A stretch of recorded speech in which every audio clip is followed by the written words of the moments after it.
Councillors, I'd like you to stand for opening Tokyo and Satsla information. Taki taki te hoi ki te uru, taki taki te hoi ki te taia, kia mā kina kina ki uta, kia mā tara tara ki tae. Ihi aki ana te atukura, te tio, te hukwa, te hauru, te hei mauriora.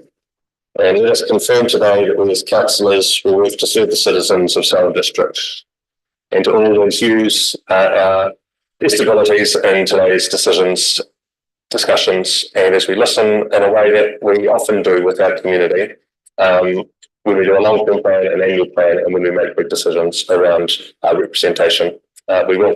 Thank you.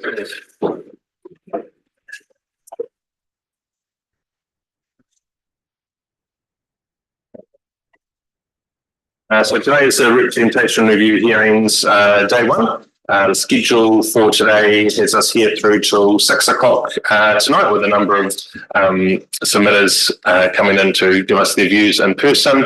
And thanks to those that are in the room at the start of the day to kick this process off for us. With apologies from Lydia and Grant, who won't be here today, and Megan, who won't be here. And Elizabeth for lateness. Nicole is joining us online and is with us but won't be here in person.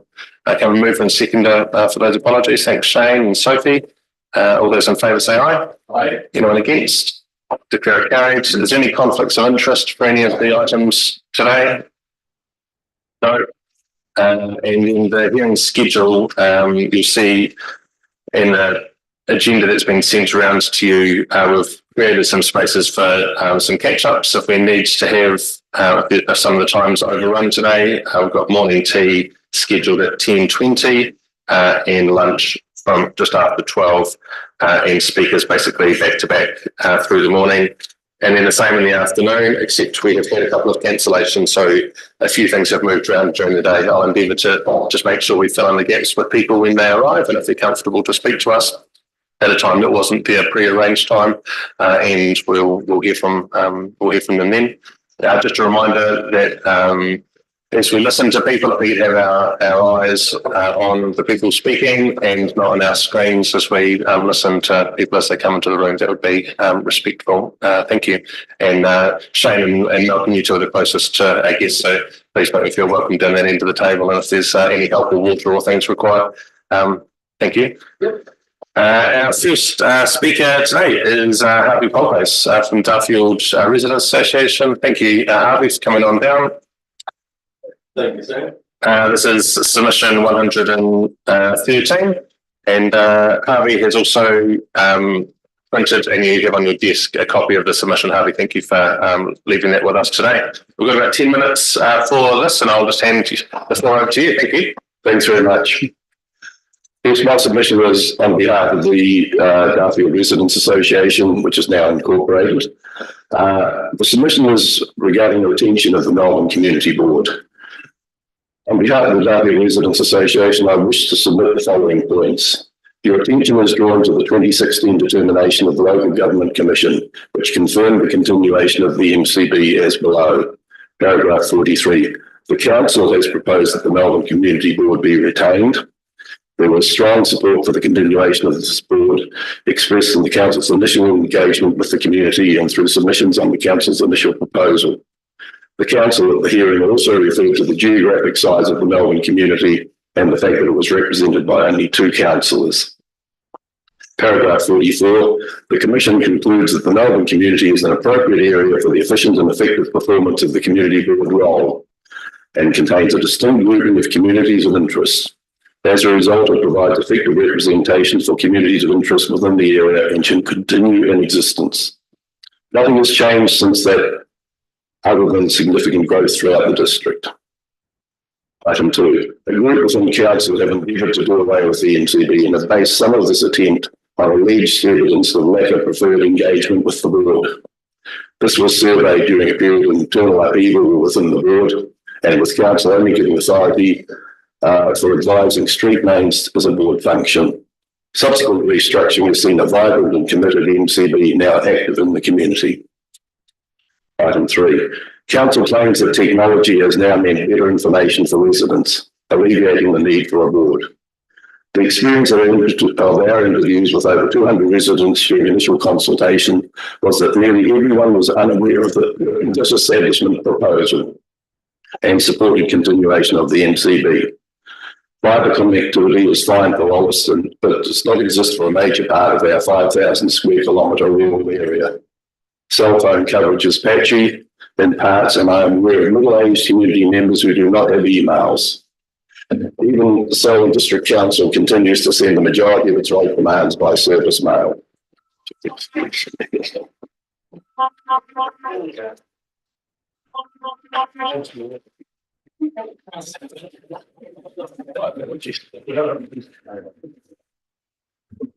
Continuing growth throughout Selwyn highlights the need for even greater devolution of decision-making away from centralised council.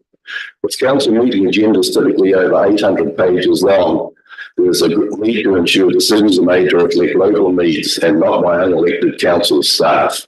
As an example, the motion passed at the AGM of the DRA asking council to review its costs following a large rate increase was not able to be presented by us as an agenda item for the council. Instead, we were able to present it to the community board, who then ensured council would give it the attention we felt it deserved. Item 5. We urge council not only to continue with the Melbourne Community Board, but to give it some real teeth to act for the local community. Neighbouring councils of Christchurch and Waimari have active community boards which play a vital role in the democratic process, and Selwyn needs to ensure that everyone has ready access to having a say in their community. To the extent of re-establishing boards in other words. Item 6. The council should be very disappointed with the actions of the review committee. We were a faction attempted to push an agenda based on removing the Melbourne Community Board. The wording of their surveys reinforced the opinion that it was little more than a box-ticking exercise rather than a genuine consultation. Council is entitled to expect unbiased consultation and a genuine democratic process in such an exercise, and this was most certainly not the case, as the overwhelming majority of retention supports are democratically asserted. Thank you. Thank you, Harvey, for presenting that. Councillors, do you have any questions on that submission? Shane. Thank you, Sam. Tēnā korua. Thank you very much, Harvey. You've stated quite clearly here that council in some way or form has failed you. What particular areas do you see council failing the community board? Yes, I do. I don't believe they've given them any powers whatsoever, and that means that basically they have no influence on the local community, and as such we feel disempowered. Okay, thank you. Elizabeth. Hi, apologies for being late. I had a car issue. Just wanted to quickly ask, following on from what Shane said, what would you like your residents association, community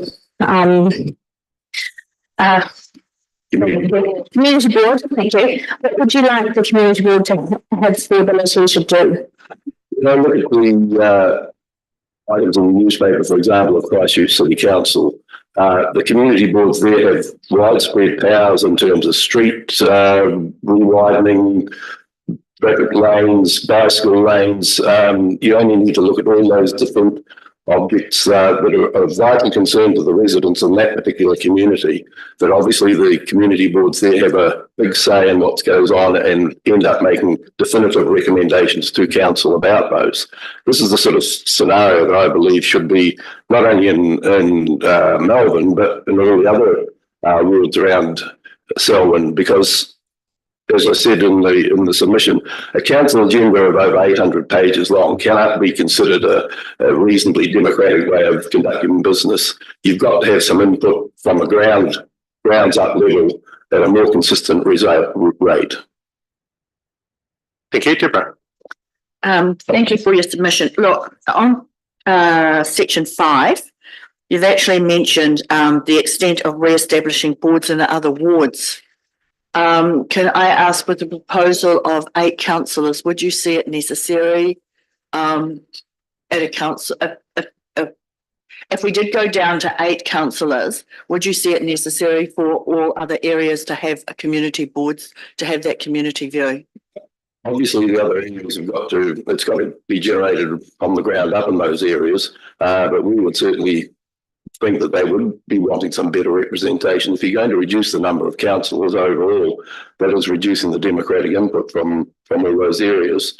And it would be in their interest to have more local community boards. But until they wish to get involved in that, then obviously it's going to be hard to try and force them. Thank you, Malcolm. Yes, you just mentioned Christchurch community boards. Are you aware that the number of people that each board represents is about equal to the number of people in the whole cell? Yes, I am, but I think what's more important is that they're giving a democratic voice. And while we're here focused a lot on numbers, inevitably it means that most people don't have a say in what goes on. And this simply reinforces the cynicism now that we hear when talking to local residents. Oh, you can't do anything, council has their agenda, it's all preconceived. They just feel that they throw up their hands. Now, numbers alone, even if it's a small number of people, they do deserve a definite voice. And I mean, Selwyn's continuing to grow at a phenomenal rate. We still need that democratic opportunity to speak. So you wouldn't see that that would give an even greater voice than the other people of 80,000 people of Selwyn have to their representatives that they have now? Well, possibly it does mean that Melbourne has a greater voice because we're definitely interested in making sure we have our voice, but we can't speak for the other wards unless they feel that they're being misrepresented. As I said in the interim there, Rolleston, for example, being a small, tight community with certainly a lot of people, but it's very easy for them to get a focus on what's happening there with their local input, whereas a widespread area like ourselves is a lot different. Thank you, Harvey. Thank you. And last one, Phil. Thanks, Harry. Look, I appreciate your candor, and I think you're right. Melbourne definitely does have a very motivated community. But reading between the lines, it sounds like you're supporting all of our wards having community boards. It would be ideal, yes. Greater community representation. If that was possible, yes. Thank you. Harvey, thank you for coming down today and answering those questions and giving us your submission and point of view. Thank you.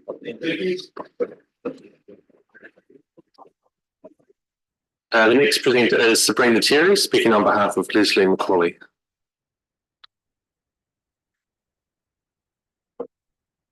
Sabrina, welcome along and thank you for the presentation today, but also for the written submission that we've received and coming to speak to that. Got about 10 minutes for the conversation, and the microphone in front of you is the button on the right-hand side. If you just press that, the microphone will turn on.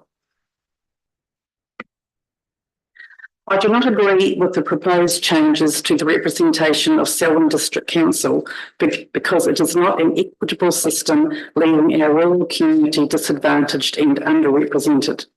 Population is not the only measure that needs consideration, but communities of interest are equally as important. It is relatively easy to fulfil the needs of many in the small areas such as a town like Rolleston. It is like having sheep in a pen. They are easy to care for. However, sheep scattered in the fields have different needs and are just as vital. Selwyn is an amazing place with great diversity, from the beauty of Arthur's Pass that people travel the world to see, the 6 different ski fields, Castle Hill with rock climbing and scenic walks, Cave Stream for adventure seekers, bike trails and walking tracks, fishing, etc. All these things bring people into Selwyn to spend their money and contribute to the region, and all are in the rural areas of Selwyn. I don't hear people flocking to Rolleston to see the building on Tennyson Street or any other building. Rolleston is a nice place to live, but it is not a place that people travel the world to see. The permanent rural population is smaller per square hectare than in the cities, but they are no less deserving of fair representation and pay a whopping 40% of our rates and receive little in return. Many provide their own septic tanks and drinking water through their own wells. There is no rubbish pickup. Limited library services maybe once a week by mobile library bus.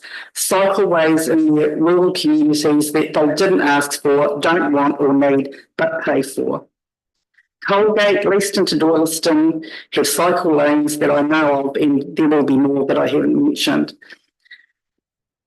Things they do want are to keep Springfield swimming pool and having community spaces and halls rather than having to fight for these and other essential things getting overlooked. Our amazing farmers create much needed food and wealth, with orchardists looking to relocate to Selwyn, which will bring packing houses in the future and more work to the region. All these amazing things are in the beautiful rural sector, which needs to be supported, not underrepresented. The vast portion of Selwyn is rural, with fewer councillors speaking up for their rural needs. They will be further left out of the conversation and miss out on vital infrastructure. Urban and rural communities have different needs and interests, but in reality, it's a symbiotic relationship, each needing the other. The urban population cannot grow enough food to feed themselves, and our farmers need a market to buy their produce. Items arise with this system when we have a tug of war for funding, each vying for what they see as the best use of money raised according to their unique situation. The rural community is geographically the greater portion of Selwyn, with the greatest diversity of landscapes and communities of interest, from small towns to farmers, growers, to outdoor sports, adventure and tourist operators. This greater diversity needs proper representation. We need enhanced local representation throughout our community, especially in our rural areas, and improved community engagement with grassroots involvement.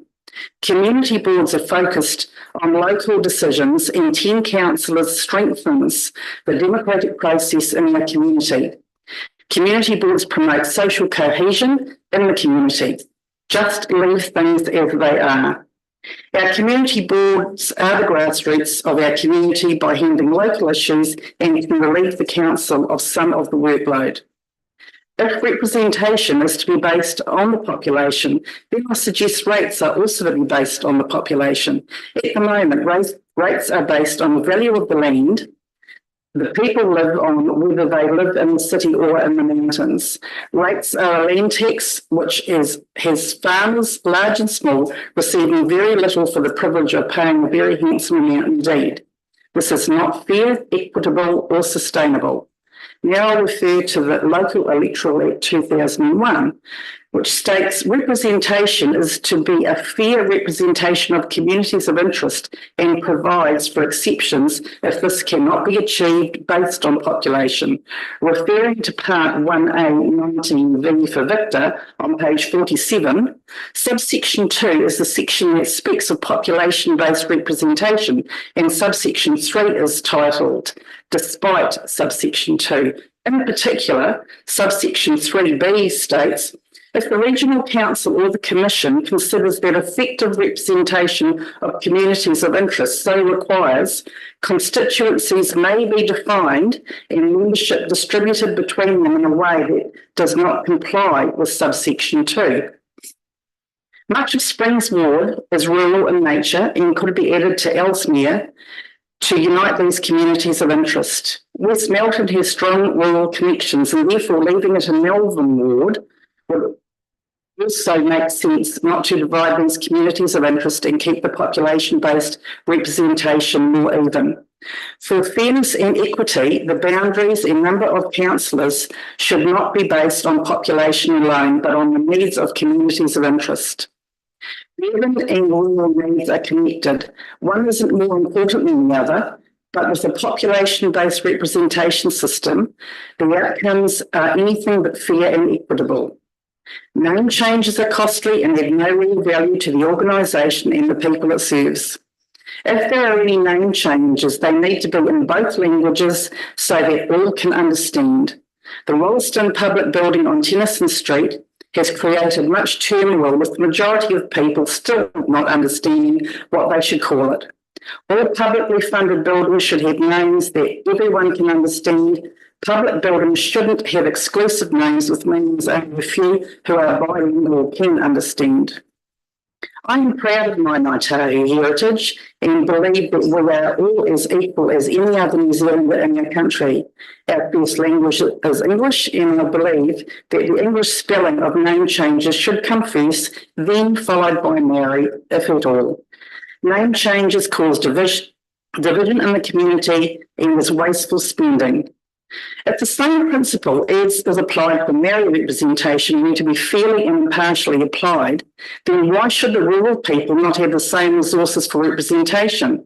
Would that not be the inclusivity required when we say, hei tangata, hei tangata, hei tangata? Or does hei tangata, hei tangata, hei tangata not apply to all? Thank you. Sabrina, thank you for sharing that with us. Councillors, is there any questions you have of that submission? Bill? Yeah, thank you. I'm going to ask a similar question to what I asked the last one. So you're talking about a representation of the greater representation of, in this case, Melbourne. Do you think that we should have that right across the board? Should we have community boards or greater community representation right across the board? I don't feel that the short notice where I was asked to read this on behalf of the submitter, it would be appropriate for me to answer on her behalf. No, thank you. I appreciate it. I had forgotten that you were ready for something else. Thank you. Thank you. Anything else? Well, kind of based on that, there's probably not much point in asking you another question because you're speaking on behalf of somebody else. So I'll turn my light off. That's good. So, Sabrina, thank you. We won't ask anything, but I'll just So that was somebody else. it was on behalf of Leslie McCauley. Yeah. The next speaker is Erin van der Zwet Brody. Kia ora.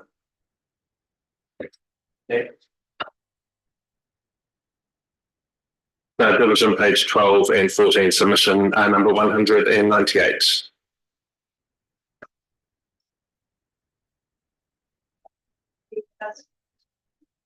Hello, everyone. Kia ora, hi.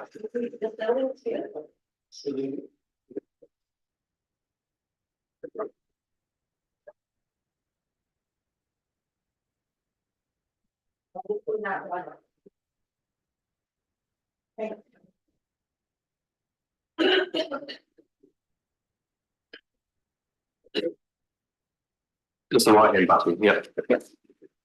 Hi, everyone. I'm Erin and I live in Darfield. What you see before you, and actually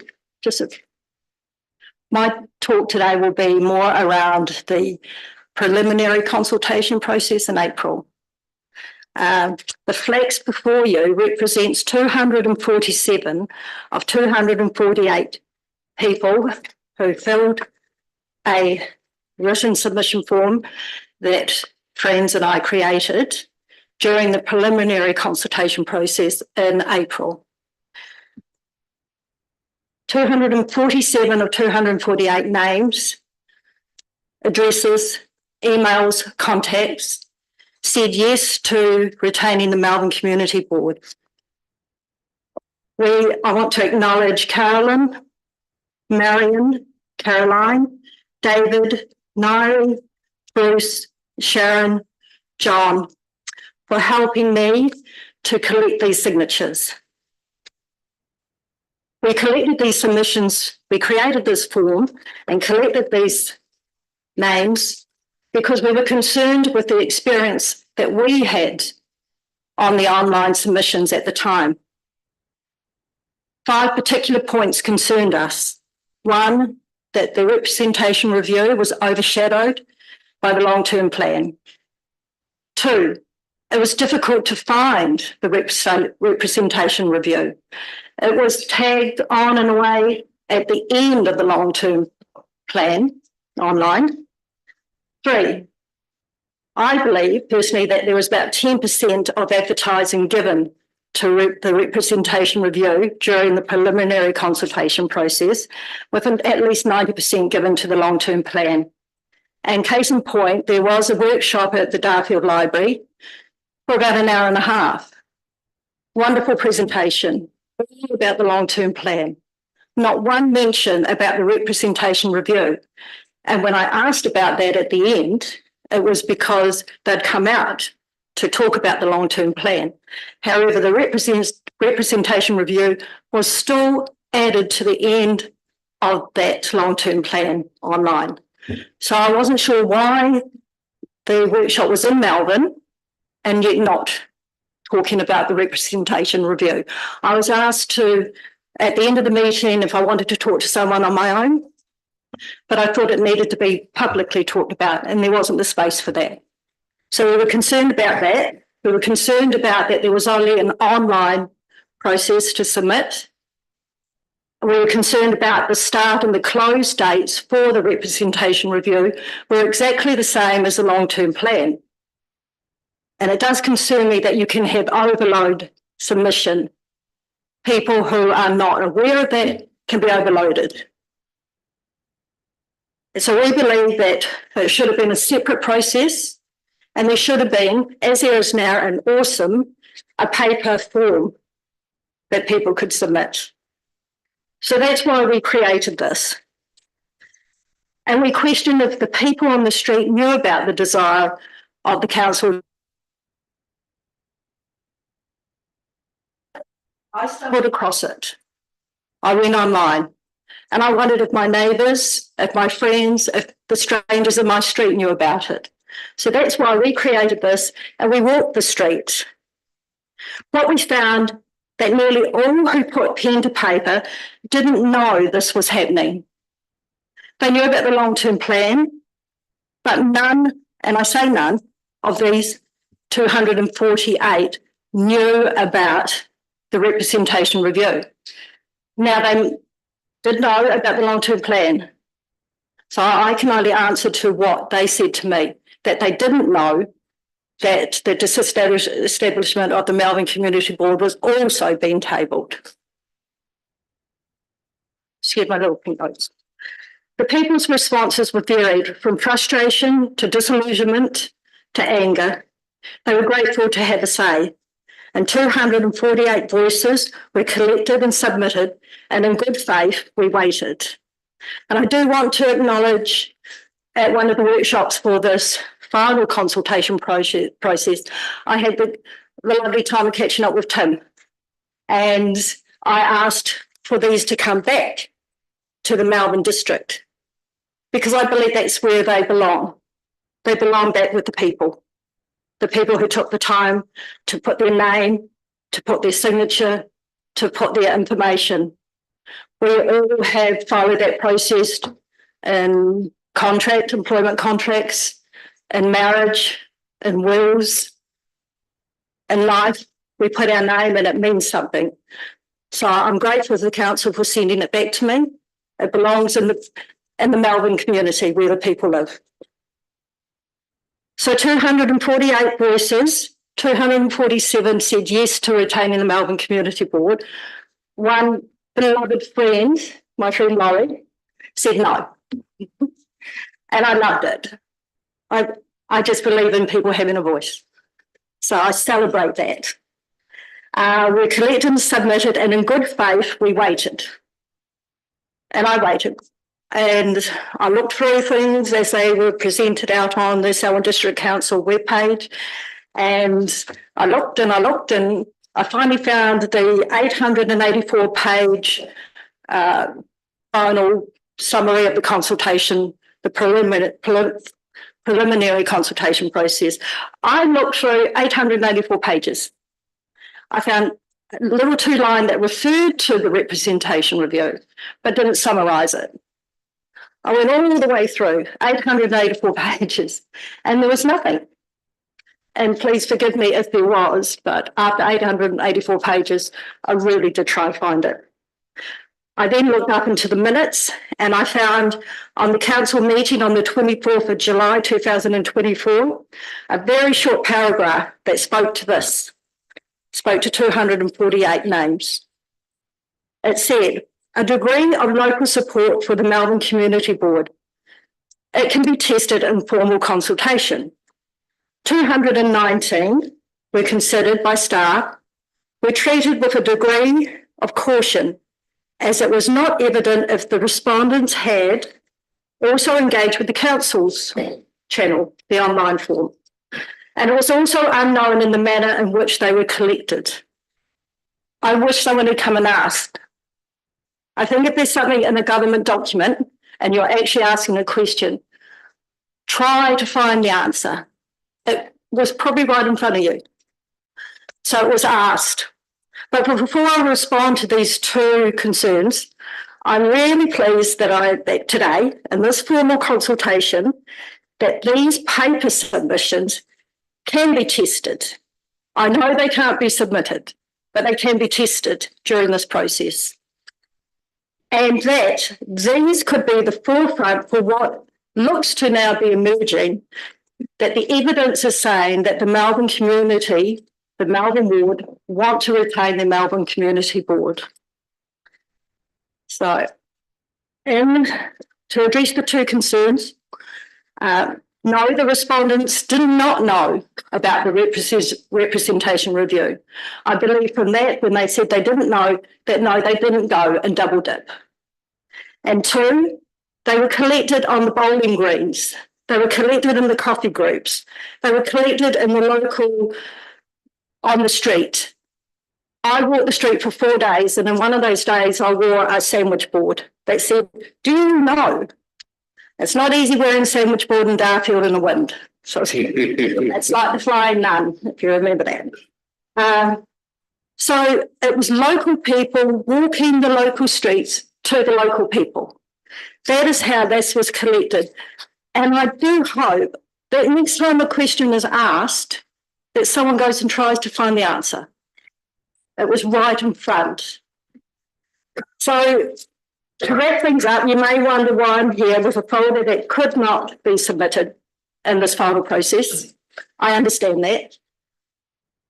It is ironic that if a paper form, as has been produced for this, and I've got 39 seconds, was produced at this time, they could be counted. They could be part of this discussion. So what I'm doing now is I'm asking you all to honour, respect those that put pen to paper, and I ask that you do the same in all your discussions. And in the words of your affirmation, always use gifts of understanding, courage, common sense, wisdom and integrity in all that you do. Thank you. 2 seconds. Yeah, Julia, thank you.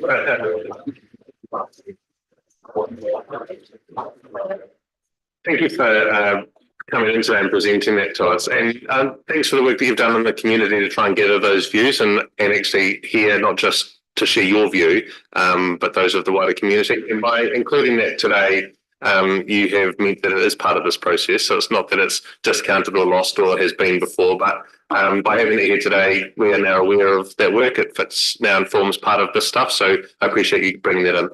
Right. Councillors, there's a couple of questions if you don't mind. Sophie. Yeah, just a quick one. First, I'd like to say I really appreciate your positive solution finding. That makes like you saw a problem and you took steps to try and find a way to remedy that, and that's awesome, to be honest. And I just wanted to check. So the questionnaires that you had there, the surveys and everything, that was primarily in Darfield that you did them. Did you branch out to the other areas as well? Springs. Within around about a 6K distance around Darfield, but there were many, as you know, Darfield, it gets a lot of the Melbourne district people coming through. Mm-hmm. So if you do have this in your files, or maybe you don't now since I've got it. So there's a variety of people from all over Melbourne. And the question was, can we sign it? They didn't know because they didn't live in Darfield. So I think that's interesting in itself that they had to ask me whether they could actually have a voice through a consultation process that they didn't know about. Yeah. Thank you. Elizabeth. Yes, thank you for that great presentation, and I'm really impressed by your diligence in tracking the process and going online and doing all the reading that you've done. I take it that you've done the reading. I've done all the reading for all the submissions, and we've got approximately 490 across the district wishing to retain the Melbourne Community Boards. Yeah. So, yeah, well done, and thank you for bringing that to light for your community. Thank you. Thanks, Anne. Last one, Phil. So Melvin, you've just focused on Melvin. I want you to extend that. Would you support greater representation in community boards across the whole district? I support one voice each time. So if one voice speaks and another speaks, then that's what I support. So I know your question is within the realms of what's feasible, what's possible, ask the people. Just simply that. If they support it, I love my friend Laurie who said no. I'm asking you whether you would support. I have to answer the only way I can. I would support whatever people say. Okay, thank you. Thank you. Yeah, thank you for coming in. Carson. Thank you. The next presenter is Donna Gillis. This is You guys.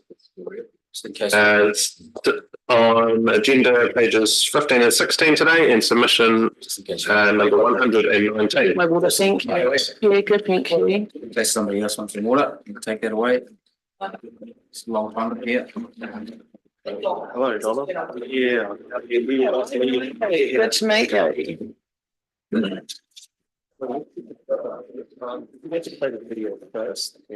Yeah, so all I need to know is how to switch over from the video to, I want to go sort of straight from the video to this page in the PDF.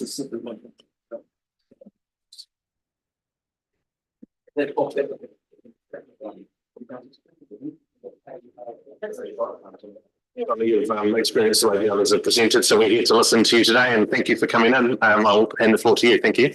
Yeah, thank you. I'm just waiting for a video to load for the start of my presentation.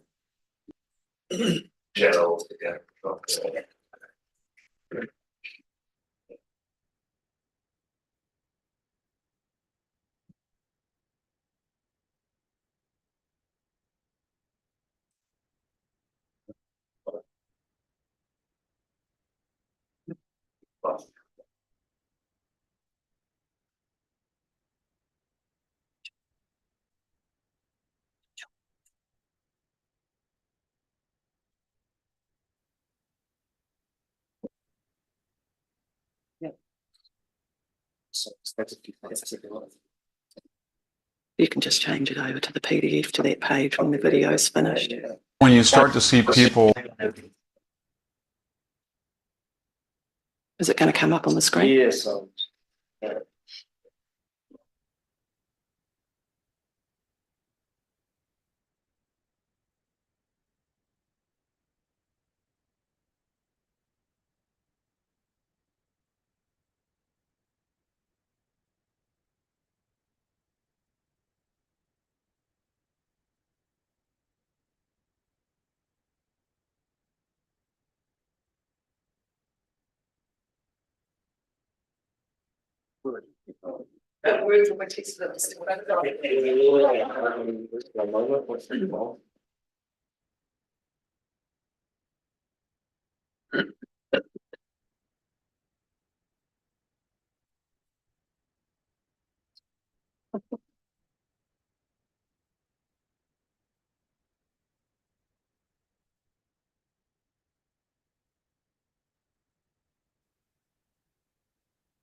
Yep.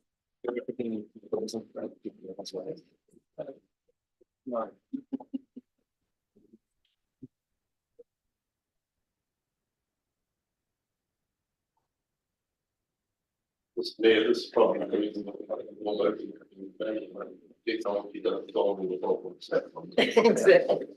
We're quite aware of that. It's a bit of an upgrade going over Christmas to make sure this sort of thing doesn't happen. It's quite embarrassing every time it does. Also, you have these that's very pollinated. Yeah.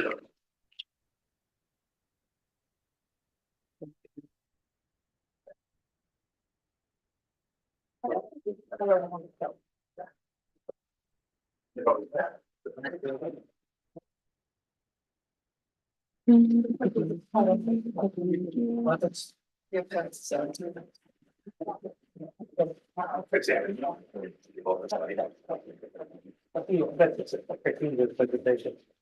worry, that's a PDF thing, just get the video going. I think they're absolutely stunning plants, but I suffer from hay fever and this time of year, that's one of the things I avoid. Yeah. We had these all around the house and my son's not, he's always having to chop them down, so he'll be plenty. That and pine.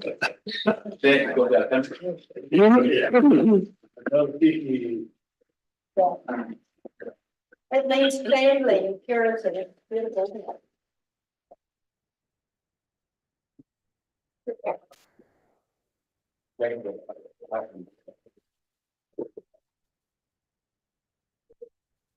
Yeah, I know.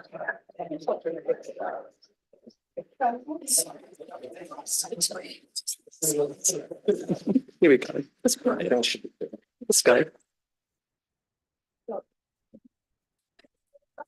when you start to see people like Bill Gates gobble up farmland, and you read what his foundation says about farming, when they say that we're going to have a particular type of agriculture, they want large blocks run by the government or by private consortia where they say we're not going to have animal-based proteins, we're not going to have stockyards, we're not going to have turkey farms, we're not going to have chicken.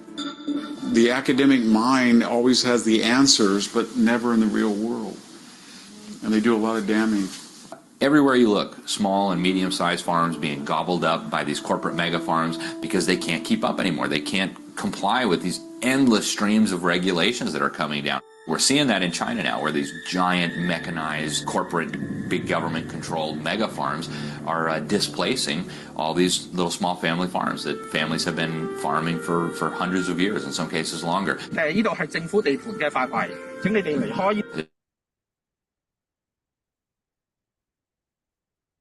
moving them all off their little plots of land and moving them into these big, horrific mega cities that they have built. And we're going to see that all over the world with the decimation of small farms. So if they're not bankrupted by economic forces, the government itself will shut them down. Everything is falling apart. There is a shortage of food. Many people do not have enough money to eat every day. Everybody's out here today because they understand that when our government actually expropriates our farmers, you know, we're all next. Not just Holland is now facing these types of regulations, but you can see the attack on farmers all over the world. It's an agenda that is carried out on a global level, that is being pushed through government officials in respective countries. This is precisely how the globalists have managed to take over national parliaments and national governments. 20 countries equal 80% of all the emissions. You solve the problem to start with by making sure all of those 20 countries are doing what they need to do. We have to pull them to the table and leverage further. So how do we get there? Well, the lesson I've learned in the last year is money, money, money, money, money, money, money. They're following a script where they are thinking already from the perspective of a global, bureaucratic, quasi-totalitarian system of governing, system of rules. This is an agenda, and all these countries are implementing the same policies. So they've targeted the farmers because that's the agenda. Right now, things have tripled as far as costs for my own farming operation and for many farmers across the country. And I think you're going to see across the board higher food prices. Food prices are already up dramatically this year, last year a little bit too, and we might see more empty shelves in America. Even the president is promising food shortages in his conversations, so there's no need for this to be happening. You know, the people are the ones that are going to be hurt, you know, not just farmers, you know, trying to make a living. It's going to be the food supply of this country, which is a staple of our security of our nation, being able to grow the grain and the crops that we do, that not only supplies us, but our allies and other trading partners around the world. We have 8 billion people on the planet now, and that's sustainable if they allow agriculture to continue to be mechanized and genetically altered. And I don't think they understand that if they tamper with that, you're going to have people go hungry. We are headed into, I think, a time of very significant food shortages. Can we expect to see massive increases in food prices next year? Oh, no question about it. So I think the end goal of the war on farmers that we're seeing, which is guided at every step by the Sustainable Development Goals and Agenda 2030, is going to be a total consolidation of agriculture, a total consolidation of the food supply, and as every communist tyrant of the last 100 years has understood, if you control the food, you control the people. I think that's ultimately the end goal. When you start to see people. Thank you. I don't know about you, but this is not the sort of world that I want to live in. But it appears you are contributing to pushing, or should I say nudging, us towards this as fast as you can go. The councillors who oppose the reduction in councillors and community boards, I thank you. Maybe we need to reconsider the structure of the council. I've never subscribed to the one mayor, one prime minister, one president type system. It's far too much responsibility for one person and far too much power and control for one person. Hypothetically, what would happen if one mayor was under the potential influence or easily persuaded by those behind the scenes, or those in central government, or even global influences, instead of being a servant leader to the ratepayers? And what if those influences had nefarious goals, or goals that were more suited to fairyland? Perhaps my opening video gives us some insight into what could happen, and perhaps we already see this happening within our own community. If, as your proposal says on page 4, that the mayor provides the vision and direction for the district by leading the development of council policies, plans and budgets, then we should be more thoughtful when appointing our mayor to ensure that they already have an exceptional background in development of these areas that benefit the ratepayers, or at the least an unwavering desire to serve the ratepayers only. As a thought, what about having 3 mayors who share the role and who are voted in by the ratepayers and equally can be fired by the ratepayers without having to wait 3 years? There are systems as such in countries around the world that work exceptionally well. Even the setup we have here in this room tells a story. Why should the ratepayers come to you? You are few, we are many. How about you come to our community halls in evenings to hold these types of meetings? Bring a plate to share afterwards and immerse yourself in your community that you are paid to represent. The agricultural sector produces 40% of New Zealand's merchandise exports. Not only is agriculture the prime source of employment in rural areas, its performance influences the success of urban regions, and many secondary industries are dependent upon it. Yet somehow this council considers that representation of the rural communities is not important, so much so that we can reduce the representation.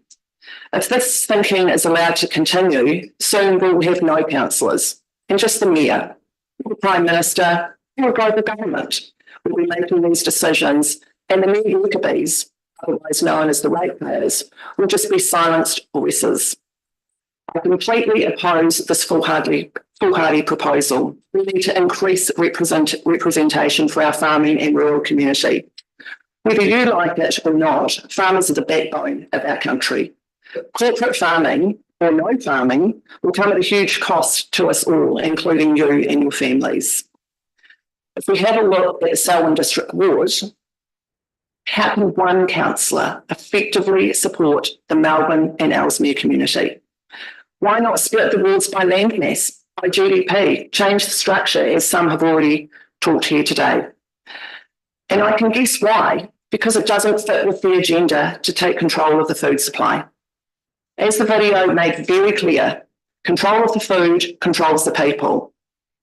Let's hope the goal is not to starve the people. It's happening in other countries, so it's not too much of a stretch to imagine. Your role here demands that you look at all situations and decisions with a clear understanding of potential outcomes and consequences. What good do you really think will come of these proposed changes for the people you serve? Now, here comes another slash and burn with the community boards. Why would anyone want to demolish the community boards? Once again, I see it as reduced ratepayers having a say, ensuring control of the people. Do you really think that we don't see this? To me, some of the benefits of the community boards is the improved local, and I mean local representation, strengthens our community connections, provides support for community projects and events, focuses on local concerns and solutions, contribute to increased transparency and accountability in our local government. Perhaps this is the key reason that you want them gone. If I had to summarise the look and the feel of the 2024 representation review, it would be that certain members of the council are wanting absolute control with no consideration of the ratepayers' input at all. Maybe just those that fit within the New World Order. Now, it was nice to see that Paul Williams from Waimet Council was having a say online. And some of the things that he came up with, that councils need to look at efficiencies. Councils need to go back to basic needs and wants. Councils need to be more open with ratepayers. Councils need to communicate with councillors that should run the council, not staff. Councils need to be aware of increasing costs. I love this one. Councillors should not have to put in OIAs to get council information. In case you didn't know that.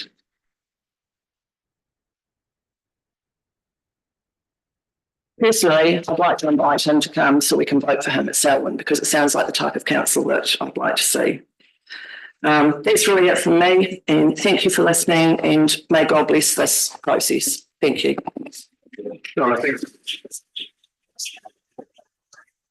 you for coming in and presenting that. There's a couple of questions councillors have, but the Local Government Commission is the one that determines the range of what we can consider here. And so I'm just interested, you mentioned about land mass and GDP being the reason that we would give people the voting.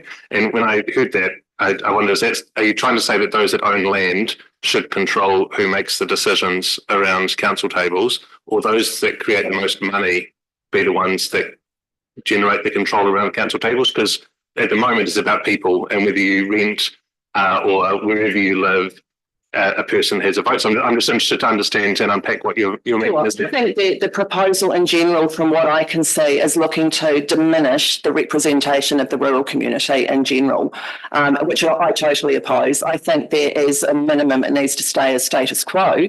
But I think that you can't overlook the impact on a financial perspective that community places on our overall community and the benefit that that provides for us. So I think that just looking at it solely from a per head population is not the only way to consider the representation. So I think that needs to be strongly reviewed. And, you know, on a map, I mean, look at it, you know, it's not just about the people.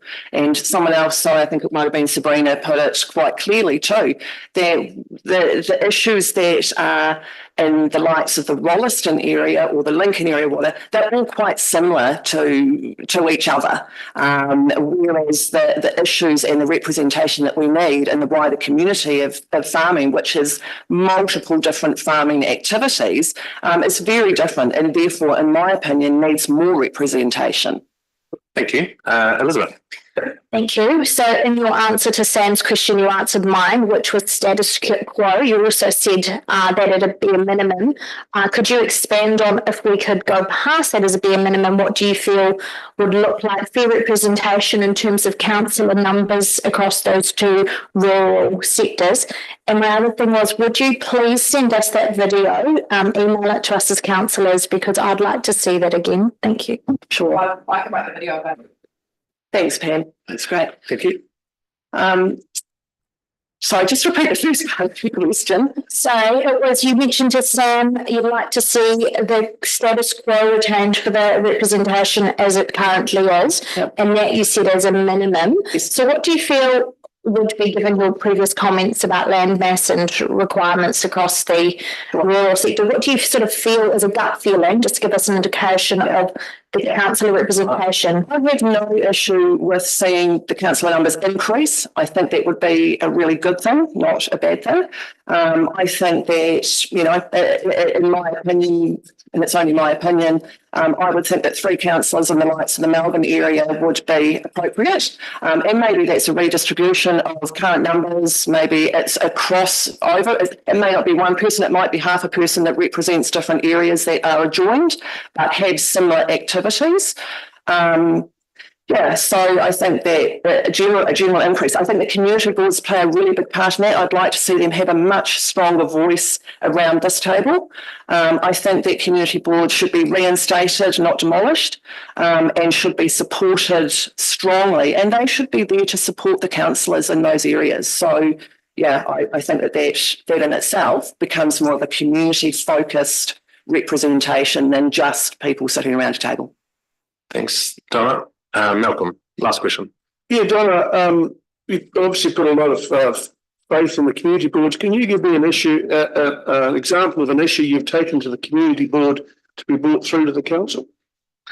I think many years ago, and when I was farming full time, when we had reasonably regular meetings with community boards, and I felt like we were actually huge. I felt like someone was listening. As to how it ended at the council, to be honest, I probably don't know the final outcome of some of that, but I certainly felt like there was somebody listening, somebody who would take it to that next step. I'd like to see way more feedback, though, to the general people. I don't think most of the population even understand that we have community boards and what their roles are and their availability to us. So, yeah. Thank you, Donna. I've just been looking through the minutes of the last couple of years, and I'm struggling to find issues that are being brought forward from the community through the community board. So that's why I appreciate it. No problem. Thank you. Thank you. Donna, thank you for coming out and presenting to us today. Thank you.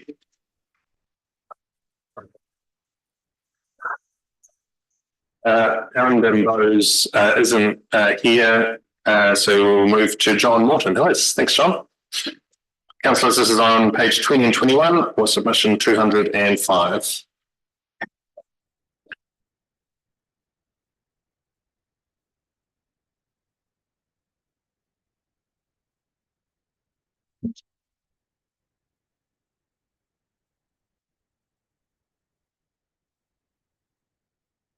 I feel like that's about, but it's okay, I'll get used to it. Good morning. I'd like to acknowledge your worship, the Mayor, councillors, Chief Executive Sharon and staff, and thank you for the opportunity. As a group, this is a difficult challenge because I, like you, am well aware of the Act. I'm well aware of what the rules of the game are, and plus and minus for councillors is very clear around representation. And while some people have expressed a view about change, you don't have that capacity to change, you've got to work within the system. You must be pleased with the high interest of submissions, which gives you a bit of guidance. Selwyn is a rural local authority with a small number of urban ratepayers. Now, Selwyn is an urban authority with an increase of ratepayers mainly living east of the State Highway 1 and working in Christchurch. The balance living in the west may be living from agriculture in a number of small townships and communities. So the need for representation review to meet the changes within Selwyn being different to most other authorities which are not growing at the pace that Selwyn is, has to meet the law of the plus or minus 10%, whether you like it or not, or disagree or agree. But still find a solution that all communities will consider to be represented and have access to their elected members. That's your challenge. That's the challenge using representation rules, with remuneration not to be part of your process. That's very clear, but to focus on representation. I believe the council has mostly got it right in these new proposals.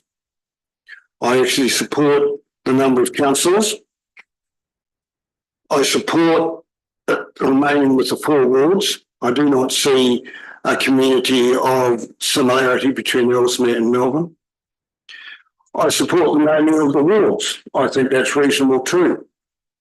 But I do struggle with the decision to dissolve the Melbourne Community Board, with Selwyn priding itself on representation to all of its community, with appointments now taking place on subcommittees. Elsewhere in Canterbury, there are boards to give communities a local voice and connection to council. So what makes Selwyn different to the rest of Canterbury and New Zealand, where community boards are valued and supported? You note my comments addition to a submission I made. I'm not repeating what's in that submission. I'll just repeat what you've already heard. The Melbourne ward spread across 5,000 square kilometres needs the board to support the proposed one councillor to give appropriate representation elected from the Melbourne ward. The distance required to travel, and it's to note that each councillor gets $1.04, if my information is correct, for the first 14,000 k's, and after that they get 35 cents, I think, the way it's laid out. That councillor on their own will have a massive role. Have the submissions not asked for that and prepared to be tailor-rated to continue a ward that has a history of a board that goes all the way back to the formation of Selwyn for many of the same reasons we're discussing today. Thank you for listening. I ask you to eliminate, to remember and to maintain an open view, which could be a challenge for some people sitting around this table, bearing in mind some of the statements they've made in the past. But I trust that you will do that. Thank you for listening. That's it. Thank you, John. And thanks for your previous work that you've done here around this table and on the community board too. Elizabeth. Yes, thank you for coming in, John. You're talking about the Act and the rules in that, but that's a little bit different, I guess, to what we heard before from someone's presentation about the Local Government Act. I think it was 2001, subsection 1B, if I remember rightly. Probably don't. But they were referencing the fact that we also have got other factors to consideration, to put into consideration rather than just the plus and minus 10%, which is where ECAN has landed. In fact, doing those other things. And you're asking me a question or making a statement? Yes, no, I was just saying, you aware that factors rather than just the plus or minus 10%. Absolutely. Okay. And the other question is, you talk about appropriate representation. Are you happy with diminishing 2 rural section councillors to represent around the council table? I just wanted to be clear on that. I've always seen councillors as representing their ratepayers and not parochial to say they represent rural. I think they represent urban and rural. I don't accept that. It's about representation. None of the other wards, and I'm sure I'm going to be asked by this gentleman here, none of the other wards have ever indicated they would like a community board. This is the only ward that has indicated. So that's by record. Just to clarify, so what I'm hearing from reading the submissions is that people have said they don't feel that the urban representation would understand all the aspects of the rural representation when making decisions around the council table. Do you disagree with that comment? Provided the information supplied in the agenda and what those agenda papers are placed on that agenda has had input from the Melbourne Community Board, etc., you would have that view. Thank you. Yeah, you're absolutely right. If you replace the word, so first of all, John, thanks for coming in. If you remove the word Melbourne from your submission, would it still stand? Do you support community boards across the? No, I don't. You don't. Just in Melbourne? Like those communities have never requested or desired a community board. So those communities used to have community boards? No, they had an area board. Yeah, they had community boards. But they have continued. The Melbourne ward has supported it and always wanted one for the reasons that people have spoken about. Hey, John. Kia ora, Sam. Good morning, John. Good to see you. Good to see you well. Appreciating your experience. The crux, I guess, of some of the conversation through your submission is the rural-urban, conversation and ensuring fair and effective representation to the council table from the rural sector. Understanding that there is currently district-wide rating, do you think that there's time now to look at a different system?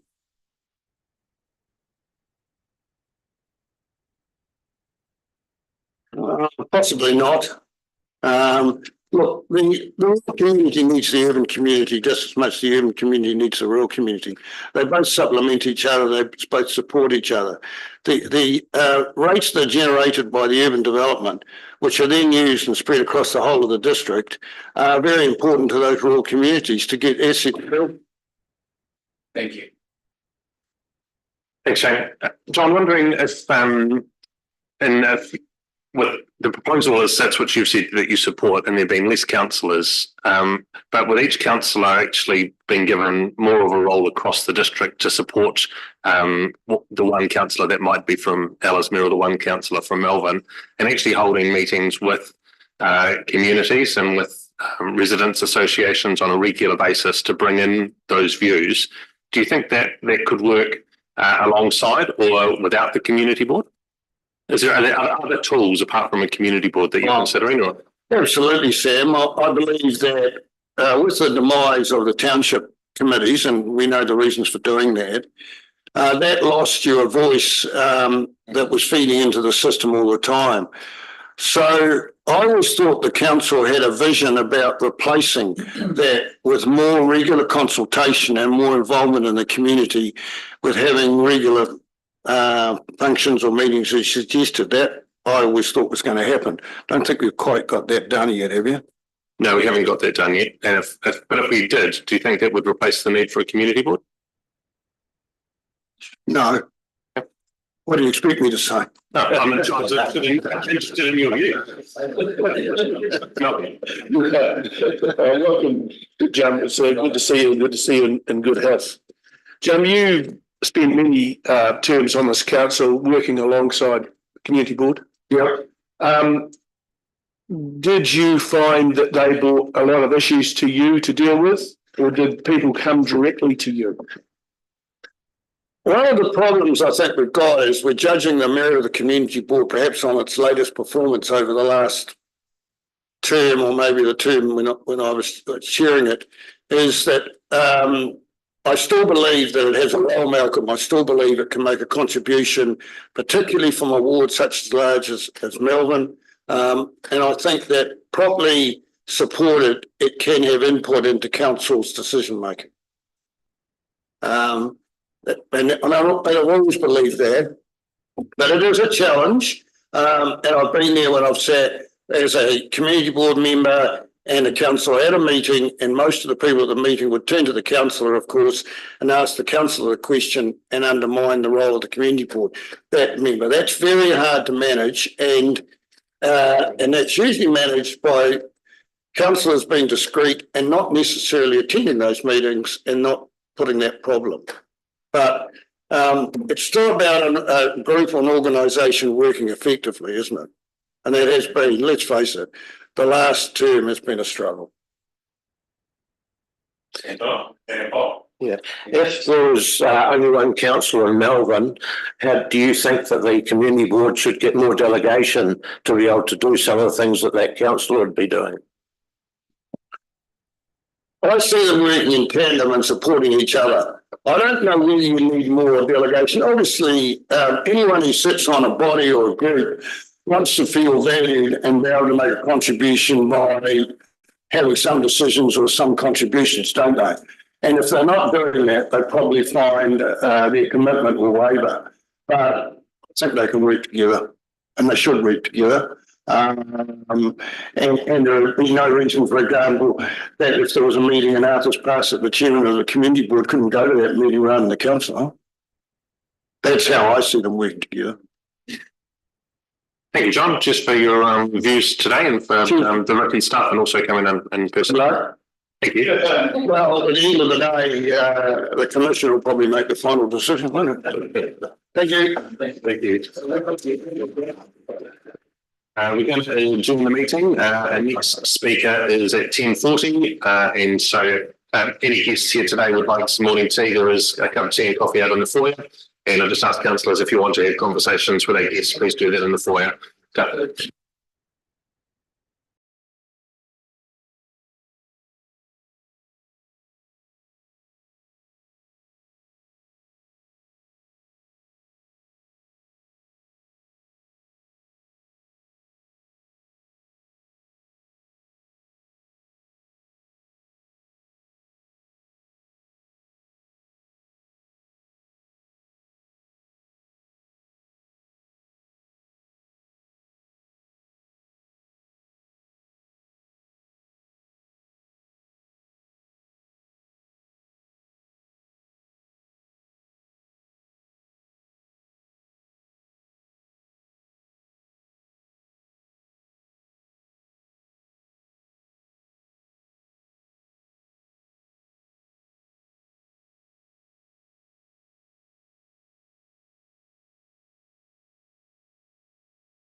First presenter in this section is Judith Pascoe. Judith, welcome back here, and another previous community board representative. So thank you for the work that you've done in our community and continue to do living in the community, but no longer on the community board. Thank you for your submission to us and coming in today to be able to speak. And we've got 10 minutes to hear from you, and no doubt be some question and answers as well. So the floor is yours.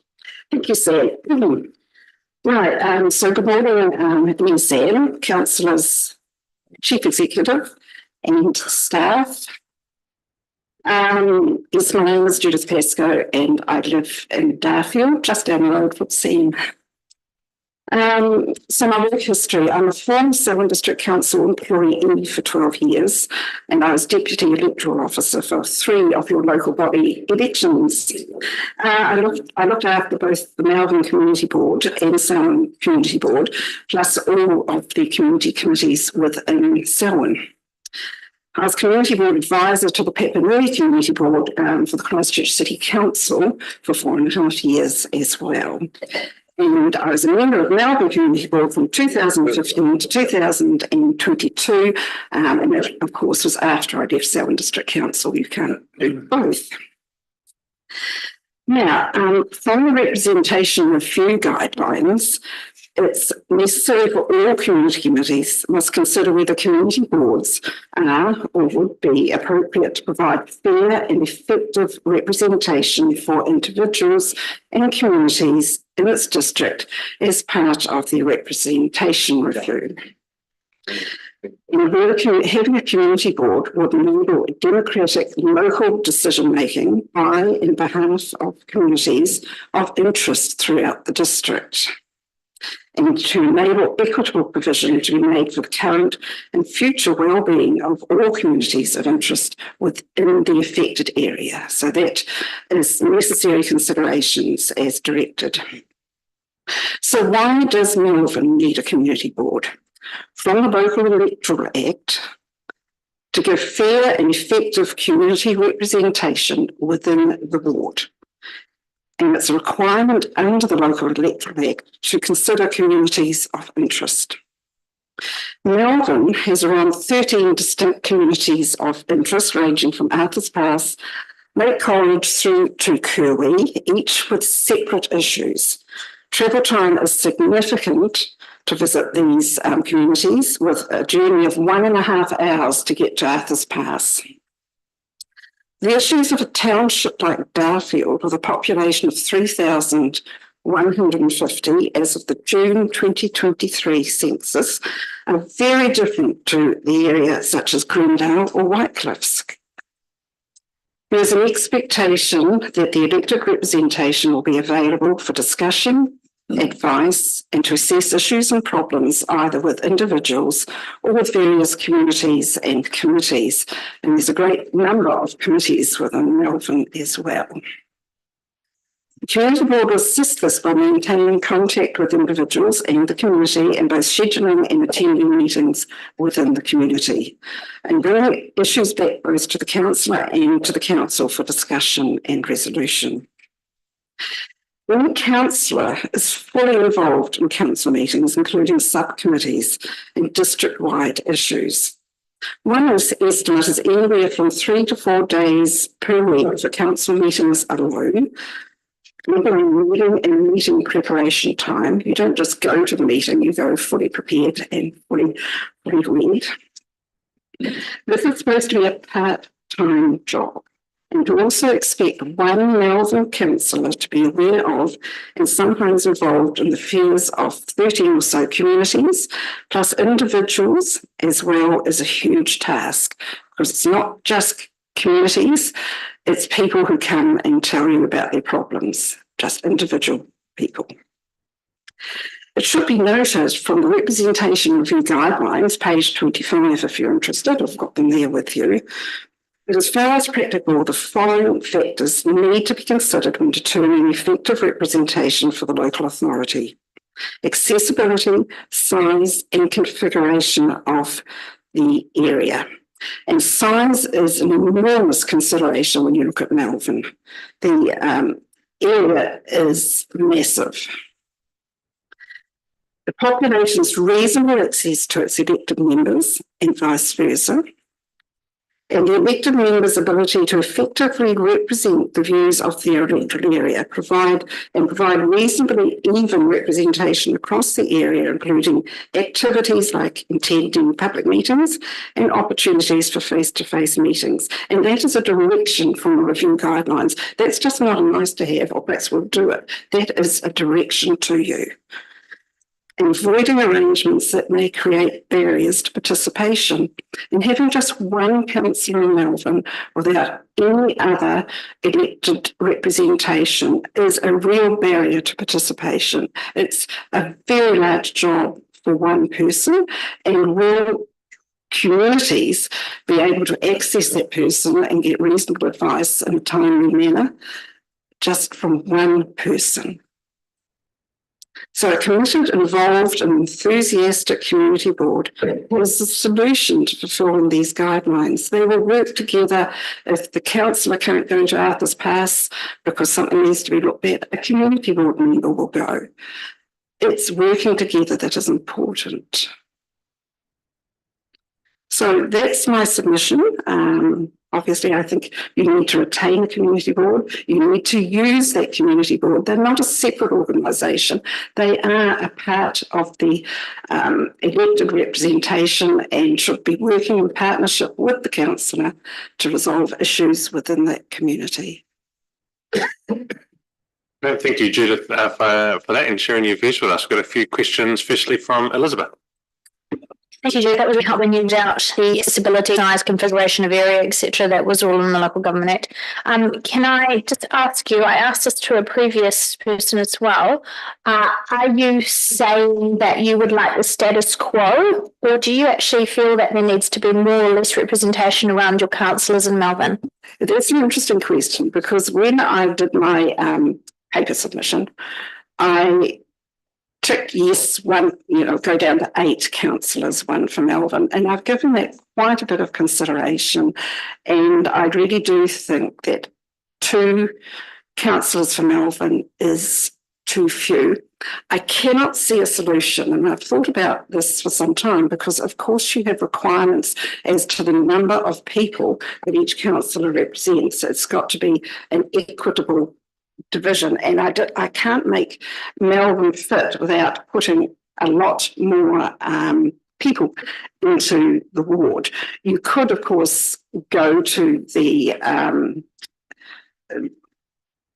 to whoever controls it and ask for to be a bit like the Chatham Islands, or there are several places in the North Island that actually have more councillors in the ward than their population directs, but that's because they're isolated or have very special needs, and I'm not sure that you can get Melbourne to fit into that at all.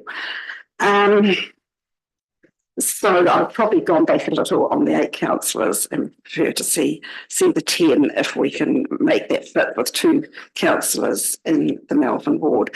But is to me the solution, if you can't have more councillors, you need something else.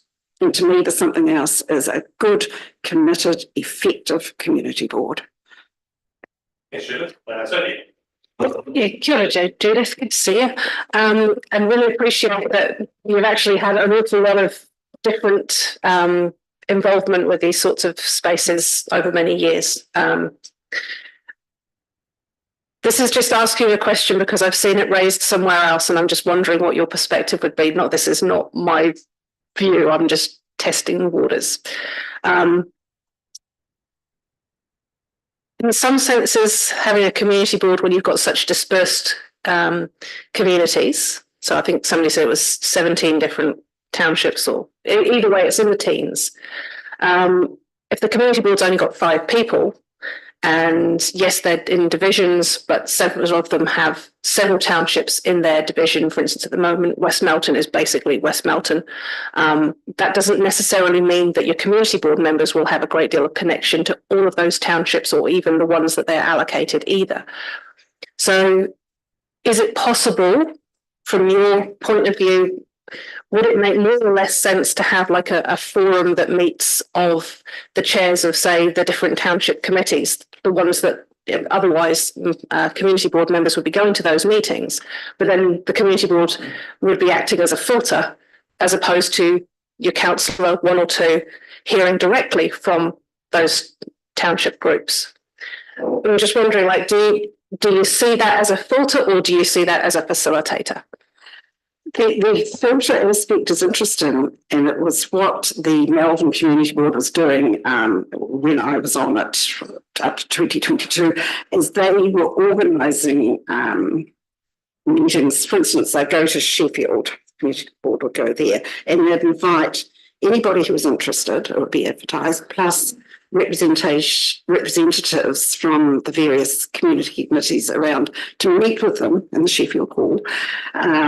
And talk about issues that they had within the district, things that they would like to see happen, questions about why is this happening? There's a lot of those questions as well. And that worked really well. It helped the communities connect with the elected representatives. Usually the councillor would come along, but it wasn't necessary. There was a secretary there, everything was written down, things could be resolved, the person could be contacted 3 days later and told, well, we found out about this and this is why this is happening, as you asked. So no, it's a really good thing to act as both a filter. I can't see, without the community board having a lot of delegated authority, the make it happen would be perhaps a little bit more difficult, but they can certainly work with the councillor to make things happen at a council level. Sorry, did that answer it? Yeah, no, there's really good perspective. Thank you. Thank you, Judith, and I appreciate your time today, sharing your views. The next presenter is submission 287, Alison Wisnowski. It's in agenda pages 24 and 25 of today's work.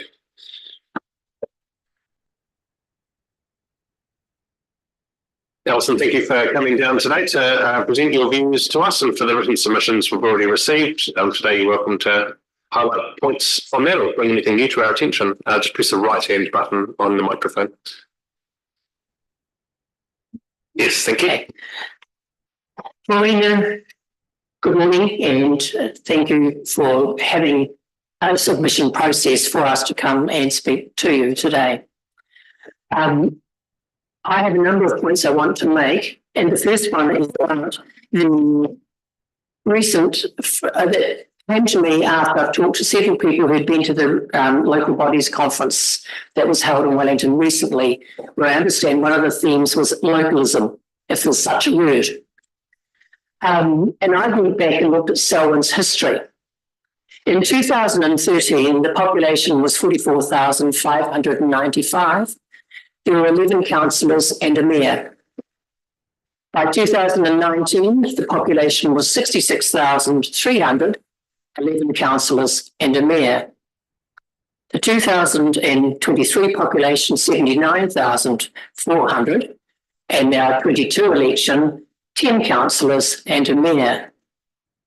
The proposal is before us is for 8 councillors and a mayor, and our mayor we know is heavily involved in national local body politics, which helps not just Selwyn but the whole of New Zealand.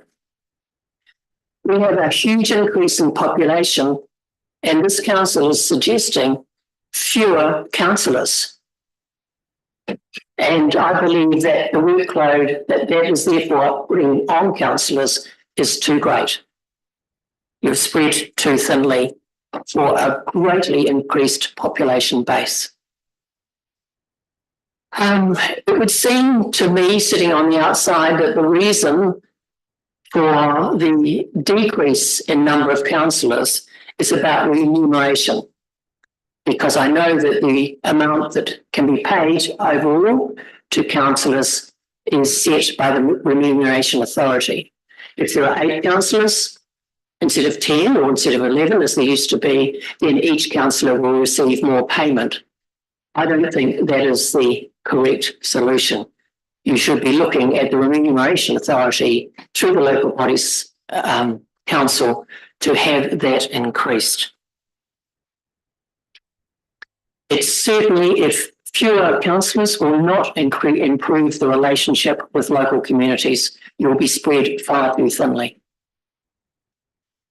A second area I want to talk about is the ward structure, and here I speak as a Melbourne resident of only a mere 30 years. The reduction from 2 councillors to 1, plus the abolition of the Melbourne Community Board, means the loss of 6 elected positions. It is not localism, quite the opposite. Melbourne covers 5,000 square kilometres. One position to cover or look after 14 communities is untenable. And I would ask each councillor sitting here, how often do you go to districts in Melbourne, go to college, go to Arthur's Pass and attend things there on behalf of the council? One councillor would be stretched far too thin. Melbourne Community Board. When I looked at some of the statistics that had come through, it seemed to me that the people of Melbourne do want an effective community board. I don't think there's any justification for people outside Melbourne to be considered. They don't pay for the community board. Now, despite the fact that I know the council said very clearly in your paperwork that Melbourne residents are targeted with a $25 rate to pay for the community board, I don't think that's widely understood. And so people in Wollaston, they don't want a Melbourne Community Board, or people in Ellesmere, because they think we're getting something out of their rates. That's not the case. Now, my understanding is that that rate brings in about $170,000 a year, of which $110,000 is spent on staff wages or salaries, which is perhaps the equivalent of about a three-quarters full-time staff member. I can't be sure on how much everyone is paid, obviously. Is that money accounted for by the staff who are working for the community board? I believe we need an effective, and we have had in the past, very effective community boards who have related very strongly in the community and with the council and council staff. I move next to ward names. I absolutely support the use of bilingual names for the names of the wards. I did think it was somewhat strange to be asked about the names in the very first round of submissions when the wards hadn't been decided. But I do have a question. What representation does Kaitahu have at the council table and in council business? It was not discussed in the representation review. I support having Kaitahu input, but residents need to know how this operates and what it costs. Your original submission process way back when the first process started, I actually sent in a submission at that stage and would have appeared before you. But in the middle of the night in London, when the phone call came from a staff member to ask me which date and which day, which time, I was not offered the chance of a Zoom call from Europe. So while I'm here today, I would have been here earlier to say, hey, start again with your representation review. I conclude by saying thanks for giving time for people to speak. It is its time now for considerable changes to the system that is proposed to ensure that localism is the prime reason for council operations. You need to relate to your local people. Melbourne must have a better solution than the one proposed. And I'm suggesting to you, you need 2 councillors for Melbourne, which means an expanded area. West Melbourne has been part of Melbourne, Greendale, Keeperita, Horata, they are traditionally part of Melbourne. I wish you the best for the process and thank you for listening today. Thank you, Alison. For the next couple of questions firstly from Deborah. Thanks for your submission. I'm actually reading from your submission where you actually said you would support 4 ward and 9 councillor arrangement. And you say in your submission that by moving Aylesbury, Greendale and Te Parita into the Melbourne ward as communities of interest, that would make a reduced Ellesmere ward that would enable 1 councillor to manage a reduced Ellesmere ward. Would you like to expand on that particular comment with regards to would that still need a community board representation? Sorry, sorry. Would that mean 2 councillors plus a community board representation still? Yes. Okay. Thanks, Deborah. Elizabeth. Oh, I was going to ask the same question if that was the direction that you were still going with the changes. But thank you, that's been answered. A minimum of 9 councillors. I would submit that maybe you need to go back to the drawing board and start the whole process again. So you're saying that potentially we could grow the councillor numbers in the rural wards? Yes. If we were able to, that would be something you would support? Absolutely. And remember that this council used to have 11 councillors. Mm-hmm. You're talking about 8? You must have very wide, strong shoulders. We're suggesting that 8 people can do the work that 11 used to do. Cool. Thank you for your submission. It was good to read. I just wanted to focus on your representation figures that you used there. You said that if we take away the community board and one of the councillors, you take away 6 people. Was that? That's correct. Yeah. So not counting the mayor, 6 people represent the Melbourne community. So 6 people representing the Melbourne community is about 1 to 1,250, approximately. 6 elected officials. The whole rest of Selwyn is based on 1 to about 10,000. What are your thoughts on that? Any area can have a community board.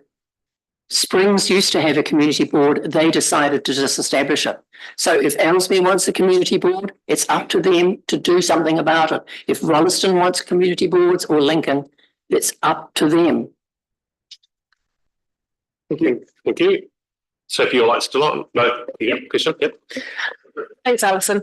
So you've mentioned just now about putting West Melton back into Malvern, and in your written submission, you mentioned around education provision, and I presume you mean enrolment zones. So one of the reasons why in this representation review, the subcommittee recommended West Melton going into Springs Ward is because the population there now is much like Lincoln and Prebbleton and Taitahu, and that there's a great proportion of people who work in Christchurch and they have those sort of city boundary things, but also educationally, the high schools all go to Rolleston. So I'm just wondering how, whether that was part of your consideration when you were saying that historically West Melton has been part of Malvern, because in a contemporary situation, it maybe is not. I think probably West Melton has more to do with Malvern than they do with Lincoln. And yes, West Melton School, high school now, has their enrolment zone has gone into Rolleston, whereas it used to be part of Darfield. Yep. Cool, thank you. Thanks, Alison, for coming in and presenting that to us. You're welcome. You're up next, Paul Woznowski. It's on pages 26 and 28 of today's agenda, and it's submission number 312. Okay. Thanks for coming down. The floor is yours. The microphone is already on, so thank you. Is it already going? It is. Right, thanks, Sam. Yeah. Tēnā koutou, tēnā tātou. Kia ora. Kia ora, Sam. Tēnā kōrero. Everyone else, ka nui te mihi, kia ora koe. Thank you for the opportunity. First up, I support the last submitter, right? Now that's going to surprise. In fact, it was a huge surprise to me. It's got to be the first public time, I'll tell you that. I'm not interested in all this who goes where and who does what. So a little philosophical blurb, my 10 minutes watching, that a brilliant device, right? So I firmly endorse, said that, and I'm not going to repeat, said that. So instead, I just want to point out some issues and thinking points what might underpin details, seeing that perhaps some trees for the wood. So I've got 2 planks, okay? So you don't remember anything else. One, the first plank is that I'm speaking for democracy in action. Really philosophical but terribly important principle. And the second one is I support you demonstrating democracy in action. That's the 2 planks of what I'm saying. And I want to commend you, because God knows the opposite happens enough. I want to commend you for the advertisements, the local newspapers, Selwyn Times, blah, blah, the online postal opportunities and all that. And other countries where this sort of thing is totally unknown. It's a title, it's a treasure that you guys should be so proud of, and we as a nation will support, and more of that in a moment, and defend. So well done, Selwyn District Council, and I applaud this opportunity, which I know is legislated for, to be able to speak in public as well as in council chambers and written. But there's a danger. That's what I'm speaking about. There's a danger. People say democracy, some people say it's under attack, and nepotism and cronyism is rife. There's ample overseas warnings, not going to, you know. But there's also at home, this is my point, an alarming readiness of some Kiwis to become polarised during our response to COVID. And that means that the disenchanted, the vocal disenchanted and social media driven point of view that believes people don't count once the elections are decided. And I've had people say to me, now hang on, I was hurt when someone said to me, and I can say to Eddie, why are you going to drive over to Wollaston, spend your time and money? The council's not going to take any notice of you. And I submit that disenchanted people that speak like this are wrong. Take heart. Thank you. I submit that you councillors who volunteer for public service will follow the evidence with integrity and transparency. I submit that the cynical minority who undermine local decision making must be directly confronted by the little people. And you're looking at one, more ways than one actually. We must confront them with the quality of the decisions that you make and the processes you adopt. This means that when local government, I don't care if it's local government, when our government is guided by an open and fair representation of its citizenry, is guided and acts with transparency and honest functions and processes, when you're guided by the belief in your own selfless public service, that you believe in open and active community engagement, and you're demonstrating that, then government by democracy in action will be strengthened and supported by the governed. Please don't lose sight of that. My second plank,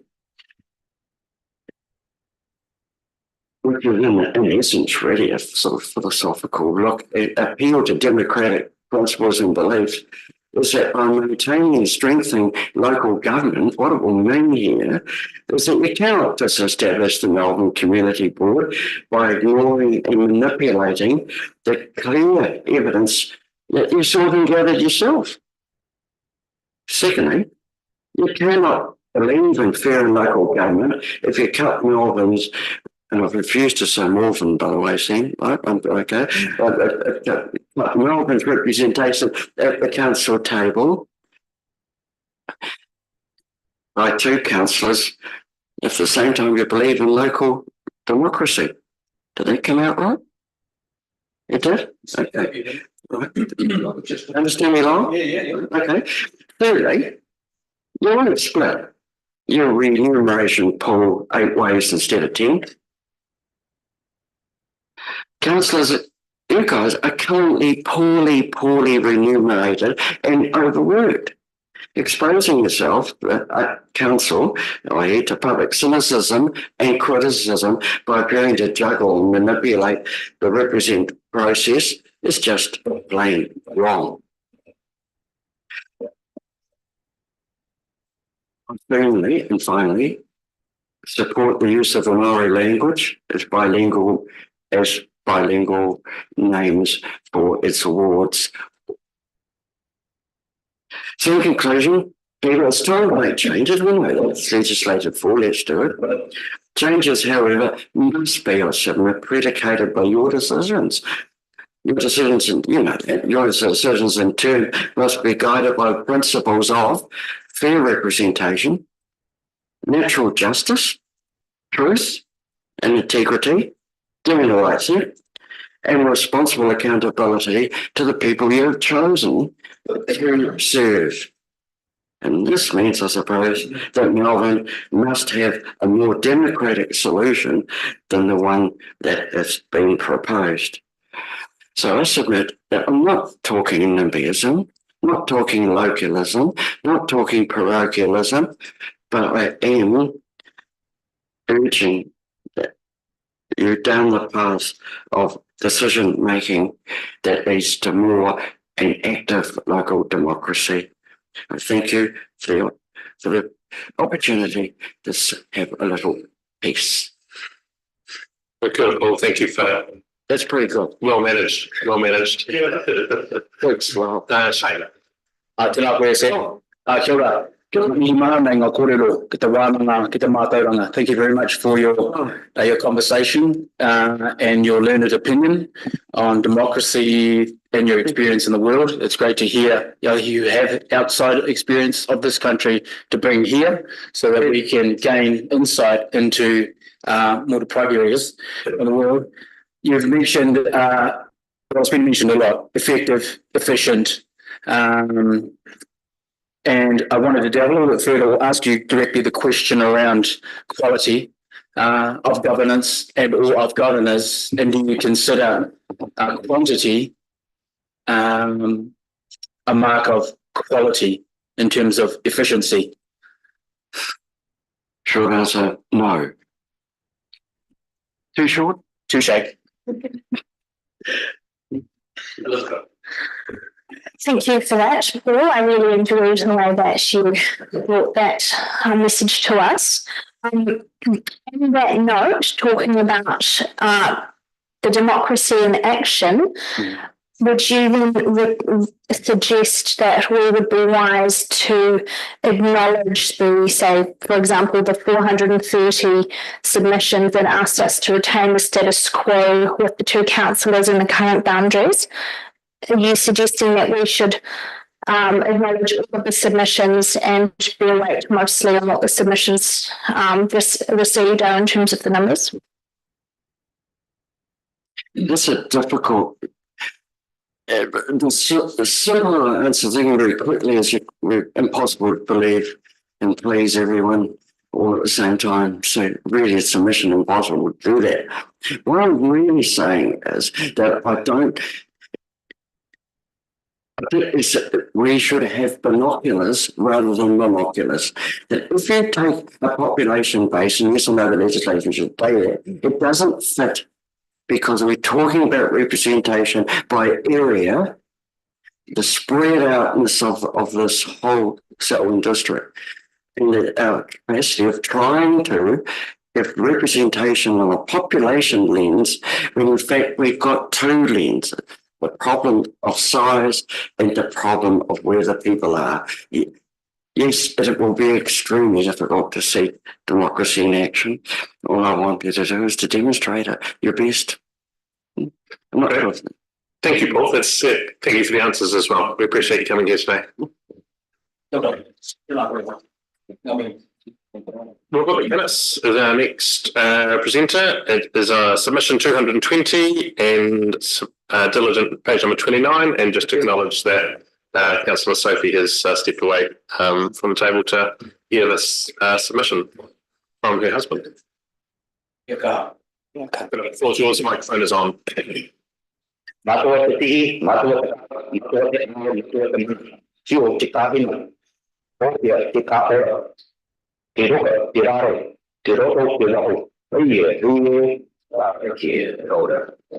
Kita kan itu putih kami Robi, pilih pena apa kita pakai atari yang kita kuriru pena apa, na po fakamai Rio Mauri, kita fakamai po kami hinui. Amaria etenaira wa ite poribo etenaira ite punua ite raka bote iwi tenakwe ite fari etenai tenakwe tenakwe.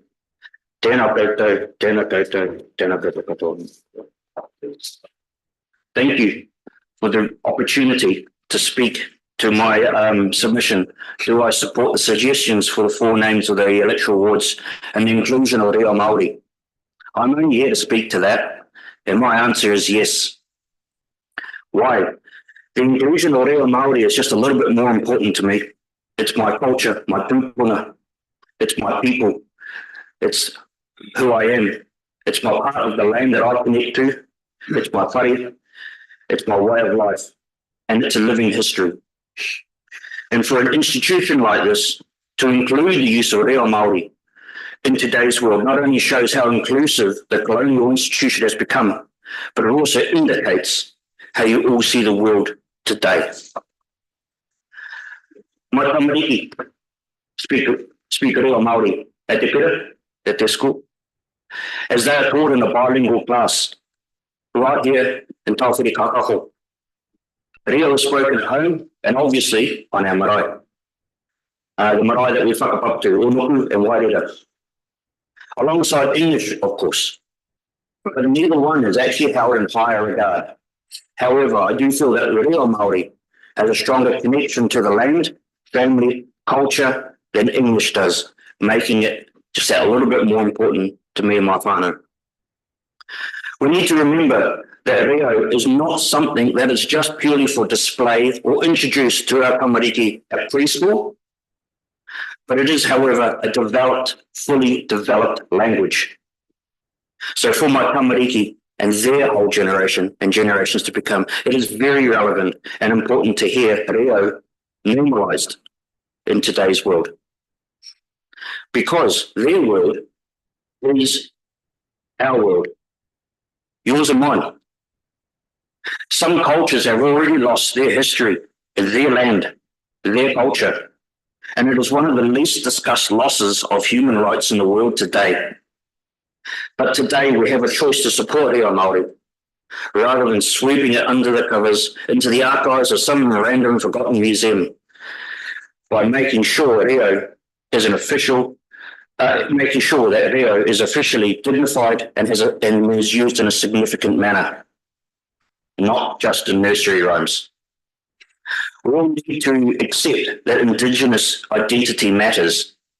It's not only as simple as an us and them thing. The situation, if we choose to, it could be that if we choose to make it so, because what strengthens Māori strengthens us all. Some say English should come first, and some say English should come first, even though it is the second language of Aotearoa. Go figure. I know that there are many naysayers for Reo Māori, and I get it. And some may be in this room, and that's okay. Short-sighted, but okay. I now want to take you on a journey back in time 50 years ago, before this council was formed. According to Google, it was formed in 1989. This year I actually left high school, believe it or not.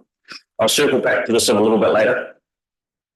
But before I do, I'd like to share an analogy of some of the mental blocks that I have come up against about people not wanting to learn reo Māori. It's too hard. I get that.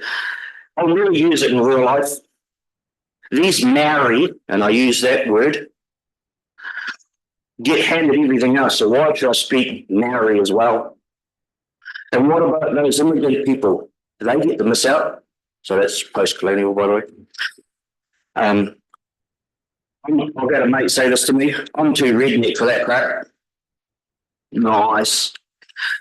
It was forced onto us, and I don't like it. That's what I get as well. Yeah, like us Māori, we love colonialism, but hey, here we are. I have uncles whose catchphrase is, I'm not racist, but, or I'm not racist because my nephew is Māori. He's already lost my argument right there. Well, my favourite is, I'm too old.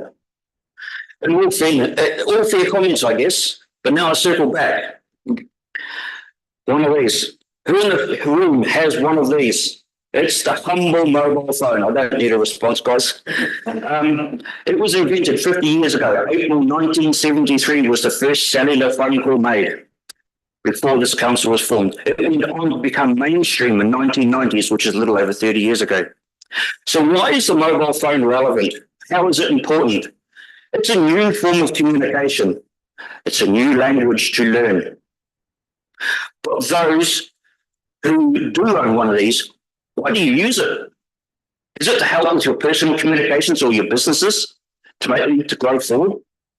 Even if you don't like it to start with, you have seen the benefits and adopted one of these forms of communications and learned a new language, the language of the digital era. It may not be a spoken language, but it is a language nevertheless. Cell phones will probably continually be used in the future to come, with new developments and continually adopted, probably without complaint. Arguably, this too is also a living history. And for those of you who think that you can't teach old dog new tricks and have one of these, why not try it again? Just learn a few words of te reo. Once again, thank you for this opportunity to speak in this forum. I do support the names for the 4 electoral wards and the inclusion of reo Māori, and I'm only here to speak to that. And my answer is yes. Tēnā koutou, tēnā koutou, kia ora koutou katoa. Kia ora. Well, thank you for that and sharing your points of view with us. Got a couple of questions in the room, firstly, or comments, Shane. Tēnā rā taso katoa. Mihi ana kia katoa e Rob, te rangatira. O ko makariri ki te rake, ko orakaia ki te tokai. Te waihora e hora ke nei ina te uranga o ka iwi e. Māwaira e tauri mai e. A māhau mā tau e. E te rangatira, tēnā rā taso katoa. E ngā kōrero e ngā mana whakamana. Ngā tiratanga e ngā mana whenua te uhape. Ko sei leka o tohunga e ngā uri a hoi pui nui tonu pakoto tai nui.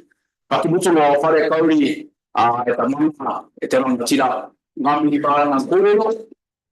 Thank you for your words, Rob, and thank you for the inclusion of our tamariki, our children and our mokopuna, because that's why we are here to make decisions for them and to hear their voices in our kōrero and our conversations, whether it be in English or whether it be in any other language, especially te reo Māori. So I wanted to personally thank you and kapakapa ngākau bau, my heart was a flutter at your kōrero. And those are some of this is part of our languages that we speak like this. Your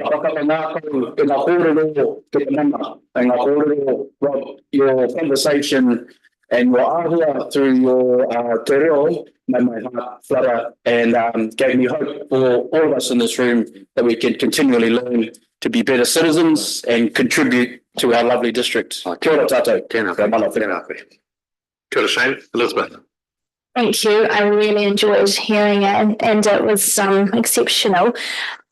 just quickly, a number of the submitters ticked no, but then in their comments, so to what you've shared about the naming, but in their comments they actually said if we swapped it over and just had the Melbourne names which they were familiar with, like for example Melbourne Tawera, if that's said right, then they would be happy to have ticked the yes. How do you feel about just swapping that out? Would you support that so that we still have the bilingual? Bit of a loaded question, that one, isn't it? Asking someone like me. No. If we go back pre-1800s, Te Reo was spoken and we had our names for our mauka, for our awa, for our moana, and for our localised areas in our whenua. I am hellishly biased and I don't see why I should have an adopted language in first place. Thanks, Rob. It's adopted. My second part is on your submission you ticked that you wanted to change the ward boundaries and reduce the councillors and get rid of the community board. I was just wondering if you could give me some reasons why you supported those changes? I've not heard much from the community boards or board in this Melbourne, as this case may be. I know I'm in Taufuri Kapako and not over there, but I don't understand or see well how their place is in today. We've got councillors for doing that job. Great. And you're supporting the reduction of 2 councillors for what reasons?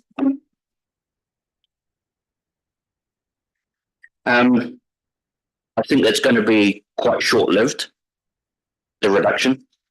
I think that once the rest of Rolleston has grown, those numbers will come back up again and there will be councillors reintroduced. I don't think those numbers will stay down for long. You just can't keep dwindling in numbers and budgets and expect stuff to keep happening. The numbers will come back, the budgets will come back up again. So I support it in the view of short term, not long term. Thanks, Elizabeth. Deborah. Kia ora, Robert. My question was similar with regards to understanding the community boards and their roles. And just to expand on that, because you haven't had the experience of Rolleston having a community board, and you say that with population growth, the number of councillors will come back. Do you foresee that Rolleston used to have a community board? Do you see the function of a community board coming back for Rolleston? It might do. It might do. We have a residents association, which is, I guess, in a similar vein. I haven't gone along to it. Well, I have gone along to it. I've stayed well clear of it. I just find it very one-eyed in many of its approaches today. It's not inclusive like they say they are. And I see many of these voluntary boards in that vein. And historically, even when we lived in Horswell, it was like that as well. It was, and I mean this with all due respect to the board members that are here and spoken today.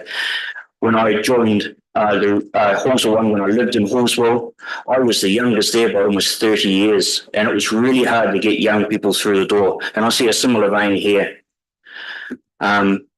Although I haven't been and sat in on the ones in Melbourne, my view is that that's what we are seeing in this. And I think the young voices are what we actually need to drive forward, not the voices of old, or sometimes, as we have in the Rolleston board, voices of yesteryear, driving new voices forward. That's not the way. That's not Tika. That's not the way it's meant to be. Okay, Robert, thank you for bringing your voice to this conversation and coming in person today to present that to us. We appreciate it. Thank you. The next presenter is Ken May. Ken, it's on diligent pages 30 and 31 of today's agenda, and it's submission number 293. Ken, welcome here today. Thank you for giving your time to this process and for your written submission. And now your oral submission. We're keen to hear from you, and there may be some questions after you've presented. Thank you. Thank you, Sam. I'd just like to make a comment regarding Te Reo to start off with. At high school, I spent a couple of years trying to learn Latin, and I spent another 4 years trying to learn French, and the only time I ever managed to use Latin, no, I can't even remember that, was just singing the school song, and French trying to refuel the Bristol freighter in Vientiane and Laos, because that was the only thing that the locals understood there. However, my background, for those who don't know, is ex-Air Force, 20 years, 5 months and 24 days. Had a great time teaching electronics, worked on C-130s, Bristol freighters, all sorts of aircraft. Had a couple of sales jobs, then to New Zealand, and finally ended up with GE Healthcare working on diagnostic medical equipment.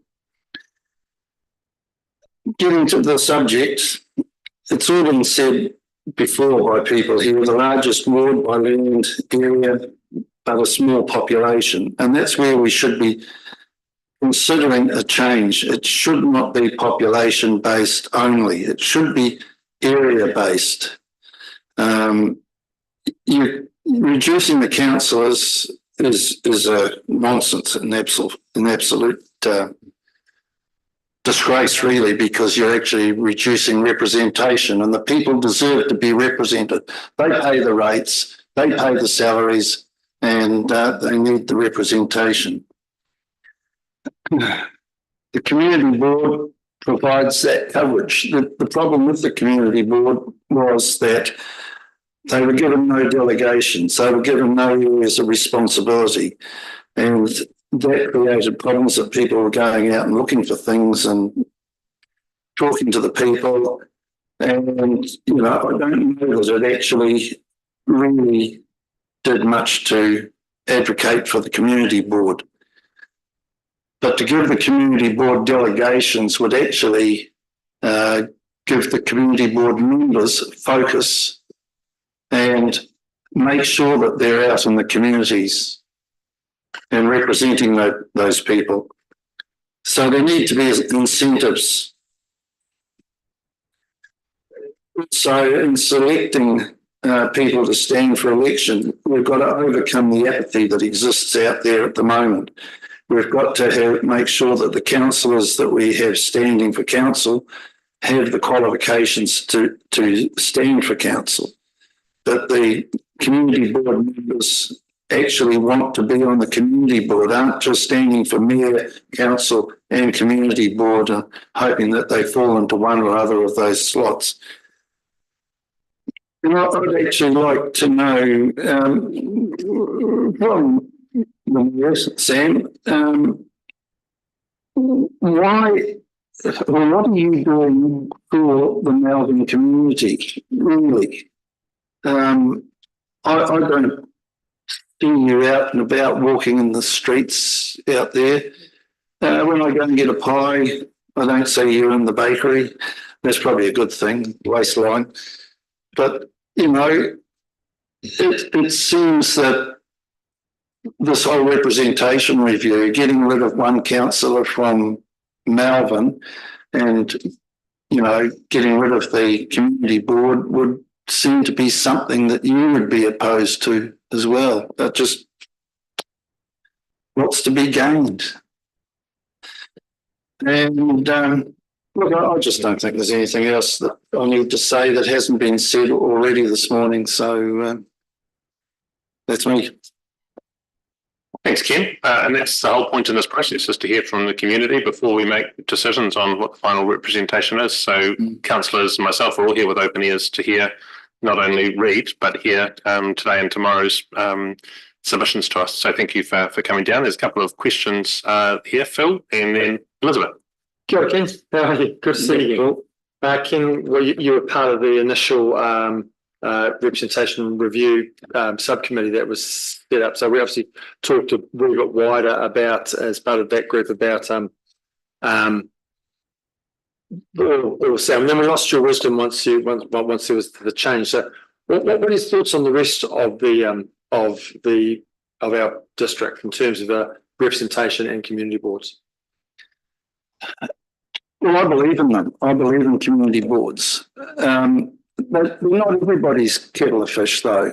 And to find the right people to stand, I believe possibly there's a councillor responsibility there to try and get out the cattle prod and give people, a tickle up to get them into putting their names forward. But you've got to get the right people. And the people that stand for community boards shouldn't be there just for the money. Do you think that Rolleston needs community boards or community representation?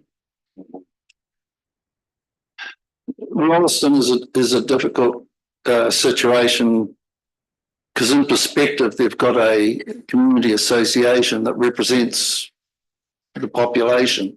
And because it's a very confined population, it's probably adequate with a community committee. Thank you. Thank you for your presentation. And it's great that you just said you're reiterating what other people have said. Makes it easier for us to have more time to ask you questions. A lot of one or two submissions came in and spoke to the effectiveness of community boards in Christchurch, and you talk here about not having the delegations and the responsibility, and they referenced the delegations and responsibility that they have in Christchurch. Are you familiar with Christchurch's community boards, and do you have any suggestions for what delegations and responsibilities that you believe the Melbourne Community Board should take upon themselves? I'm not overly familiar. I've talked to a couple of community board members from Christchurch when I was on the community board. But when you've got somebody like our friend over here who has had years of experience with the management of the West Melton Reserve, why not delegate to him overall reserve management? He could be looking at the reserves throughout the district. The roads, we look at Hoskins Road from State Highway 73 through to Rolleston. It's disgusting when you see the size and the weight of the trucks going down there, and the road's barely wide enough for two bicycles to go side by side. There's a lot of things that could be designated as delegations for board members to actually take responsibility for and pass the message on to their councillors. Thank you very much, Ken, for those views and for coming in today to share them with us. We appreciate it. Thanks, Sam. The next presenter is Mark Alexander. Mark, welcome along. Mark is presenting two submissions today. His a name withheld in the notice says Mark Alexander, so I'm guessing that's your own personal presentation, and then a Rolleston Residents Association submission after that, or in whichever order you prefer. Mark is fine as well. No. Hello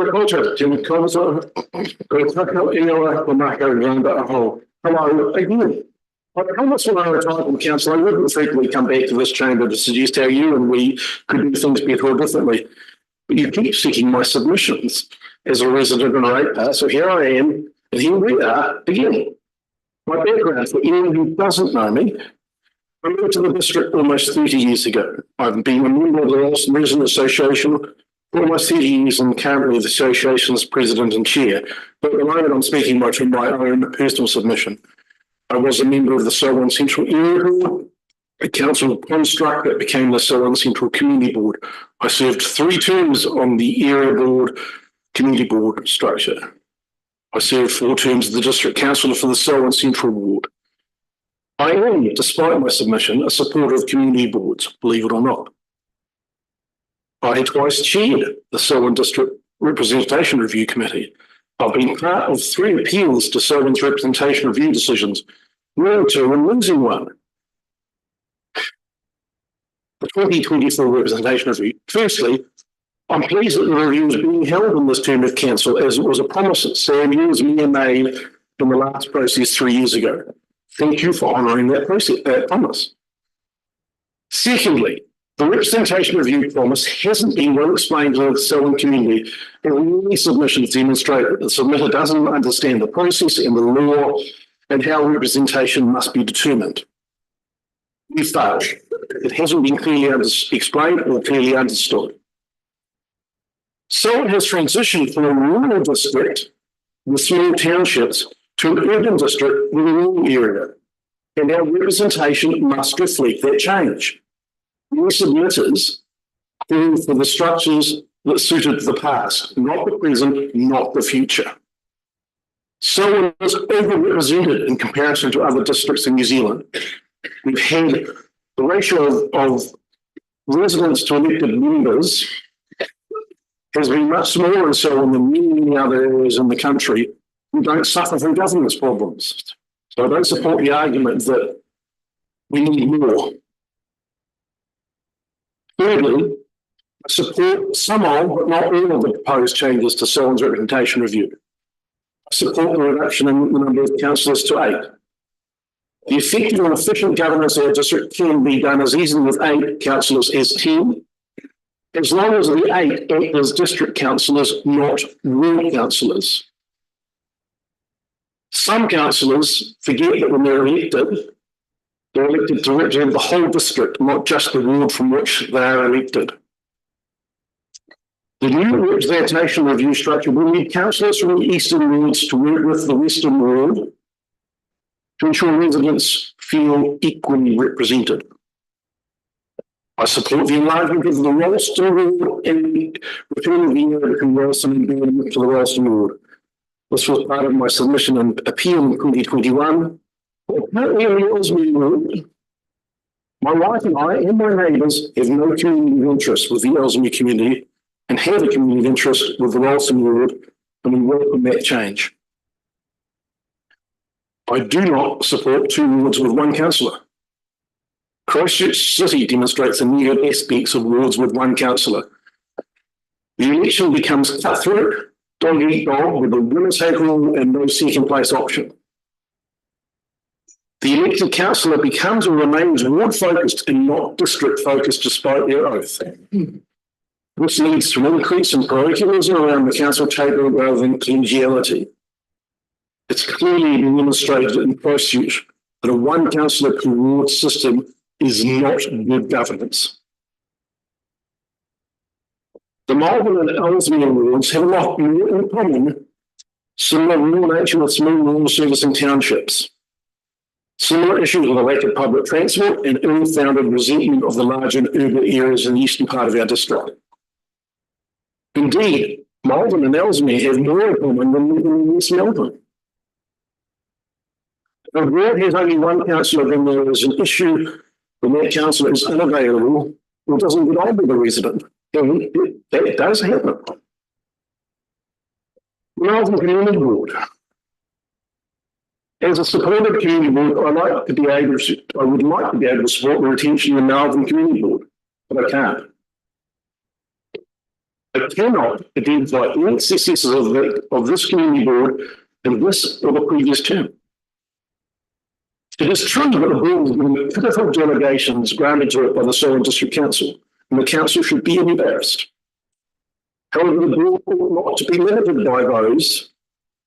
It has the opportunity as a community board to do much more on behalf of and for its community. It fails to understand this and grasp the opportunities that it has. The board has been limited by those who sought election to it, and the low turnout in the recent board by-elections show that the board really doesn't have the support it claims within its own communities. The council's interactions with the residents in the district will be better off without an ineffective and effectual community board as part of the district. I support the change. Our country is moving in a good direction in its relationship with Oahu and iwi. The bilingual names reflect this. We have a residual population in the district who resent this and argue against it, whom I do not support. I support bilingual ward names, however, for 3 wards, not 4. In conclusion, 3 wards, 8 councillors, no community board for the 2025 election. Thank you. Good, Mark. Thank you for that and presenting it to us. A good question from Deborah. Sure, Matt. Look, reading your submission, I note that, and I'm going to read it out, the Melbourne and Ellesmere wards should be merged to give 3 wards, Springs and Wollaston with 3 councillors each, and Melbourne, Ellesmere with 2 councillors each. That gives 8. With regards to the boundaries, would you see that the boundaries needed to be altered, giving the 10 plus or minus 10%? No, you misunderstood my submission. I do not propose that Melbourne or Ellesmere have 2 councillors. I propose that the single ward, that the Melbourne Ellesmere wards, as proposed in the submission, which had this process, which had 1 councillor, are merged. 1 enlarged Melbourne Ellesmere ward with 2 councillors, a total of 8, not 10. 10 would throw out this process. 10 would go back to the start and have to have a completely different set of ward boundaries. I'm not proposing that the process be restarted. I'm proposing that the 2 wards with a single councillor be merged. Thank you, Mark. Elizabeth. In terms of what the Local Government Act is encouraged, which is accessibility, size, configuration of area, reasonable access to members, do you feel that if you had 3 councillors elected in this proposed amalgamated rural ward, that they would be able to access reasonably that entire large ward? Do you feel that that would naturally occur? Because obviously when we've created such a large area, we're really it's going to make a very difficult accessibility, I feel. How do you feel that would work? For a start, I'm not proposing a large rural ward with 3 councillors. As I just said, 2 councillors for the combined Melbourne Ellesmere ward. The district is represented by 8 councillors who represent the whole district.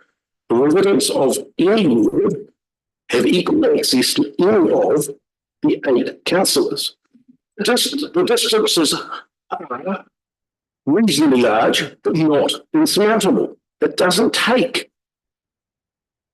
2 days to drive from here to Arthur's Pass or Lake Coleridge. It can be done there and back within a day. There are other methods of communication, cellular or landline phones, Zoom, Microsoft Teams. It is not hard to be contacted. In my experience, when I was a councillor, I did have contact with residents in both Melbourne and Ellesmere who managed to contact me and meet if required. And I was a Selwyn Central, near more or less a Ralston ward councillor. So no, it is not impossible. Yes, as I stated, I believe that all councillors, all 8 elected councillors, would have to act more as district councillors, not ward councillors, so that some from the eastern part of the district might have to travel to the western part of the district to meet ratepayers. Shock, horror. Thanks, Mark. Shane. Kia ora, Sam. Ngā mihi e Mark. I really appreciate your experience in all areas of council, and I see, as usual, you've done your due diligence, well read and well thought through submission. I appreciate your submission put forward. You kind of nullified at the end with your opinion on the community board, but one thing I'm unclear of, and you've mentioned it when you said the community board are given quite pitiful delegations. So then in your experience as a council, what delegations do you think should be given to the community board to give them more responsibility? I don't think they need more delegation. The Local Government Act allows them to act in a very broad fashion in an area of significance or of interest to the community. The delegations the council may or may not give might be useful or nice, but they can do a whole lot of things. They can submit on legislation, regional plans, the annual plan, someone's district plan. They're not limited to being a conduit between community committees and council.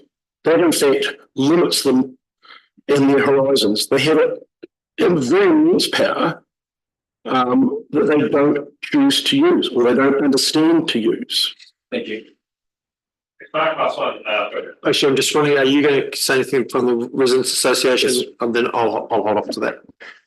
Thanks, Mark. If you want to move on to the Residents Association submission. Yes, just the Residents Association submission was very similar, and it may appear that I've just simply repeated my one, but that's not the case. The Residents Association considered representation a couple of times during the draft, the preliminary consultation phase, and it's pleased to see the enlargement. Here I'm speaking on behalf of the Ralston Resident Association, the enlargement of the Ralston Ward. The Resident Association's Orohi is based on the old Ralston Reserve boundaries, which incorporates the area in which I personally live, the Two Chain Road area north of the railway line. So in some ways, the ward returns more closely to the Ralston Resident Association area. And people who have a community interest who look to Ralston rather than any other area. They also think, and it wasn't just me, they also think that 8 councillors is enough, that the effective governance of the district can be done with 8, particularly if as a byproduct of the 8, the salaries for councillors increase and they might get to focus more full-time on council rather than part-time.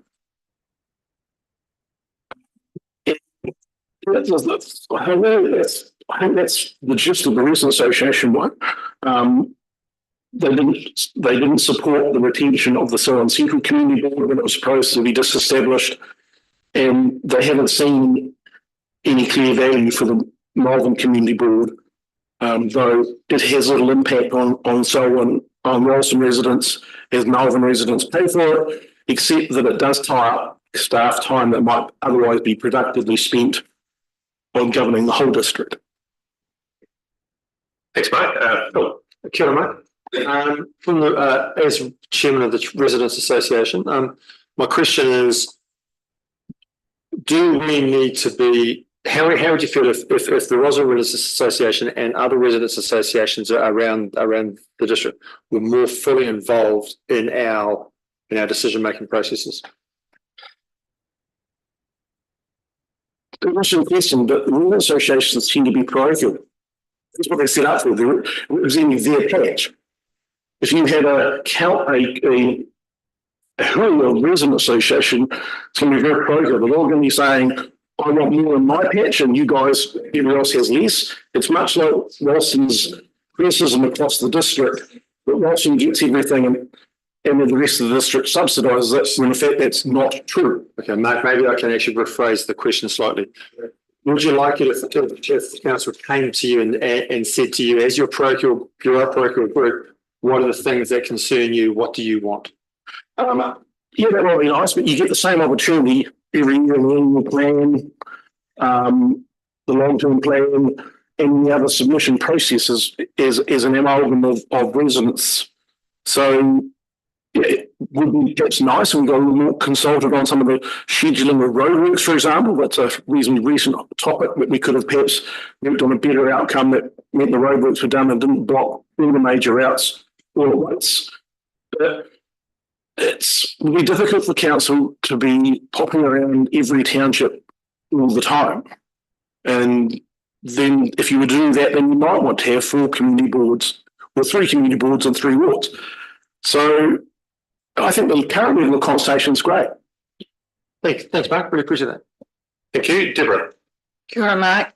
I was interested in your comment about being a resident and living outside Rolleston in the Ellesmere ward, and then coming back into the Rolleston ward, with regards to, your community of interest. With regards to the division that happens in other communities where townships, are actually divided, as where the old reserve boards used to be, and it's still their community of interest. How do you feel about more clarity around what determination there is for a community of interest in this process? I'm currently speaking as chair of the Residents Association, and I'm quite struggling to identify the question in the question. There seem to be several points you were asking, but I'm not quite sure how to tie that down. The Residents Association has always incorporated where I live, but I've always been a member of it since I moved into Selwyn. So that's part of why my community of interest is Rolleston. It was the nearest largest township when I arrived here. It is still the nearest largest township to me. As to the changes in other governance structures through the district, that's outside the scope of this process. I use the example of the Rolleston Reserve rating area simply as that is the definition of the area of the Rolleston Residents Association. Okay, so the Rolleston Residents Association is actually wider than the proposed ward boundary. That's what I'm trying to understand. Membership. Yes, but as due to changes of the incorporated societies, and we have to register a new constitution in the next 12 months, we will probably look at short way of contracting the boundaries a little, but there's not a lot of area that's outside of the proposed Rolleston ward. I think there's an area that goes west of Burnham Road through Thompson's Road that is nominally in the Rolleston Reserve, old Rolleston Reserve rating area that falls under the Residents Association, but I don't think we've ever seen anybody from that area at our meetings. Okay, thank you. Next step, Sophie. Yeah, kia ora, Rob. Always good to see you. My question is around, so obviously you've got a long history with this council, this area, and the old community and area boards. At the moment, hopefully you won't mind me saying, the Residents Association does have quite a limited reach within the largest town in the district. And it is quite a specific demographic that attends the meetings, much as, you know, there are attempts made to try to bring others in, but it doesn't always work. And I'm just wondering what your thoughts, or whether the association has considered whether it might be better to bring back a community board in an attempt to diversify the voices that speak on behalf of the community, or do you think that that would not be the case? I don't think it would be good governance. Yes, the Residents Association is struggling for membership and getting out there, but that's a reflection of society's norms. But a community board for the Rolleston ward, presumably with 4 members plus 3 councillors, would have the Rolleston area very overgoverned. It would be similar for the Springs ward, Bridleton, Lincoln, and West Melton. To have a community board for that ward would mean, you know, another 4 governors, and unless those boards grasped into a whole bunch more, they had potential to interact with the regional council on things like public transport. But it would, I'm not sure that would add diversity or representation or governance if that were the case. Thank you. Thank you, Elizabeth. Obviously, you're here on behalf of the community group, but I'm going to ask you as the chair of the community group whether you did or didn't discuss this, but for your personal opinions, given that you were talking about you felt that the remuneration towards producing councillors was a good step in the right direction to pay more people so they could work full time as councillors, would you potentially support even further reduction of councillors and going to a councillor at large system, so that you, as you mentioned in your submission, councillors could then go from across the different powers and not be representing wards, but more the district as a whole. The Business Association may have not discussed election at, well, yes, we did discuss election at large and did not like it.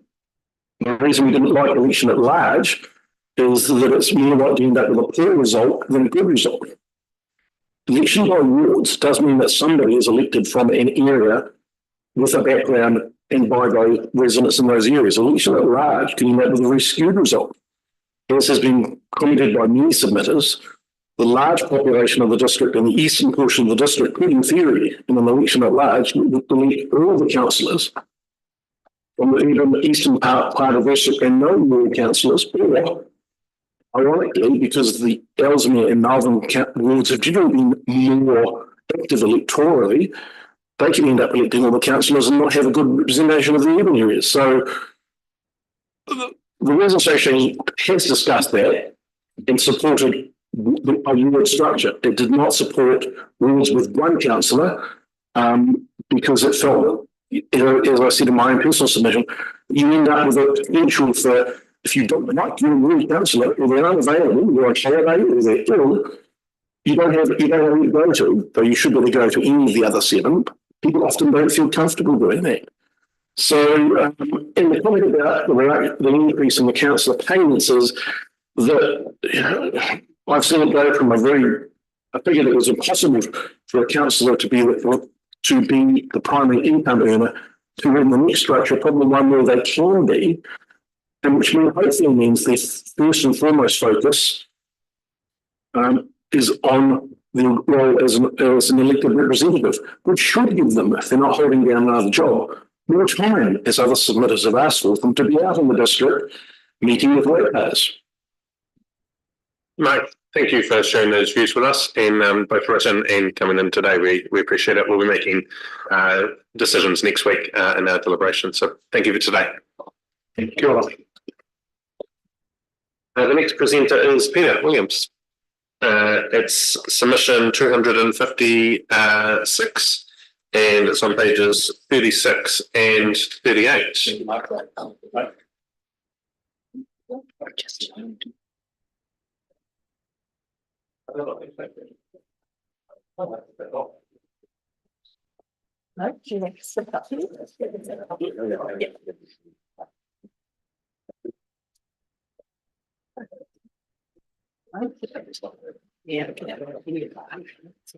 Thank you both for coming along today and for the written submission that you've sent, and also for taking the time to share with us your views. The floor is yours, and the microphone in front of you is currently on. Thank you. Well, good afternoon, ladies and gentlemen. I'd just like to follow up my representation that I sent in. I live in the Melbourne area, originally was the Tarawera County.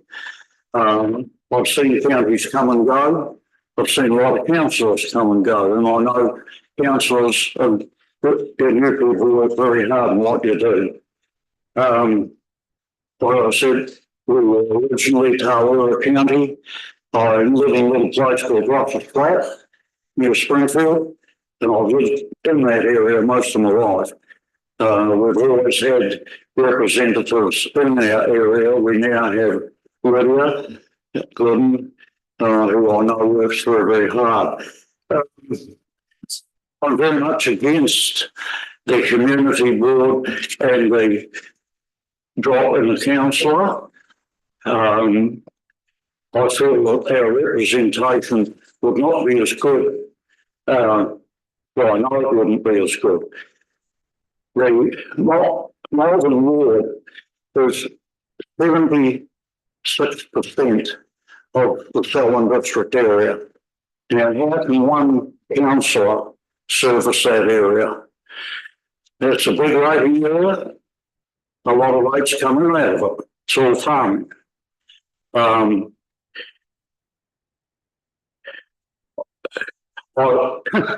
I know the representation has dropped to what it used to be, but I feel that the community board with the councillors are doing a good job. I remember when the Malvern Council, we had amalgamated originally with Malvern, and then later on, Malvern was amalgamated with Ellesmere to form the present council. I knew the guys that were mixed up in doing that, and I was told quite a bit at the time as to how they hoped the community board would work. I know for a fact that it did not work for a start. A friend of mine was a community board member, and he said to me, I might not be getting very far here. But after a while, I managed to get it working where the community board was communicating with the councillors. And to my way of thinking, that's the way it should be, that the community board is our contact, and then they contact with the councillors. So much, so much mucking around and getting through to your councillor. And the busy part of it is part of that.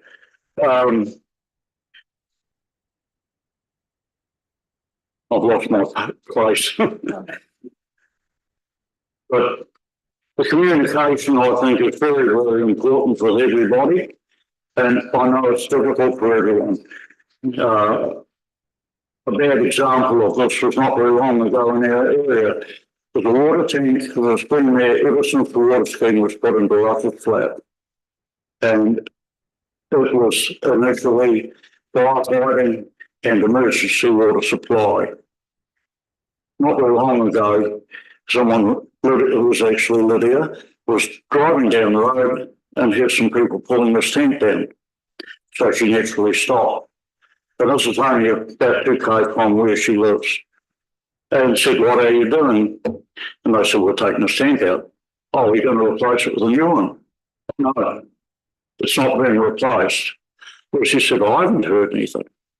And so apparently she made some inquiries with your executive, and she was told, it doesn't need to be in a consultation, we just took it out.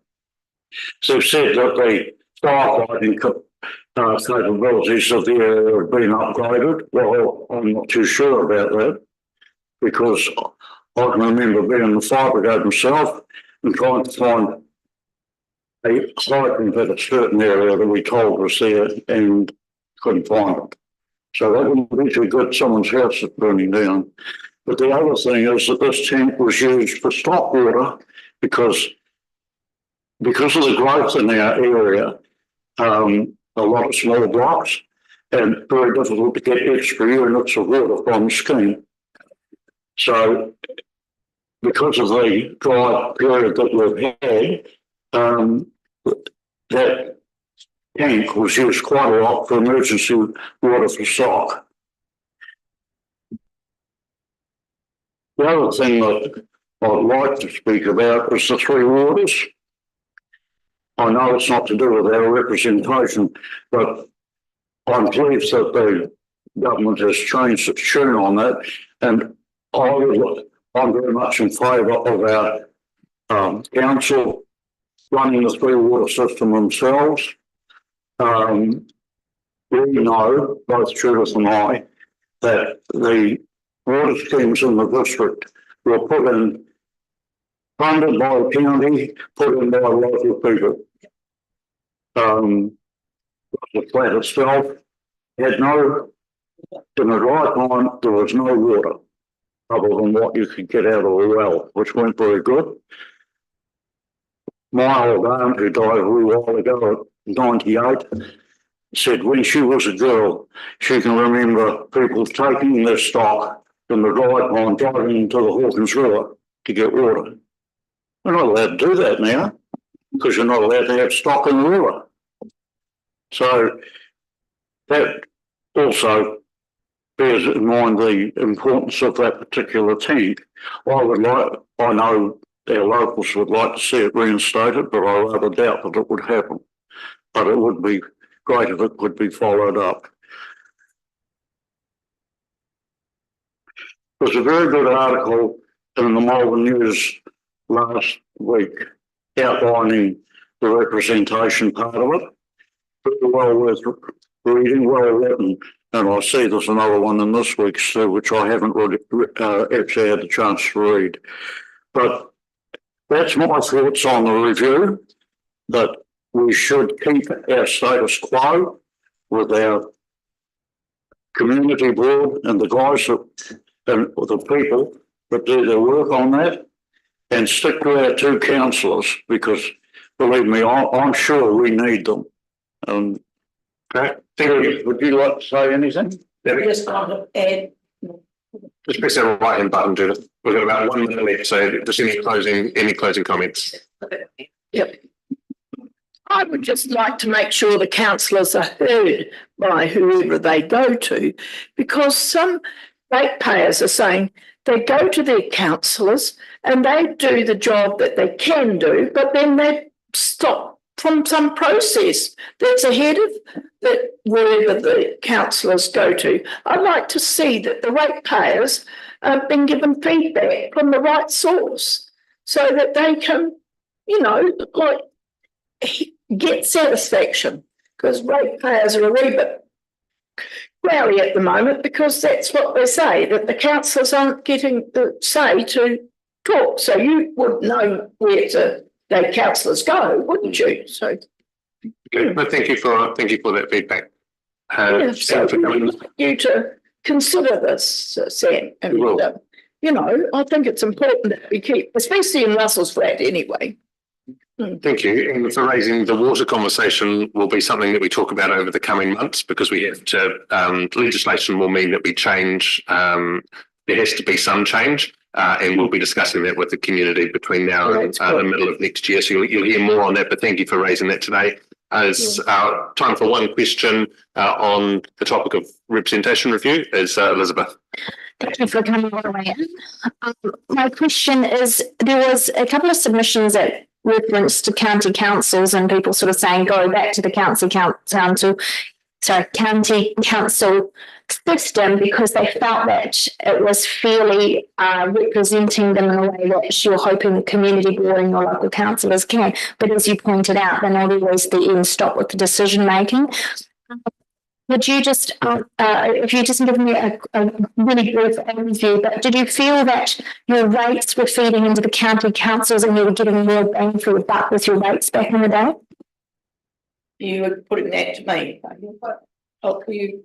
Yeah, I'm having a bit of trouble hearing you. No, she just did it much bang for your buck. How much bang for your buck? Okay, again, the county councils, when no one was making local decisions for your area, just before my time, were you getting more bang for your buck with your rates because it was local decisions spending the local rates? Yes, we were.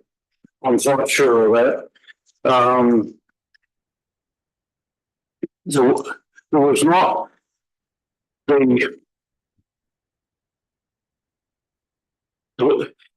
you got a more direct approach with your counties.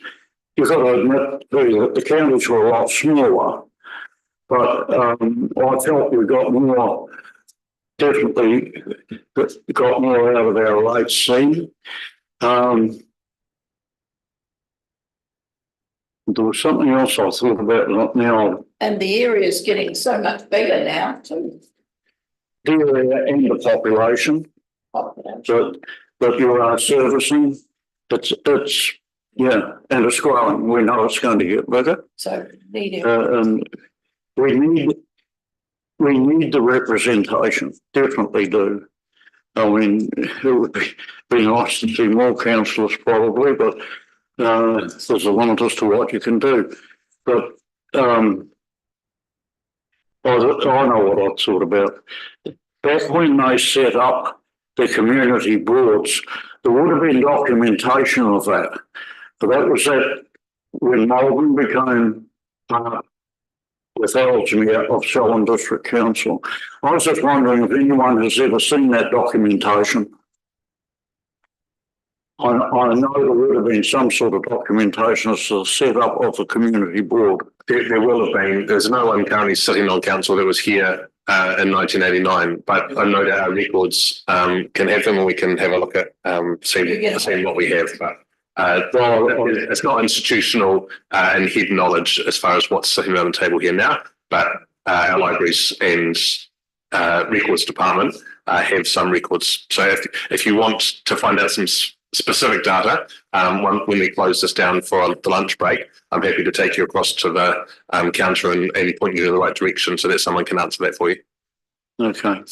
So thank you for both for coming in today and presenting to us. We will adjourn today's meeting. Our next presenter is at 1 o'clock, and it's Melissa Gibson. So thank you. Thank you very much. Yeah. Thank you.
Our first presenter is Melissa Gibson. Melissa, thank you for coming down today and for your previous submission to us, which councillors have seen and recognised an opportunity to highlight anything new to your submission. I'll give about 10 minutes. There's a big screen on the side of the wall that will just help us all keep time. And there may be some questions about your submission. If you just press the right hand button on the microphone in front of you, that'll turn the microphone on. Yep, thank you.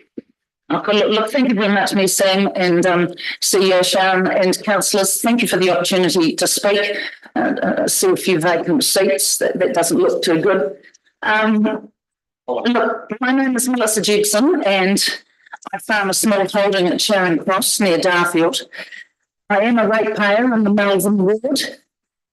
Look, I've read and noted over your consultation document with the proposals for the Melbourne and the Ellesmere, reducing the councillors from 2 at the present time to 1 in the Melbourne and the Ellesmere wards. There are over a dozen rural communities and many places of interest, from Arthur's Pass to Castle Hill through to Lake Porridge, White Cliffs, Holgate, Glentunnel, to Sheffield and Springfield and Darfield, with other communities hidden in between. I don't need to educate you in your district. Right down, of course, to West Melton, which at this stage you want to push into the Springs ward. Melbourne is a diverse ward which takes in many rural areas and rural communities. All these communities have different concerns and problems. Add to that the flow of traffic constantly through the ward, bringing with it its own problems.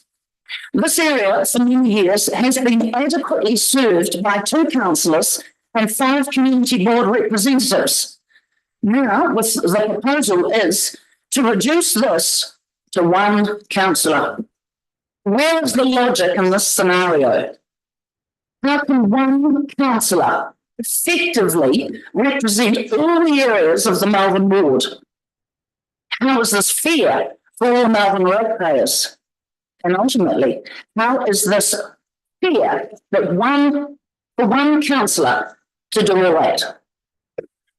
18 months ago, I was secretary for 8 community committees, 7 in Melbourne and 2 in, 1 in Ellesmere and 1 in Springs. I know the problems that arise. I know how difficult it is to get traction on activities and council actions and inaction that impact on rural communities. I know the landscape of Melbourne, an area diverse in many different ways, and an area that will be impossible to represent effectively and fairly by only 1 councillor. Please look favourably at retaining 2 councillors at the very least. I'd love to see you retain the community board as well, for more people out there, even though I did vote against it, because I'm among the apprehension that no other wards have community boards, so it's going to go down anyway, I would presume. While the rural ratepayers pay a lot in rates, it is very difficult to usually see what our rates are actually paying for. Please consider the money council receives from the rural ratepayers. As rural ratepayers in both Melbourne and Ellesmere, so we want to see what our hard-earned funds are actually paying for in infrastructure and in our rural district areas, as well, of course, as our highly populated urban areas. Melbourne is a diverse and unique area, attracting many visitors every year. Melbourne might lack in population. Don't devalue our uniqueness by lowering the number of councillors that serve in Melbourne. We need to hold on to and look after Melbourne, which is an integral part of the Selwyn District. All of you are Selwyn District councillors, so you must be aware of what is happening over the complete district, not just in your own ward that you represent.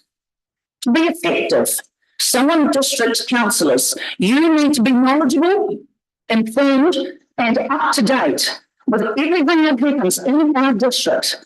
Therefore, 2 councillors are the barest minimum needed in Melbourne to keep you as councillors informed.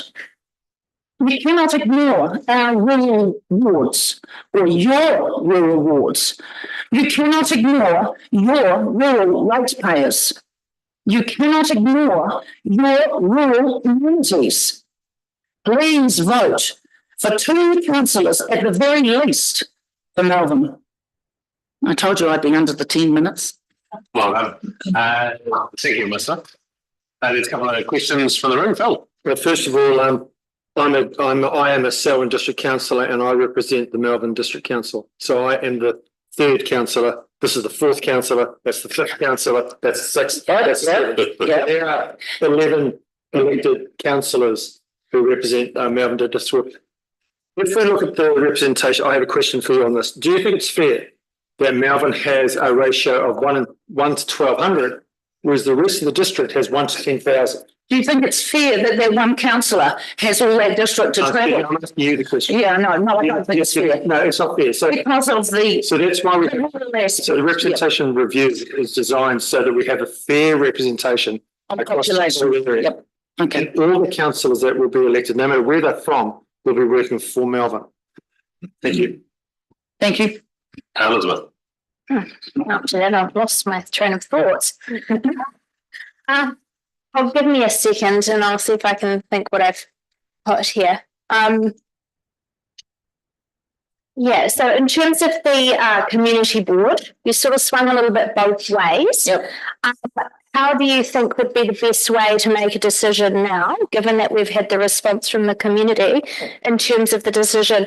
Do you think that council should weigh up the decision based on the representation reviews results statistically, or on the council's preference around retaining community boards or community board options for districts? Thank you for that question, Elizabeth. I think you should be listening to your ratepayers and the people, and if they think that the community board should be as well as in Melbourne, I think you should be sticking to the status quo. Personally, I'd like to see you stay at the status quo. Thank you. And Sophie. Yeah, kia ora, Melissa. Thank you very much for coming. Lovely to see you. I'm going to ask this question because I asked somebody else who spoke previously who had experience with the community committees when they were still going as well. If there wasn't a community board, so obviously now instead of the prior township committees, we've now got quite a lot of township associations, residents groups, however it is that they've chosen to form themselves since then. Do you think it would be worth having some sort of forum where the chairs of those groups were able to speak with however many Melbourne councillors there were as a bit of if there wasn't a community board, then they would have a forum where they could discuss things from their townships. Obviously you'd want that councillor, those councillors, any of the rest of us to go to as many meetings as possible as well. But then they would be a direct conduit for their own townships rather than going through the community board, because that sort of is another step. I'm just wondering whether you think those townships groups would be up to that sort of. Look, I think the townships will be up to any representation, anything that they could have a forum through to let you know of what concerns that they have within their own particular area. It's interesting, one of the previous question, I think it's Paul that said the previous question, I feel that, I know you're all Selwyn District councillors, and yes, you might be not Melbourne councillors, but you should know what's happening. And if it wasn't for those Melbourne councillors and the community board that has been quite vocal just lately, especially, you wouldn't know what's happening. And you need to have that linkage for the whole of the district to be involved. Your district is large in area.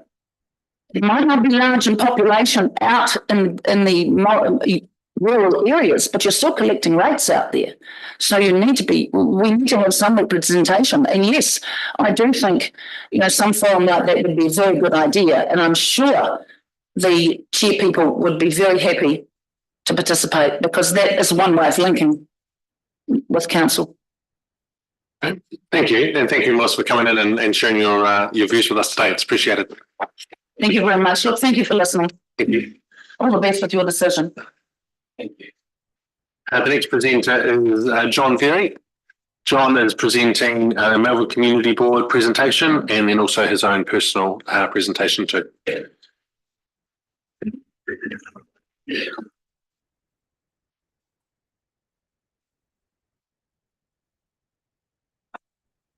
We'll get your presentation up, John, before you feel like you have to start so that it's ready for you.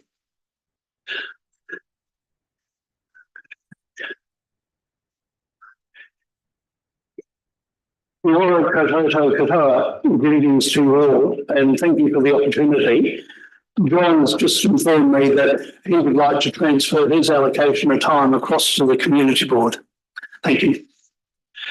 So, honourable councillors, as you know, Selwyn is a district of diverse and distinct communities, each with their own needs, priorities and aspirations. The uniqueness is what makes our district special.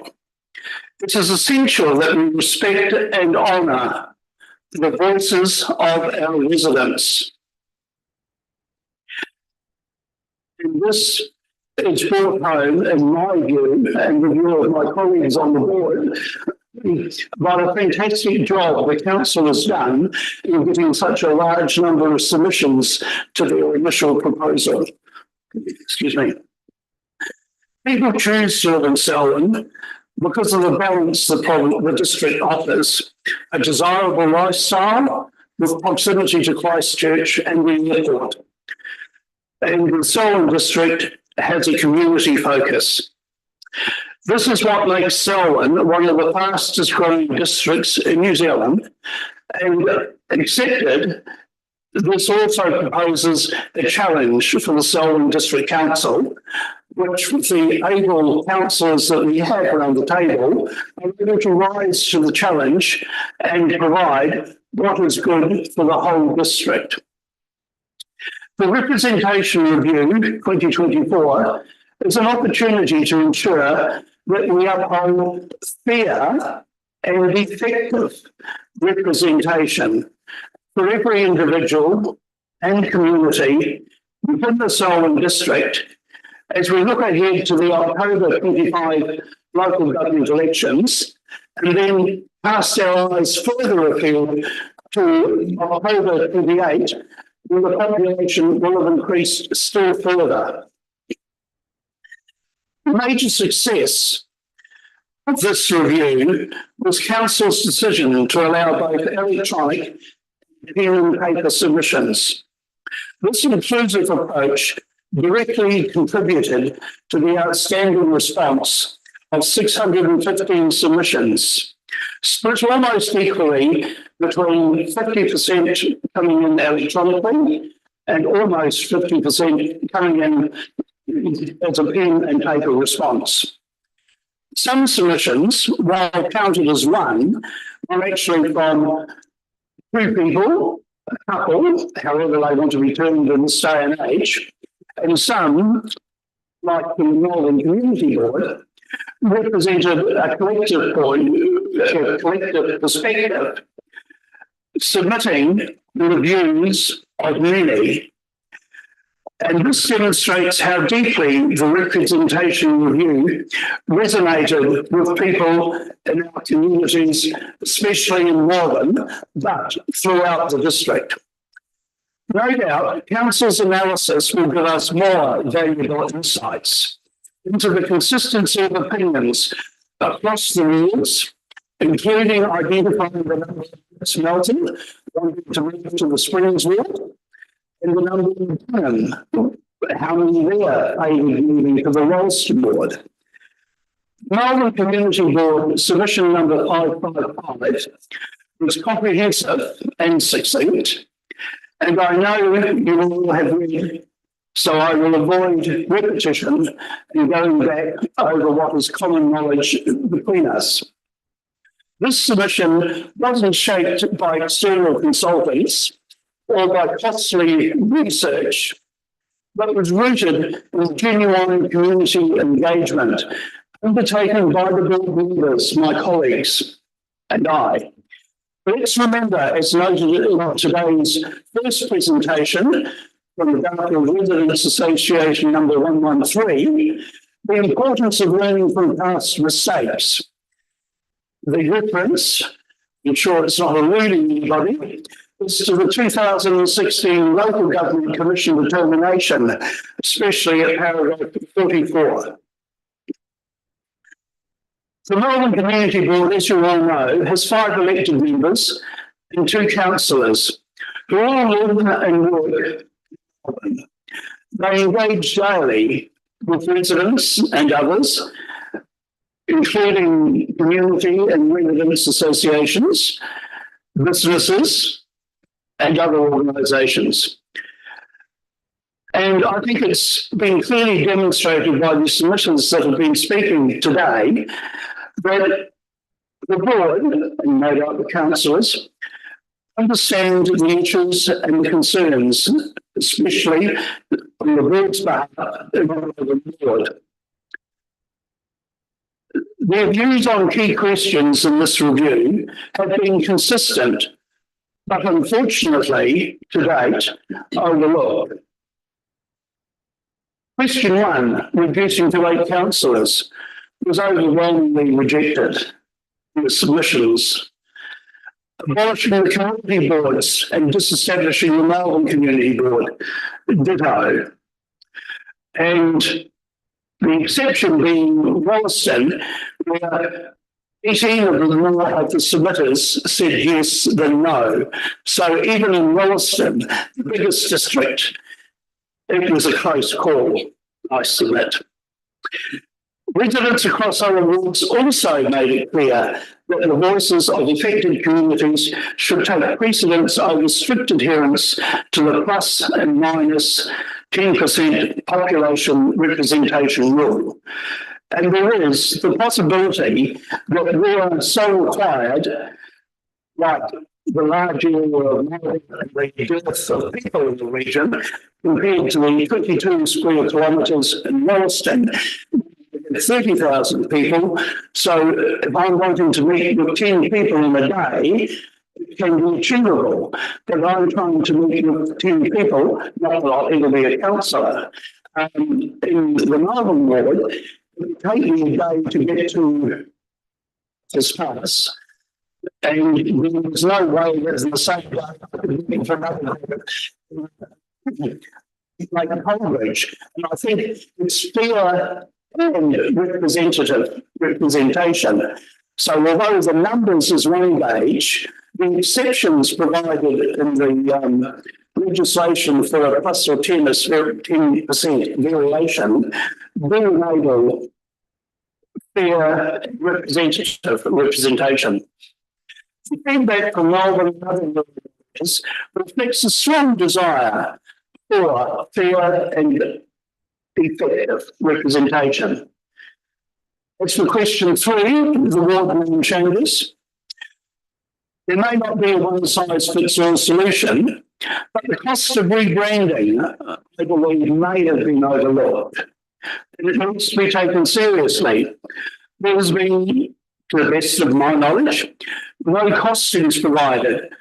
And if it was, I failed to see it in the long-term plan. So how much more than the predicted 50% increase for rates over the next 3 years, referring to the press, 15th of July 2024, the rates rise to accommodate these renaming, rebanding and consequential changing. Thank you. Submitter number 541 raised a vital point about the financial burden on local businesses and ratepayers. This is a reality to be considered because if the board name changes, stationery needs to change and a whole lot of other charges will be incurred in giving effect to such a change. The overwhelming message from the board's reading of the 615 responses is the trifecta: no, no, no. The people of Selwyn has spoken. They want representation that is fair, balanced, and gives them a voice. That is, representation that does represent them. Next slide. An unofficial analysis conducted by myself, errors and omissions accepted, and others, reveals that the results of this review are clear. Despite the questions not being as clear as they could have been, and this is evident through that quite often a tick in the box is contraindicated by a more positive comment. And as you can see, as I mentioned earlier, even in Wollaston, only just 18 responses more in the yes column than in the no column. The removal of community boards was resoundingly rejected, with the urban area of Wollaston again having just 27 more responses in favour of no community boards. Next. Across the district, the importance of community boards, especially in rural areas like Norwood, is undisputed. In closing, dissatisfaction with the Selwyn District Council is clearly evident in many of the submissions. There are calls for stronger partnerships between the council and the Melbourne Community Board. This requires effective delegations and that more authority appropriately be given to the board to enable it to provide better services and amenities for the betterment of the community. The important distinction between residents groups and associations is that the Melbourne Community Board is legislated. In the Local Government Act, as I'm sure you're all aware, I'm just wishing to make a point, the board is not a committee of council. It has its own powers, and it is clearly acknowledged and clearly accepted that it is for the council to make the determination at its sole discretion as to what powers, if any, for the community board. And I suppose the issue is, if you have a community board that's able to be effective,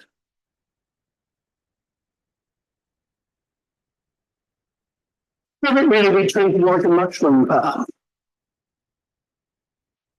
Effective community representation, especially in areas such as Melbourne, as you all know, covering 76.6% of the Selwyn district, cannot be achieved with just one councillor and no community board, even given the 600 or so staff employed by the council.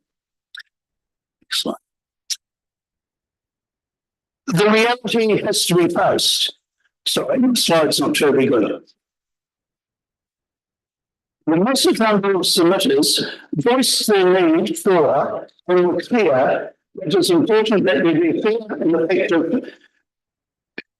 I'm going to the coloured portions in the slide. Community representation and local voice.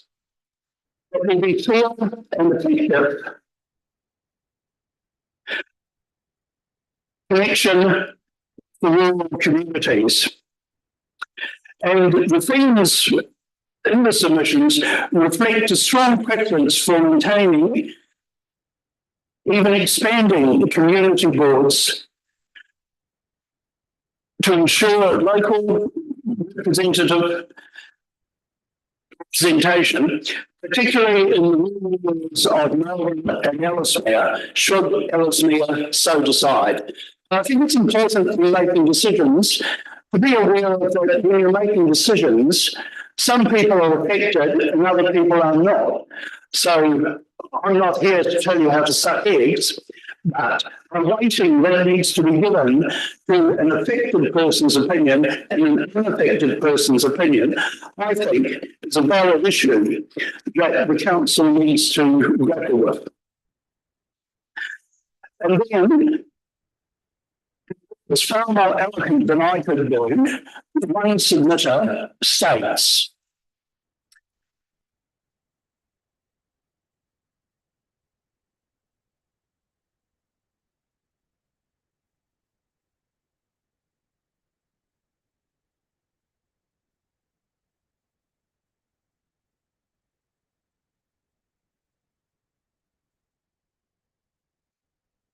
as we move forward, we must respect the voice of the people. It is the people that have spoken. The community has spoken with a united voice. Fair and effective representation in Selwyn requires that we look to the future. We've looked back to 2016, but not only do we need to look to 2025, but we need to look to 2028. And the projections on population growth between now and 2028, the board's view, should be factored in to looking at the representation. The earlier speaker mentioned going back to 1989, which I do remember, the area had 13 councillors in 20,000 population. And we've now grown massively to 80,000, 10 councillors, and we're hoping to bring it back even further. Community boards do add value when we're working effectively by ensuring local representation. The Melbourne board should not be disestablished, contrary to this being the preference in the initial proposal. This isn't just a numbers game, it's about people. And although the Prime Minister may have a different view, well-being is important. As we heard at the recent Local Government New Zealand conference in Wellington. We're here, especially the councillors, you're here, maybe is the better wording, to represent our people, the people of the Selwyn district. And one of the challenges is there is a rural urban divide, and Selwyn, going back to 1989, started as a rural council. And it wasn't until the recent developments of the city of Rolleston has changed things somewhat. And maybe there's a need at the next representation review to think about, could Rolleston be hived off into whatever, and then Melbourne can focus on what it's done so well in the past, very productively and with a great balance sheet, serving the needs of our rural community, which is what New Zealand in my day made its name for. So our people, especially in Melbourne, as the Melbourne Community Board submission, have the right to be heard and to have fair and effective representation in the Selwyn district at the October 2025 local government elections. Hopefully, moving forward, the political and bureaucratic will align with the views of the people of Selwyn. Thank you for listening, and I'll take questions. Thank you. Thanks, John. Shane. Thank you, Sam. Thank you, John, for a very impassioned speech. I appreciate the depth of work and knowledge that's gone into presenting today. You mentioned 1989, and I wonder, do you still drive a car from 1989? Is it still efficient or effective as it was in 1989, or have you upgraded since? And do you consider driving face and meeting people face to face in terms of the geography that you have explained to be the most efficient form of measuring effective engagement? Thank you, Councillor. I'll break the first crunch of questions with a no, and I think that's self-evident. Do I consider face-to-face meeting effective? Yes. It's time-consuming.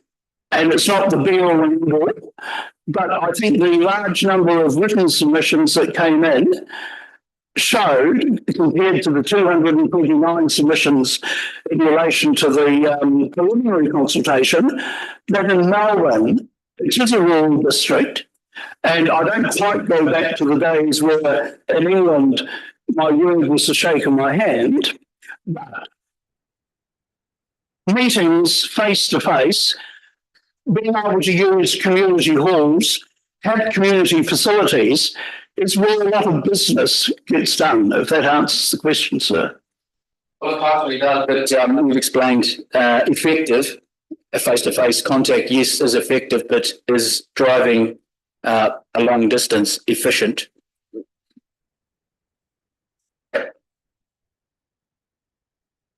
It's probably as efficient when I go to make a telephone call to the chair of the community board in West Melton, and I live in Darfield. Telecommunications reception is mostly non-existent. If it is there, it's distorted. And I suppose my view is that we left with the position that what option do we have in the lack of modern, efficient, effective telecommunications, but to drive? And also, I believe too, that there's no better value when a ratepayer has a concern, and not 100%, a bit of discretion here, and actually going and seeing it with your own eyes. Thank you. Thanks, Shane. Sophie. Yeah, kia ora, John. Thank you very much. Very comprehensive submission. I'm just wondering around, part of what you've done is obviously gone and read back the previous determinations from the Local Government Commission. And I was just looking, as a result, looking back at the last one in 2022. And just wondered if you had a response to a couple of the things that they had in that one. So there are mentions where they actually say, we felt there is an unusually heavy emphasis placed on pre-1989 communities. And that they noted that research found that not all residents were finding a strong connection with those pre-1989 county council areas anymore. Also around... So, because you've mentioned about the status quo and using that instead of the initial proposal. Part of the other discussion last time was around communities like West Melton and Whedon's now having more in common with townships like Lincoln and Prebbleton due to their proximity to Rolleston and also to the Christchurch boundary. So that is where now people were going for higher education and entertainment and employment, and also with the way that the education, I noticed in your submission, you mentioned around people going for education in the ward that they live. Obviously, West Melton, the kids go to Rolleston High School, and the primary school is part of the Rolleston Kahuiako. So I'm just wondering, how does that fit with the desire to stay with the status quo if actually the status quo does not match communities of interest? Thank you. Some excellent points there.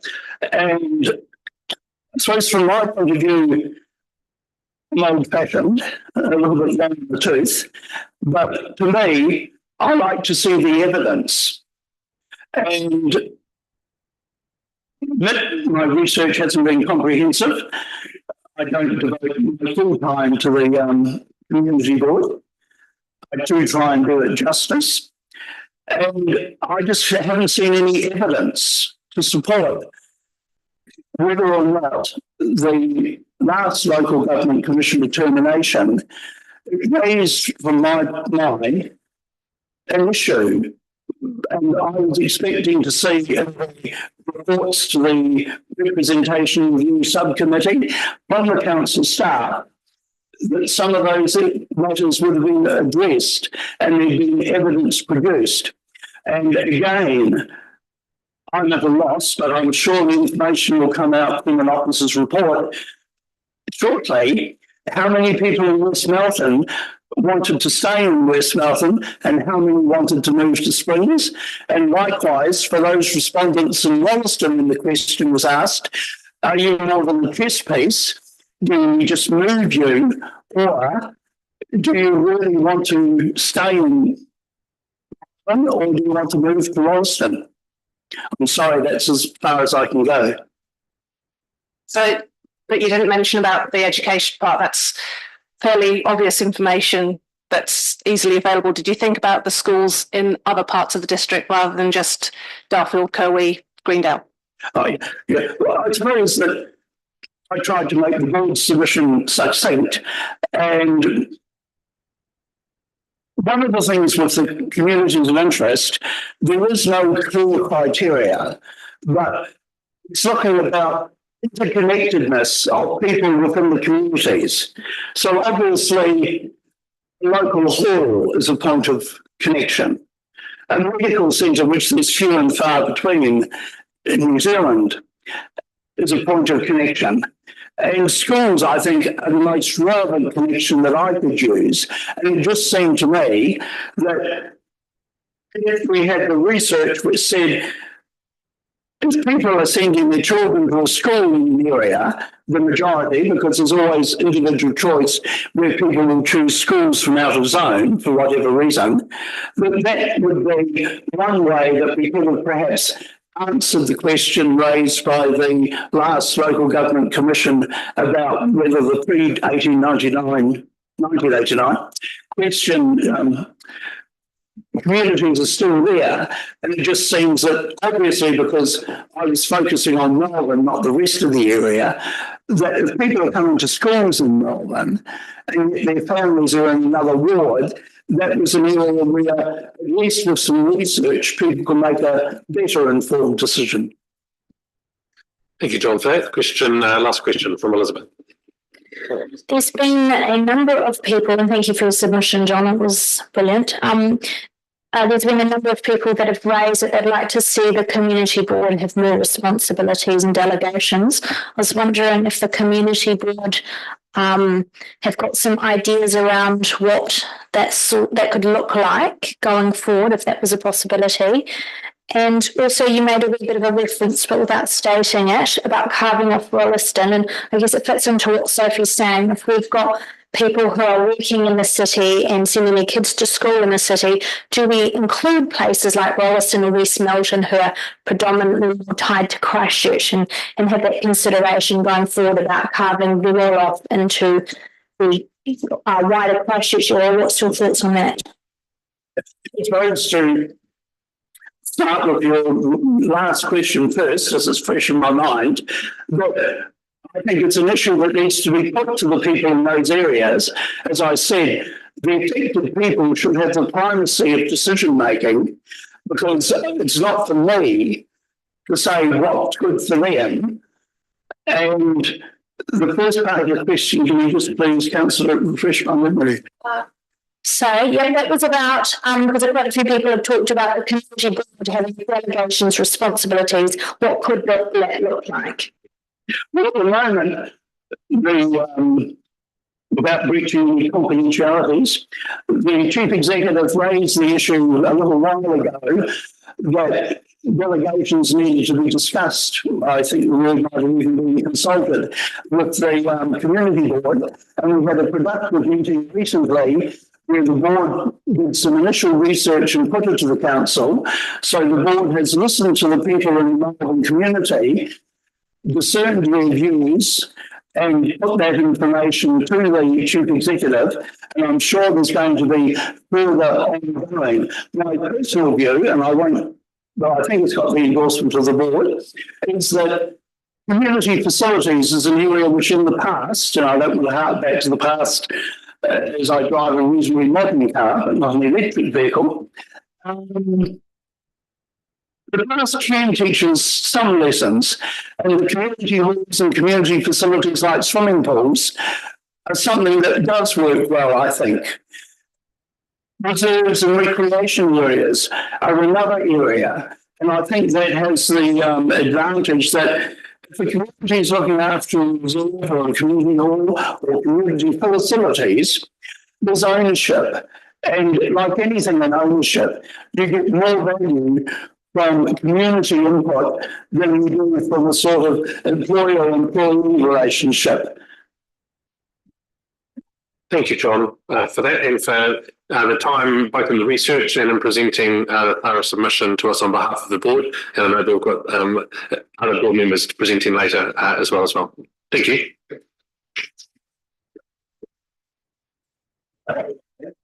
Mr. Mayor, can I put my apologies in for the next 10 minutes? Yeah, that's fine. Well, the next presenter is Graham Evans. This is submission number 278 on page 78 of today's agenda. Graham, welcome along and thank you for taking the time to give us the submission in the first instance and then coming along today to present in person. Just that right hand button turns the microphone on and the floor is yours. Thank you. Thank you for the time. My input is around reducing the councillors from 10 to 8 will have in effect a reduction in the rural voice. Representation shouldn't be based on population, but rather the number of communities of interest in the ward. If based on population, Rolleston and Prebbleton will be overrepresented and the rural townships underrepresented. We need to maintain an effective representation for all communities of interest. We need to keep Melbourne Community Board. There used to be more community boards. Communities should be able to elect to have a community board, and if they should wish to. Melbourne is a large ward with many communities of interest. If they want a community board, they should be encouraged to have one. The council have not explained that reducing the number of councillors will not save any money. It will not save the government money, nor the council, nor the ratepayers. In fact, it will be giving the remaining councillors a pay rise. If the public knew this, the outcome would have been more favourable towards keeping the current number of councillors. Why would anyone choose to have less councillors for the same amount of money? If the number of councillors were reduced, then this would favour the long-standing councillors and probably reduce the newer ones. For a better representation of our diverse district, we need a good mixture of new and long-standing councillors. Why would one of, if not the fastest growing district, reduce the number of councillors if it doesn't want to save any costs? So having been involved in voluntary organisations all of my working life, and retiring from a full-time work at 60, I still was a candidate for the Christchurch City Council Community Board. During my campaign, I was finding it hard getting traction, as general feeling was that most voters knew who the mayor was, but not councillors, and needless to say what the community boards was. As a first-time candidate, I missed out to a sitting member by 200 votes. I campaigned with a well-known Christchurch family name who did little campaigning and went from community board to council. Being a councillor can be a thankless task. We need to raise the profile of councillors. By reducing the numbers is not the way to do this. Thank you, Graham, for the presentation of the lifting. Just a question for me. I'm interested in how, and this is the struggle we're all having, and a whole lot of the submissions we're having as well, is if not on population, what is the right tool and measurement, do you think, to have a per councillor decision on? The Local Government Commission says it's on population, and that's why we're having to make the changes we are. We're hearing lots of different views. I'm wondering if you have a view on what the right metric is. Well, no, I can't answer that, as I don't have an opinion one way or the other, but I am concerned that it's been driven by government. Thank you.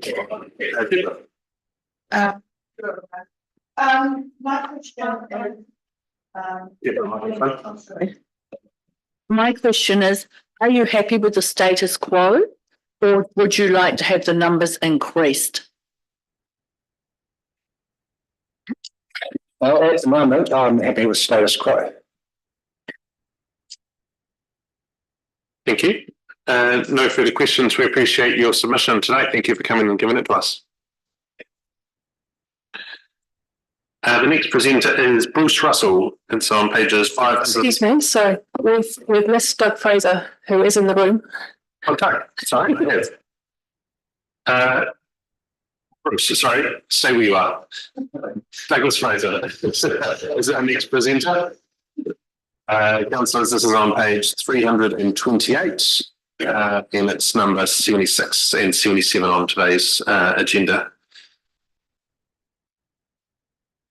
If you just press the right hand button on the microphone in front of you, that will turn it on. Thank you.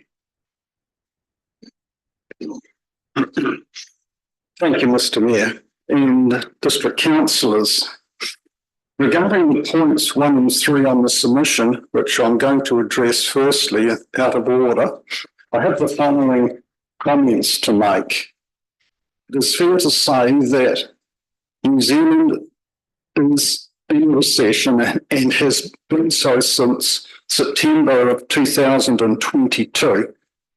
The Reserve Bank's official cash rate, or the OCR, where banks borrow their money from, is currently at 5.25%. It was 5.5% just a short time ago.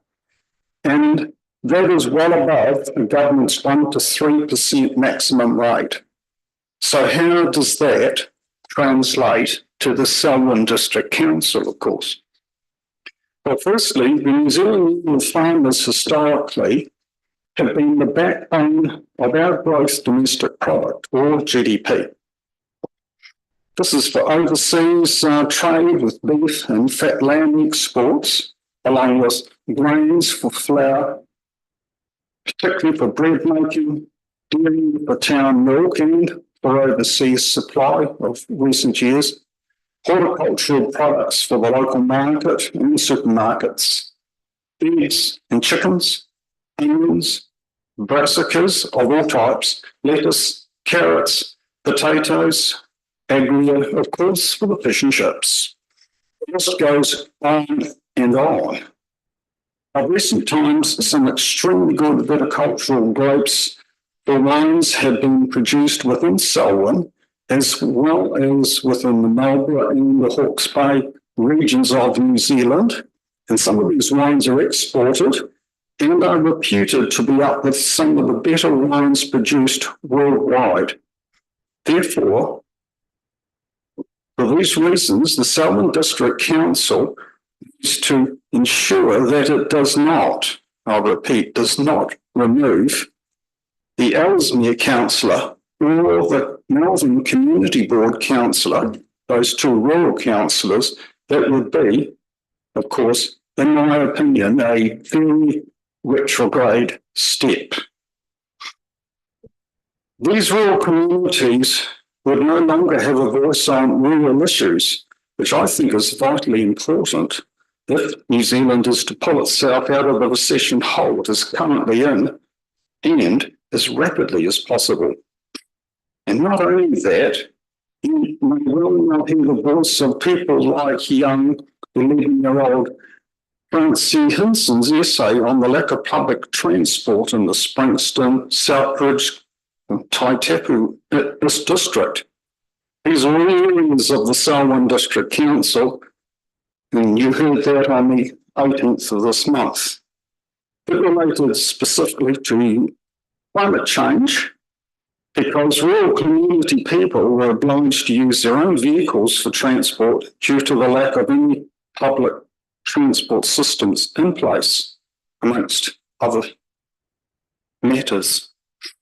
Also, currently there are 11 out of 15 retail sectors currently in decline within New Zealand, with engineering, manufacturing being the main two still showing a positive growth rate. And that is why we currently need to hear the voices of those two rural councillors within the Selwyn District Council. Now, point number 2 of the submission report. The rural communities within Selwyn do not have a hope of increasing their population at the same rate as, say, Rolleston has. As you're all well aware, Wollaston has had the fastest population rate of growth for any township within New Zealand, bar none, for most of the 8 years that I have been living here. The rural farmland can only contain so many houses, obviously, because it's rural farmland.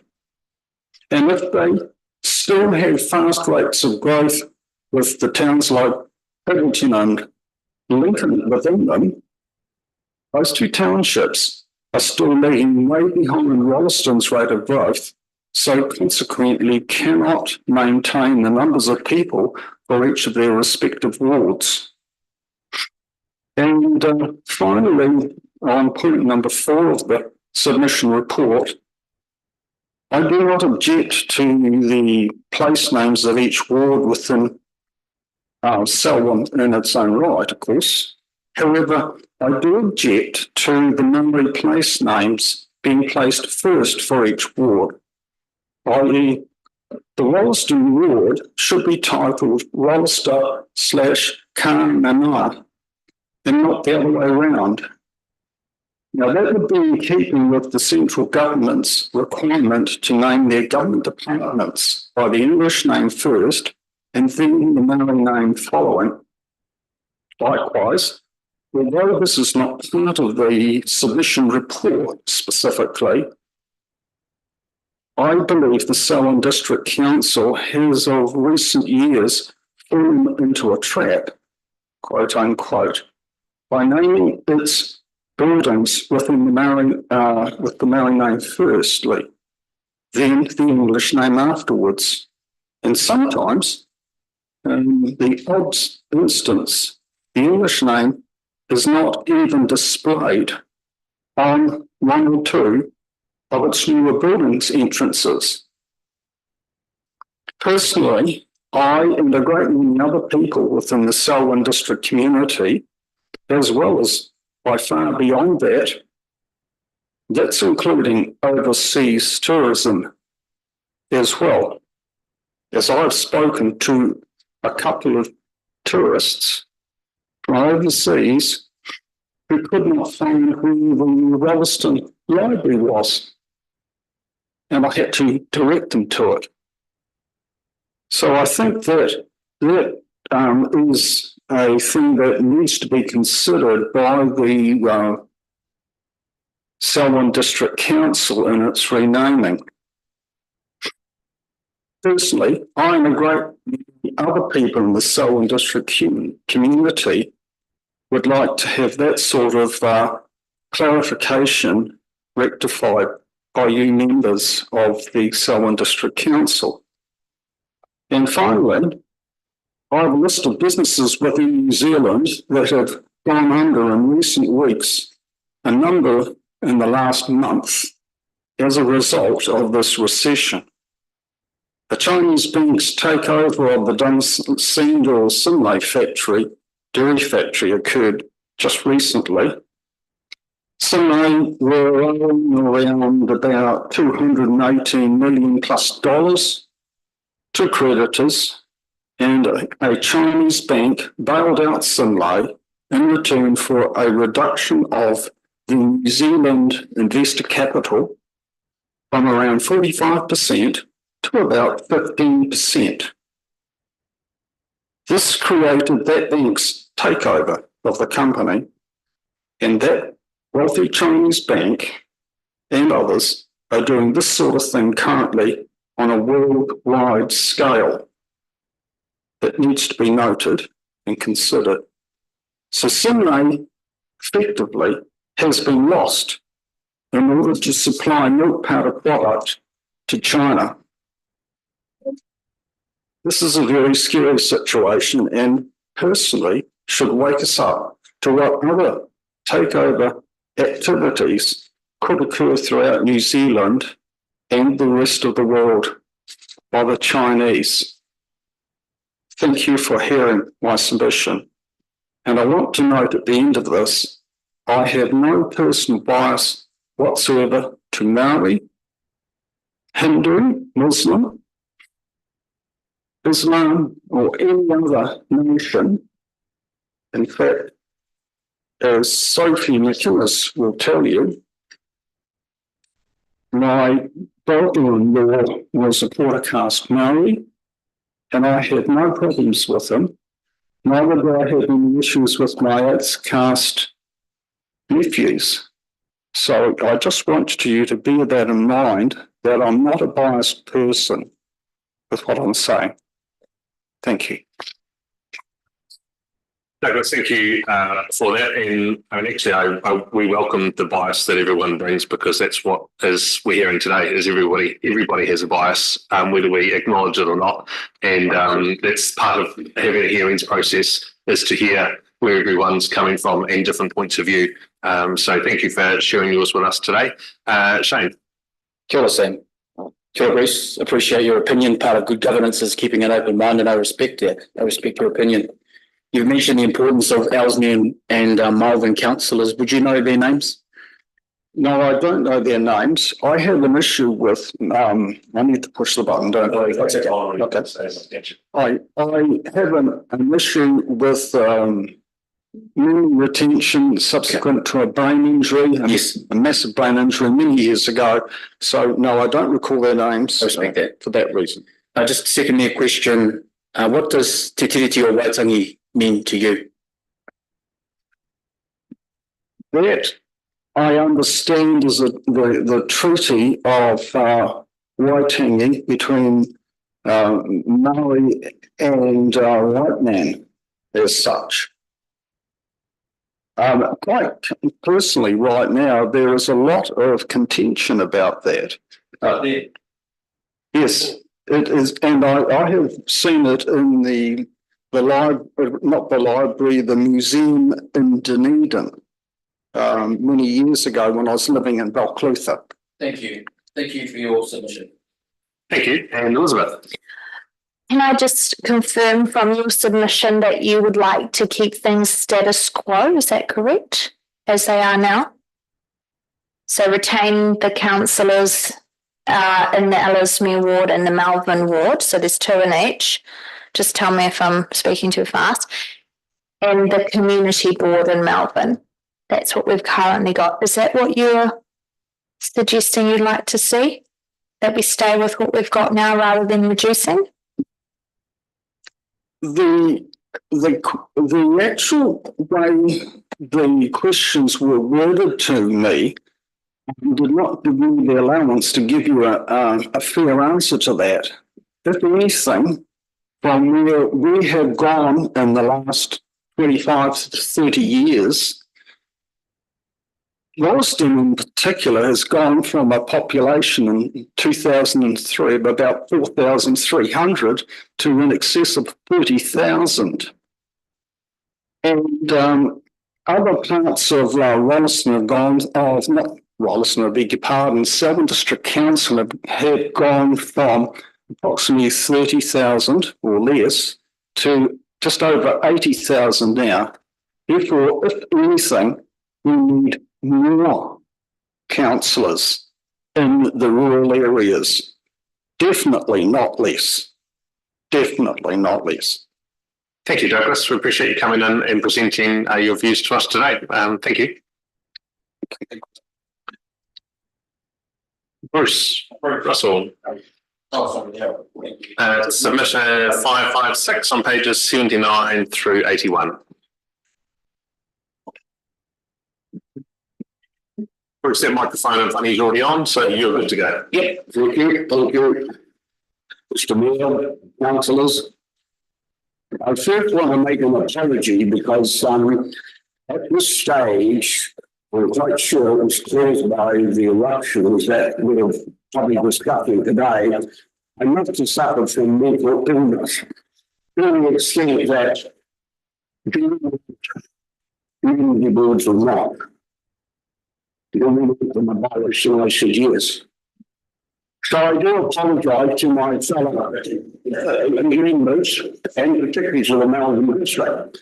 And I assure you, though, that Councillor Lyle, Councillor Dean, and Mr. Tim Harris, you have not convinced me that we do away with community boards. Rest assured, I'm still a great advocate for Wilson's. So that's and you'll see where I did say yes that we abolish community boards. Okay, the Melbourne ward is as it's already been stated today, is some 76% of the Selwyn district. The ward has farming communities, small townships, and areas with growing populations. These factors must be valued in diverse communities. It is important to retain fair and effective representations to meet the unique needs of Melbourne. And I believe currently with 2 councillors and the community board, we are meeting of the expectation.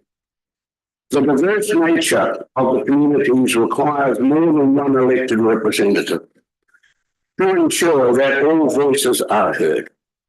One council alone cannot adequately advocate for the different needs of the communities of interest, particularly when balancing the needs of rural and semi-urban areas in the Selwyn district. The role of a councillor involves attending meetings, consulting with constituents, and addressing local concerns. With only one councillor, the ability to stay accessible, respond to community issues, and attend to pressing matters across such a large ward becomes impossible. A single councillor and no Melbourne Community Board reduces democratic representation, meaning that residents have fewer choices and a smaller pool of voices. It has already been stated today here by some of the councillors that you not only represent a ward, you represent all of Selwyn district. I concur with that. But councillors, you are elected by your own ward. And your own ward expects you. The preference is to your ward.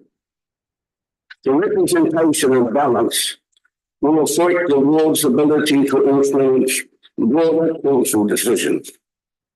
Having only one council and a council of 8 councillors risk Melbourne being overshadowed in decisions that impact the whole of the entire district.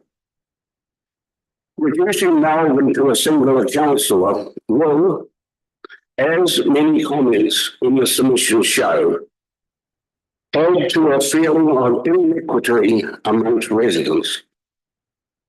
West Melton, my humble opinion, and in talking to constituents in that area, believe that they should remain in the Melbourne area. We shouldn't be chopping and changing areas just because to make up the numbers, even though legally, supposedly, that's what each councillor is supposed to represent the platform oneness. I think you've got to also look at the community of interest. And I believe quite strongly, according to some of my constituents in the West Melbourne area, of which I've lived in now for some 36 years, we are aligned more to the Melbourne area. We were originally part of the Royston area when we had the Selwyn Central Community Board. Again, it was good at the start, but then Royston developed, as we all know. Then we had some apprehensions when we looked at the Melbourne area. But what's happened since we've been in the Melbourne area has been fully justified with having us there. Ensuring that the representation is proportional to both the population and the geographic changes is crucial for fairness and effective governance. On the other point that I, being a member of the Representation Committee, when I was appointed chair of the Melbourne Community Board, my recollection is that the representatives Review Committee supported the use of both English and Maori words, of which I fully concur. Also the thinking of women, again, it was suggested that the English names be first, followed by the Maori name. It was also, I also brought up at that representation committee, which Councillor Lyle supported, the fact of explaining the meaning of the Maori names. And I was absolutely amazed what those Maori names actually meant and the way that they applied the various things to the suggestion. I was somewhat disappointed to see that in the submissions, when it was sent out, these weren't also added to it to explain to a person like me and many others why we support the Maori language. I don't have the ability to understand it. But that, if that had been also part of the submission, it would have explained that's a lot of more reason why we're incorporating an English and a Maori name. That, Mr. Mayor, gentlemen, councillors, as well, what the submission was about, could I just say, I probably had far too long on local government, on local committees. I've been here for some 30 years. The only people who can join me is Councillor Appin, Councillor Mudford, and Councillor Lyle. He's not quite as long as that, but he's not far away from it. But the point of the matter is, you know, I'm a great believer in having youth and having youth involved. And I think it's disappointing, Mr. Mayor and councillors, that while I've only been here for a short time this morning, I really haven't seen many youth actually making ideas. I know you've got a youth person on your council. We had a youth person on the representative committee. I've just incorporated with my fellow board members, allowing a youth member to come on the Melbourne Community Board. And while, you know, they're a little bit, particularly the people who are running up the board, perhaps a little bit shy, a little bit at this stage. But the truth of the matter is, when I talk to these people, they are our future. Not me, not you, not them down there. The future is youth, and we must look after it. Thank you, Mr. Mayor, for allowing me to talk, and I appreciate that. Thank you. Thank you. Thank you, Bruce. And yeah, thank you for highlighting the role that young people play in our community, and particularly around decision making. It's been really refreshing having the Youth Council representative on the initial committee that came up with the proposal that we have now, and the types of views and things they were able to bring to the discussion was of a perspective that many of us didn't have until they shared it with the group. Phil, you're first. Yeah, thanks, Bruce. I just wanted to clarify a couple of things. You mentioned that myself and two of my colleagues here were anti the Melbourne Community Board. That's we were anti Melbourne Community Board. That is simply not the case, and I want to punctuate that immediately. And you'll remember that during the representation review meetings, when we talked about the Melbourne Community Board, I steered us towards community boards, not the Melbourne Community Boards. This has never been about Melbourne, this is about community boards. It happens that the Melbourne Community Board is the only group you had, so sometimes we get polarised talking about them. But that's, I just wanted to remind you of that. Firstly, now, could I just answer that for a short answer, Nadine? I didn't mean that it was against you personally or against the other two colleagues. But the point of the matter was, and I didn't accuse you of that, of basically being against community boards. All I was saying is that we did have sentiments where I felt we weren't getting a fair go, not because of you of the chair, not because of the other councillors, but the point of the matter is, I was there, as you well know, very passionate for community boards, extremely passionate. I think I'm just going to stop that conversation because it's not helpful to think about the presentation that Bruce just made. We're moving forward from here, and matters of clarification are fine. So, Phil? No, I'll defer to the next question. Elizabeth? Thanks, Bruce. I was a little bit surprised when I saw your submission and you had. So just yes, I'm just wanting to know. So from what you've spoken to today, you would like the status quo. You would like the councillors, 2 in each of those 2 rural wards. Is that correct? Because I don't believe at this stage you've got time to do anything else.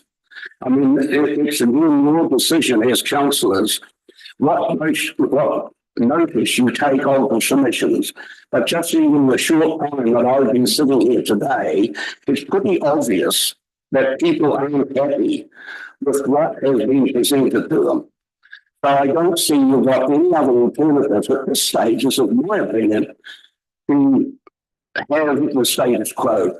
And then you've got time to go to your communities, go to your ratepayers to say, well, what exactly do you want? Thank you, Sophie. Kia ora, Bruce. Thank you very much for coming. And I appreciate your comment about younger people. I honestly don't think we've had a single speaker today under the age of 50. That could be because they're all out working or at school. But even when we try to hold weekend hearings, often you don't get much take up. But we continue to try. But on that note, I was just wondering, around West Melton, you said you've spoken to a lot of people. Were many of them in their teens or 20s? And if so, what were their thoughts? Well, I think that's a fair comment, Councillor Reid. I think the thing I have spoken to, I have a lot to do with the economic school. There's no question about it. I think to be fair to them, they're probably not very understanding. You know, they like it the way it is currently. When you speak to the other age group between 20 and 50, they're saying we're not happy with what we've got here currently. We're in a community which is very much interrupted each other. And this has been brought out by a residents association, where we had a very strong residents association. And, you know, we would have meetings there with 60 or 70 people of varying ages. Particularly if there's something major coming up. But the average meeting, we probably have between 30 and 40 people of mixed age. We also make sure that somebody from the school is also represented. So normally it's the headmistress, which is Tracy O'Reilly. She always attends. So anything that's worrying her, concerning youth, concerning things related to the school, she's very vocal on them. So whether that answers your question, Councillor Reid, but yeah, it's a very mixture. That's great. Thank you. As Councillor McInnes, just for clarity, that's great. Bruce, we appreciate you coming in today and presenting that to us and for your work on the community board as current chair. Thank you. Thank you very much.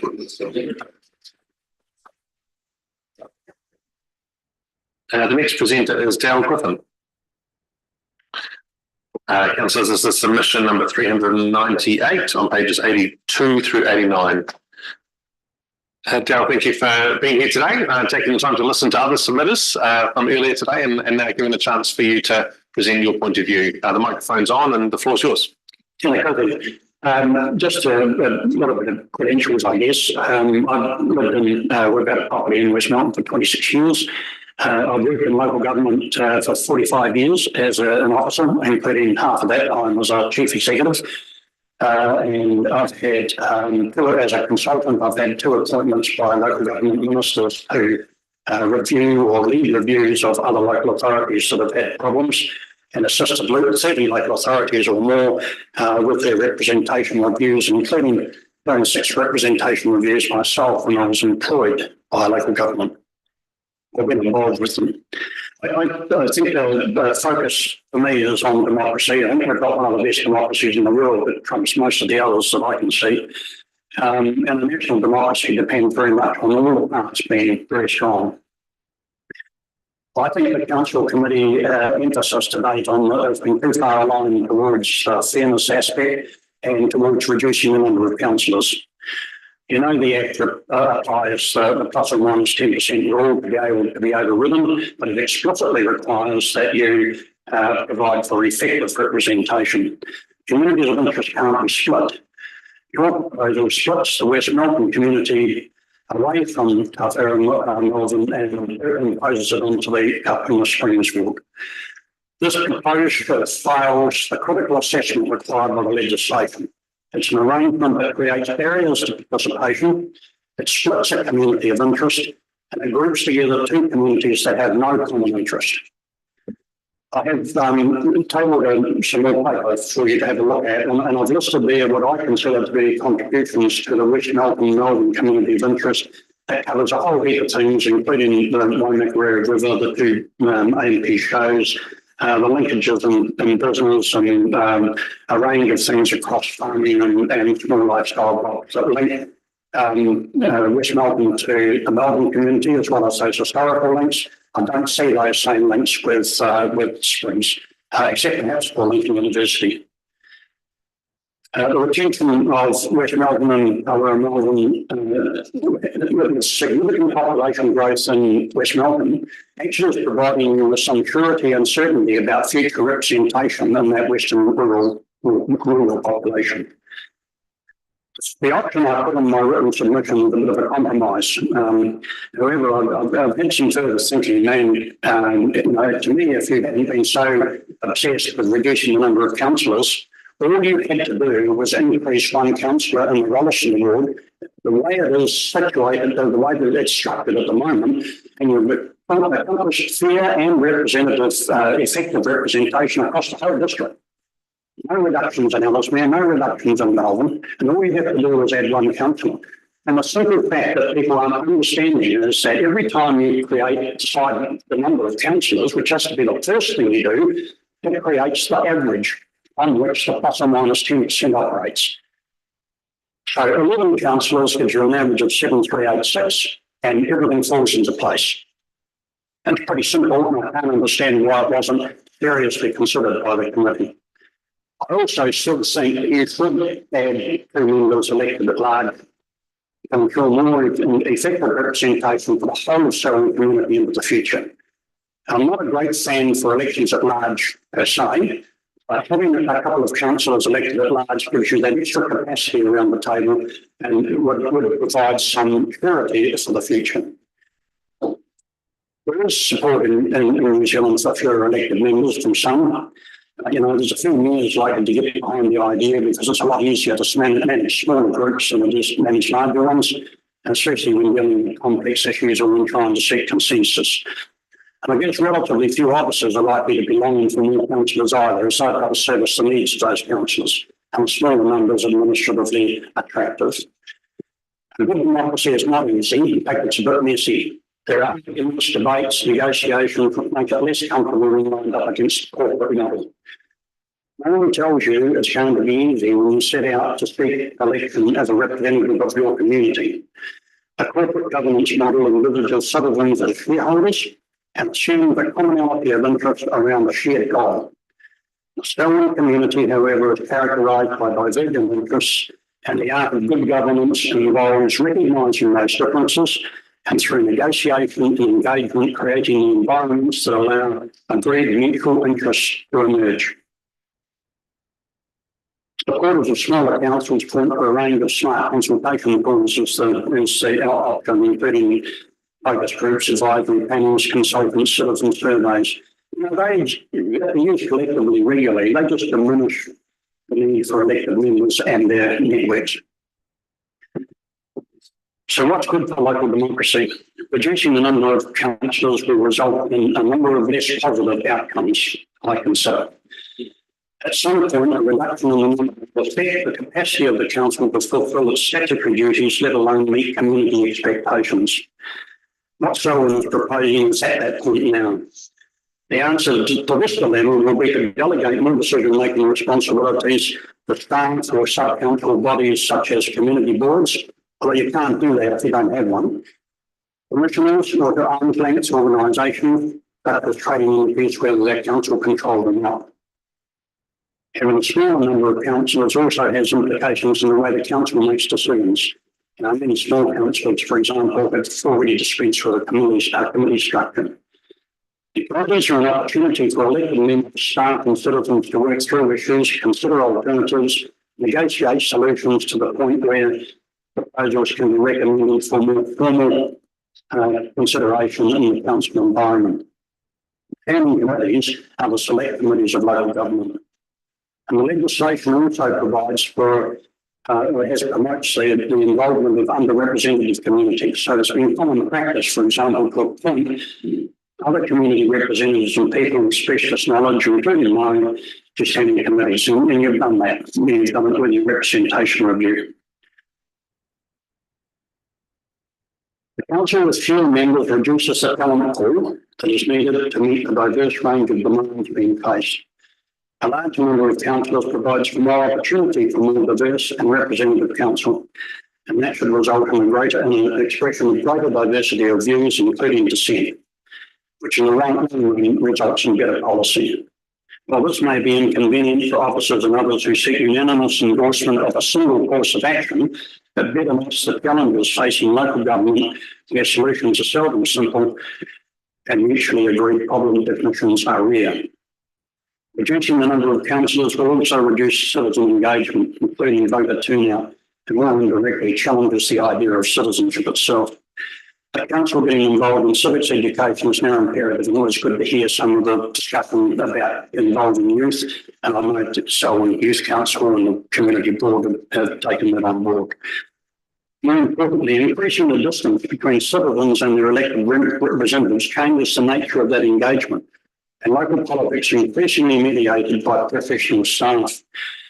Participation is managed through statutory processes or sanitised as councils increase their use of marketing techniques to identify community preferences. By my reckoning, local government is getting more complex, not less complex, and continued devolution from central government, with or without appropriate funding models, will provide even more challenges. And it will continue. We view Selwyn Council as primarily existing to deliver a specified range of services as efficiently as possible, and the idea of a small number of council acting as a board of directors might sound attractive. If, on the other hand, we think that the council is providing a site for citizen engagement, a forum in which diverse values are negotiated and local communities are involved, then smart is no longer beautiful. The right number, I reckon, is around 11 to 13 for Selwyn. As well as rethinking the numbers and increasing the number of elected members to the council should also consider further enhancing its community links and reinstate the Northern Community Board as a rural community board, perhaps just covering Northern in its first term. The most effective community boards in New Zealand are those with well thought through delegations of responsibilities, simply as helping the council deal with the smaller things, so that the council can concentrate on the bigger issues rather than power sharing. I'd be very happy to help provide the council with options to consider for community board delegations. I have considerable experience in that area. If this rural community board was established and enabled, it would show all Selwyn how effective representation and governance of the district can be, and that may well lead to greater acceptance and perhaps consideration of more rural community boards, or extending the area of jurisdiction of perhaps one rural community board at a future representation review. Strong local government starts with effective community boards feeding into the council decision-making process. Community governance is the way of the future. Now, meeting Kia. Thank you. Kia ora, thank you for that. There's a couple of questions, firstly from Elizabeth. Hi, thank you for that presentation. That was a powerhouse. Can I please have your typed up notes? Be good to take that later. Councillor Pearson. Yeah. Yeah, they're really, I can't find those. The other question I had for you, so you've mentioned 11 to 13 for the number for Selwyn. Is that including the men, or are you talking about including the 2 councillors, a large plus extending an additional councillor? What sort of package are you looking at? And with your knowledge and experience, this is something I can't answer, so just putting it out there. Does it mean that by adding additional councillors, we'd be reducing the current salary, for want of a better word, of the existing package for councillors? Two things, we can't get rid of the mayor. The mayor is additional, and we're talking about the number of councillors.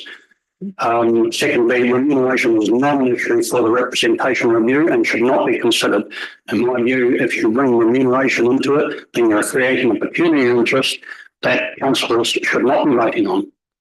Yeah. And Deborah. Kia ora, Darryl, and thanks for the time and effort that you actually did put into your submission. It was quite thought-provoking, especially around your proposal with regards to the numbers. You're still looking at on your submission, the Springs ward would have 3 councillors. We're looking at Ellesmere, Te Waihora at 1. Rolleston ward would have 3, and Tawera, including West Melbourne, maybe would have 1. And then you've got the 2 at large. But then you made a comment that about 4 councillors for Rolleston, and increasing it by 1 meant that the status quo would have remained. Is that my understanding? Not quite, councillor. What I said in my submission was a compromise that I reached in my own mind, because I had this view that you wanted to change the ward boundaries and bring West Melbourne into Springs, and I hadn't actually thought that through. What I'm proposing to you today is that you leave the ward boundaries exactly as they are. You increase your number of councillors from the current 10 to 11 by adding 1 to Rolleston, and that makes your whole representation fair and effective. It complies with the legislation, both in terms of fairness and in terms of its effectiveness, because you're leaving West Melbourne with Darfield, with Melbourne. And a follow-up question from regards to that is that you would not see Rolleston being envisaged by having 4 councillors as an over-representation of fairness and democracy across decision-making and so on? 4 councillors in Rolleston would be 1 to 7,500 people, which is 1.54% outside the plus or minus 10%. So it's almost exactly the way it should be. Melbourne would be 4.93%, Rolleston 1.54, as I said. Ellesmere is minus 8.95, so it's getting close to where you might have to consider some boundaries at some stage in the future. And Springs is almost exactly right at 0.64%. Okay, thank you. Thank you. And Malcolm, last one. Yeah, thank you for your submission.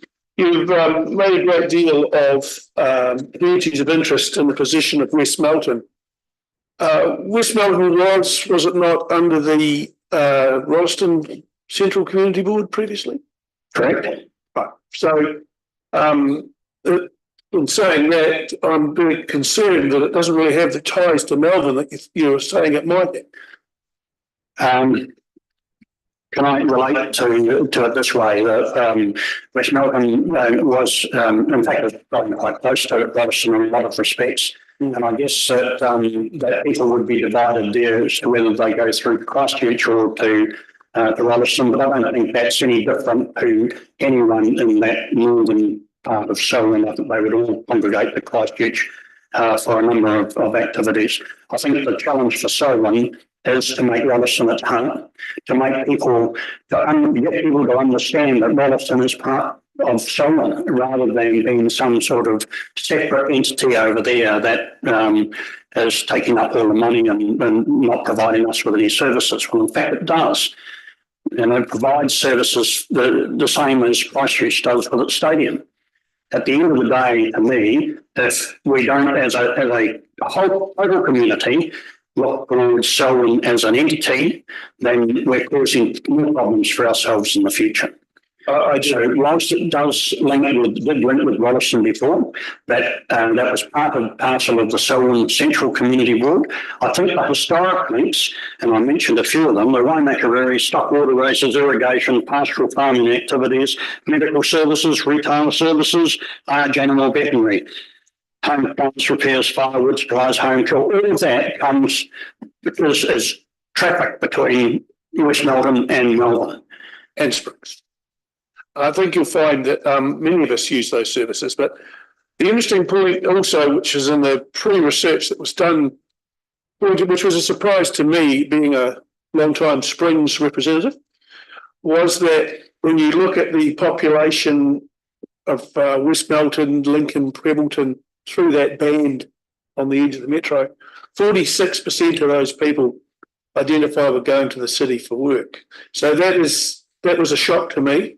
I understand what you're saying about historical linkages, and indeed, I think the next representation review will be different again when we see the growth that we're seeing in Darfield at the moment and the growth we're seeing in Ellesmere at the moment, whereas in previous reviews, Ellesmere's population has dropped and dropped and dropped and struggled to keep representation. So thank you for your input. I find this to be a very interesting process. And I think the next review will be even more interesting if this growth rate continues the way it is. Yeah, can I just comment to that? I think in terms of like we find Selwyn's growth strategy online, unfortunately, but looking at listening to what you're saying, if there is growth occurring currently in Ellesmere that wasn't there before, and West Melbourne stays in Melbourne, and there is growth in Darwin, and that is providing some security for you for the future, but you don't have to keep shifting boundaries. Maybe. I don't know what that growth strategy might say. But I think that one of the real challenges for Selwyn is to make sure that that boundary with Christchurch is kept in perspective. Because if you don't, then I see the demise of Selwyn ultimately long term. And to me, the best thing that could happen for Selwyn is for it to stay together. The growth that's occurring in Rolleston, West Melton, Prebbleton, Lincoln should actually be looked upon as something that's enhancing our rural communities right up through to Arthur's Pass, not detracting from it. Great, Daryl. We appreciate your submission and answering those questions today. Thank you. Thank you. The next presenter is Kelvin Payne. It's submission 509 on pages 90 through 97. And Kelvin, I understand you'll be presenting Catherine's submission as well. Yep. Yeah, first I'll explain that. My wife unfortunately has had to go to work today at the last minute in Christchurch. That's terrible. She wants a job in Rolleston. So I'm going to just read out. She's given me her written submission. She prepared it and Pam has a copy on the records. So she's given me a written copy, so I'll read that out first if I may. And of course I won't be able to answer questions. That's right. We have got a present from my wife in here for the decision makers. So I'll keep that as a surprise. Well, my name is Catherine Payne, and I'm a resident of Ratepayer in the of Selwyn District. We live in the West Melton subdivision of the Malvern Community Board area. Unfortunately, my attachment did not seem to be received, so please accept this written submission as my comments. Number one, I do not support the changes to the rural boundaries because this will change our current rural identity. Number two, I also do not support the change from 10 councillors to 8 councillors because this will significantly reduce our elected representation, in particular in our sparsely populated rural wards of Ellesmere and Malvern. Number three, I do not support the disestablishment of Malvern Community Board.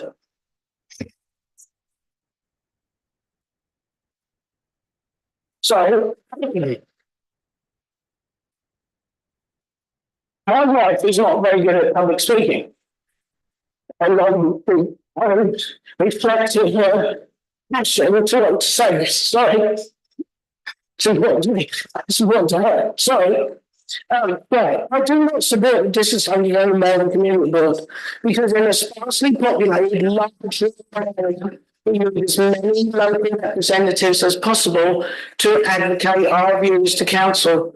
These local representatives can meet face to face as they live in the community and they also have vital local knowledge.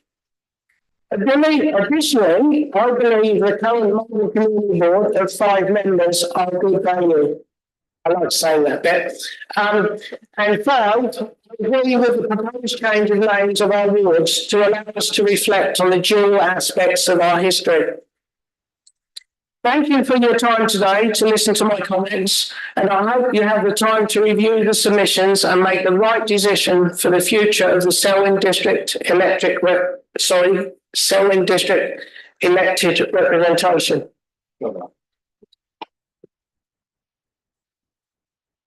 So as my wife walked out the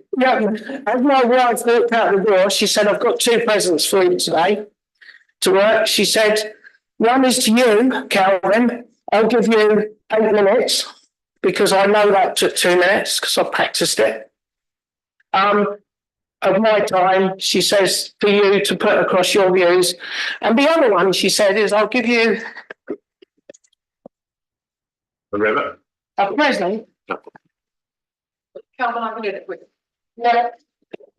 So this is to the decision maker and of course Sharon, that she's on the chair at the moment. So this is, sorry, I'll go back to the voice. This is an example. What's happening in the community area. This is a gift to you, the decision makers, and proof of working in a community. I know Sophie will appreciate this.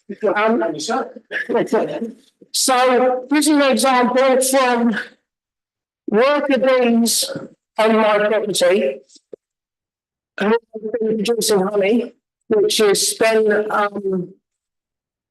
processed by a local organisation called Curry Bees, awesome group of people, and they come and do the hard work, and I just get some honey that I'm able to give to you guys. So I'm really pleased that my wife did that as she was walking out the door. So yeah, I'd like to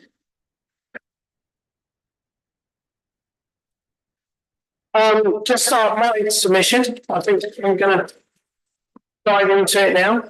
I do want to add some water first.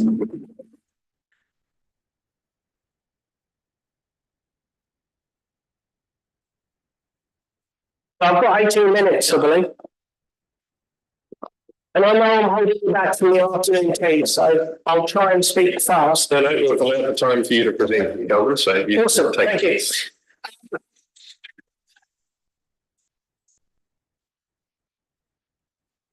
Shane, can I ask you just to hand that round, because I've noticed that the screen, you can't actually see the numbers very well, or my eyes can't. So that's just a hard copy of those. Right, thank you all for the opportunity to speak to my submission, and thank you to the council staff that have been managing a record 615 submissions that were received. My name is Calvin Crane, and I'm currently an elected member on the Community Board. You have already heard from the Community Board, and I'm speaking to my personal submission today as a resident and in the Melbourne Ward.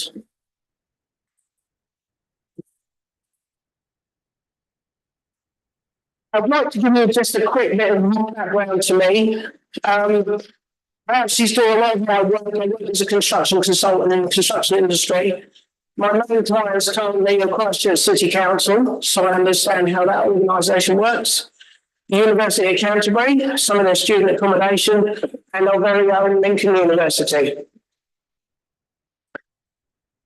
I'd originally like to thank the community for being motivated and having their say. Thank you very much to everyone who's here today and to all those who've preceded me and all the others that follow. Thank you for turning up and speaking, and also thank you for putting in the submission.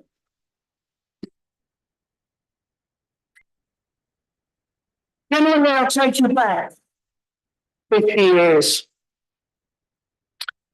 Welcome to Rolleston, town of the future. When Rolleston was only 1,000 residents. Can I take you back a bit further into our local history? One of the first councils in New Zealand was Malvern Council, based in Horirata.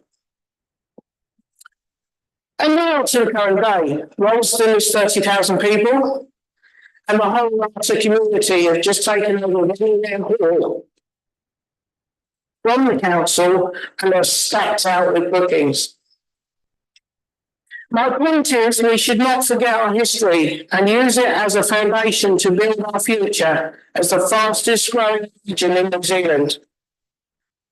All our communities are important and need effective elected representation, small and large, rural, young and more experienced, new to New Zealand and generational residents. We're all individuals and have value to offer to our communities. Firstly, I would like to read to you my submission. Question 1, no. This is in fact 2 questions and I do not support either for the following reasons. Changing the ward boundary by moving West Melbourne into Springswood and Bethlehem into Rolleston Ward significantly impacts the established identity of our communities and will impact rates and fair representation. Reducing the number of councillors seems inappropriate in the fastest expanding region and town in New Zealand. If we make changes to our elected representation, we need it to be fit for the future so that we do not need to undertake another expensive review in 3 years' time. Question 2, no.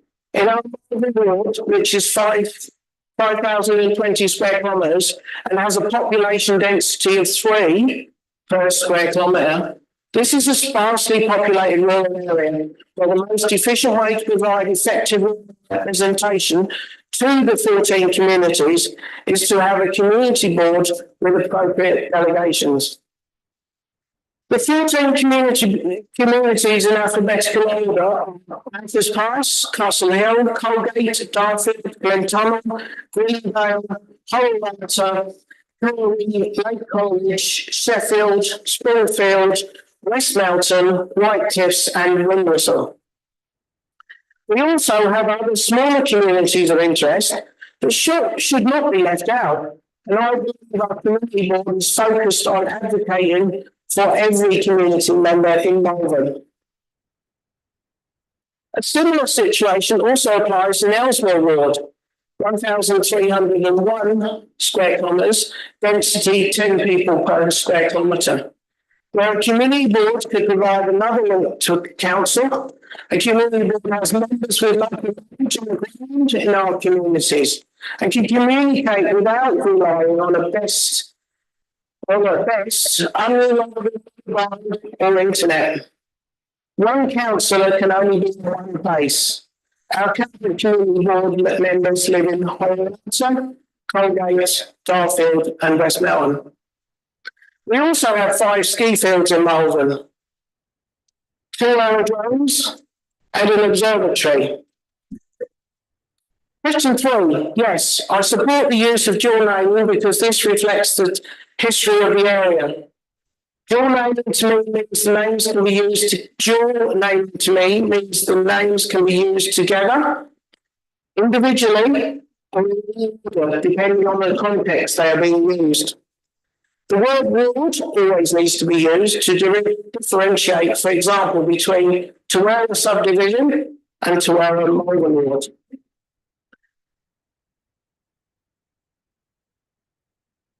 Secondly, I'd like to make general comments on the 615 submissions that have been received. Question 1, overwhelming response from the Selwyn community seems to be that they do not agree with the option presented, the reduction from 10 to 8 councillors and the change in ward boundaries. Question 2, the answer yes or no demonstrates a clear response from the Selwyn community to keep the Malvern Community Board. Well, my view is that if we change our elected representation situation, we should provide an option that can accommodate our future expansion and fairly represent our rural communities. I understand the review is required because of population numbers. Sparsely populated wards of Ellesmere and Malvern should not have their representation reduced.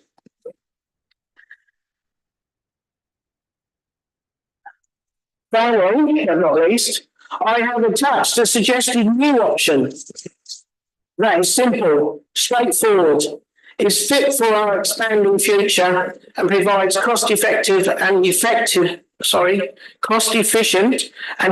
rural representation in Ellesmere and Malvern wards. Now, where is one of those copies of the information? Could I got it in my way and I can't read that screen. Thank you. So, new option for Selwyn District Council for effective rural representation. Our proposed option maintains the number of councillors in our wards of Ellesmere and Malvern and adds one councillor to our more urban wards, total 11 councillors. It combines the current Springs and Royston into Central and maintains Malvern Community Board, increasing to 7 members, and establish a 5-person community board in Ellesmere. It is proposed that the community boards could be paid for by a targeted rate. It could be set at about $40 per annum for Malvern and $30 per annum for Ellesmere for each ratepayer. There will be no increased costs for the community for the councillors as the remuneration pot is fixed for the district-based population. For the community boards to be effective, they need to appropriate delegations and for the council to involve them in decisions relative to their ward.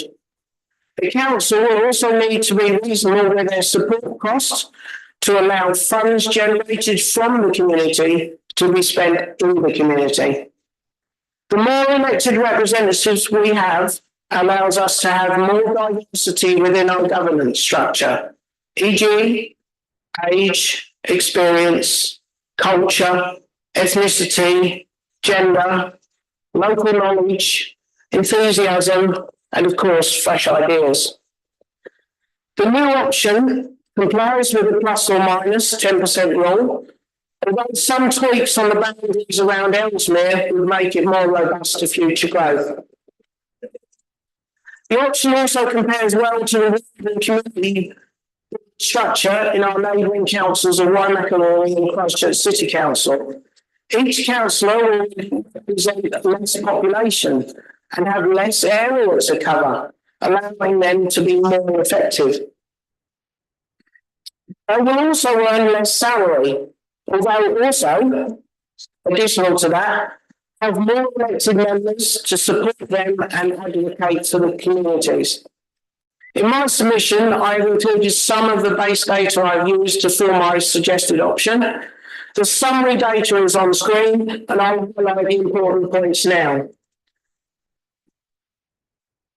Okay, so at the top of the screen, I've got the current option, which is I've included also square kilometre area, because having large, sparsely populated rural areas, I believe area is important alongside population.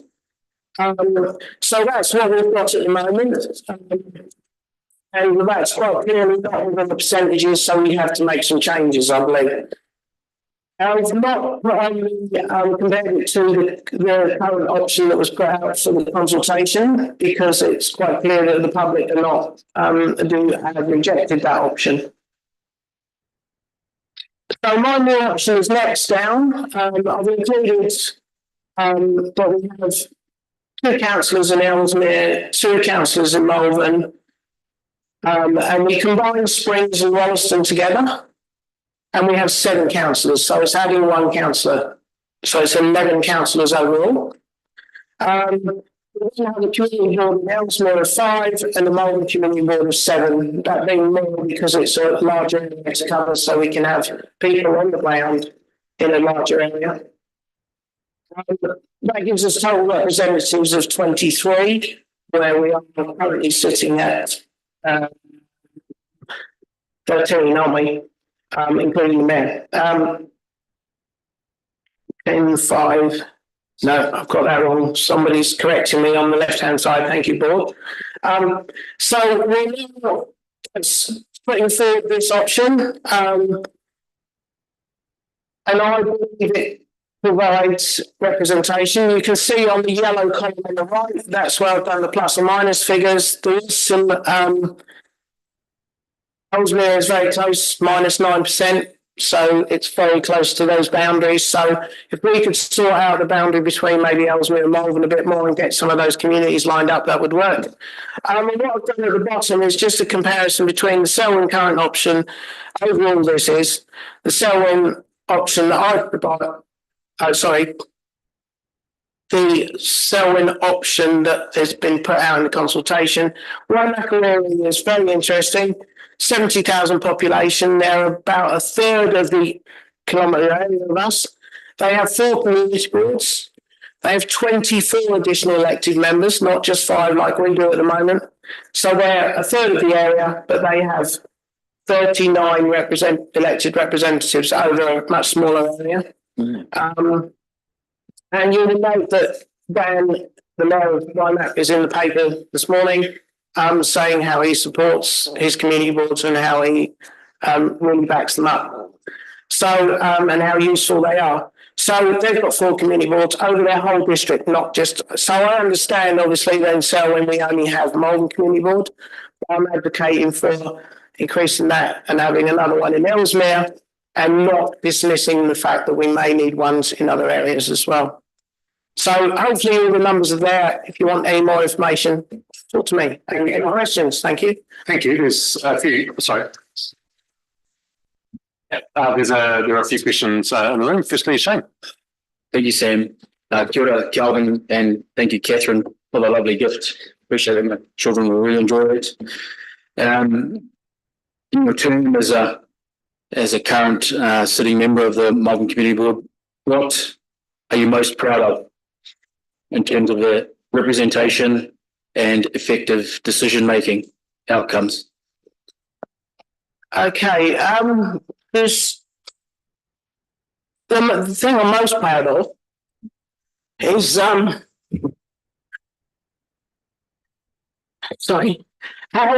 we as Malvern Community Board, we've listened to the community during this representation review process. We've listened. And then what we've done is supported them, and we've motivated them. We've talked to them. We've helped them to get where we are today, which is from 229 submissions, we're now at 615. And it's quite clear. The voice is clear. The people have had their say, and that's my biggest achievement, I believe, currently. It's a bit annoying for me personally that we've needed to spend time on supporting the community doing this when we could have been supporting the community doing some real active stuff. There's a few other little things, but yeah, that's currently, as I'm sitting here now, that's the biggest thing and the thing I'm most personally proud of. Thank you, Shane. Thank you. Sophie. Yeah. Kia ora, Calvin. Thank you very much. And thank you in her absence to Catherine as well. I do find the honey amusing. I'm not sure whether Glenn would like that it's being given to councillors. Competition is good.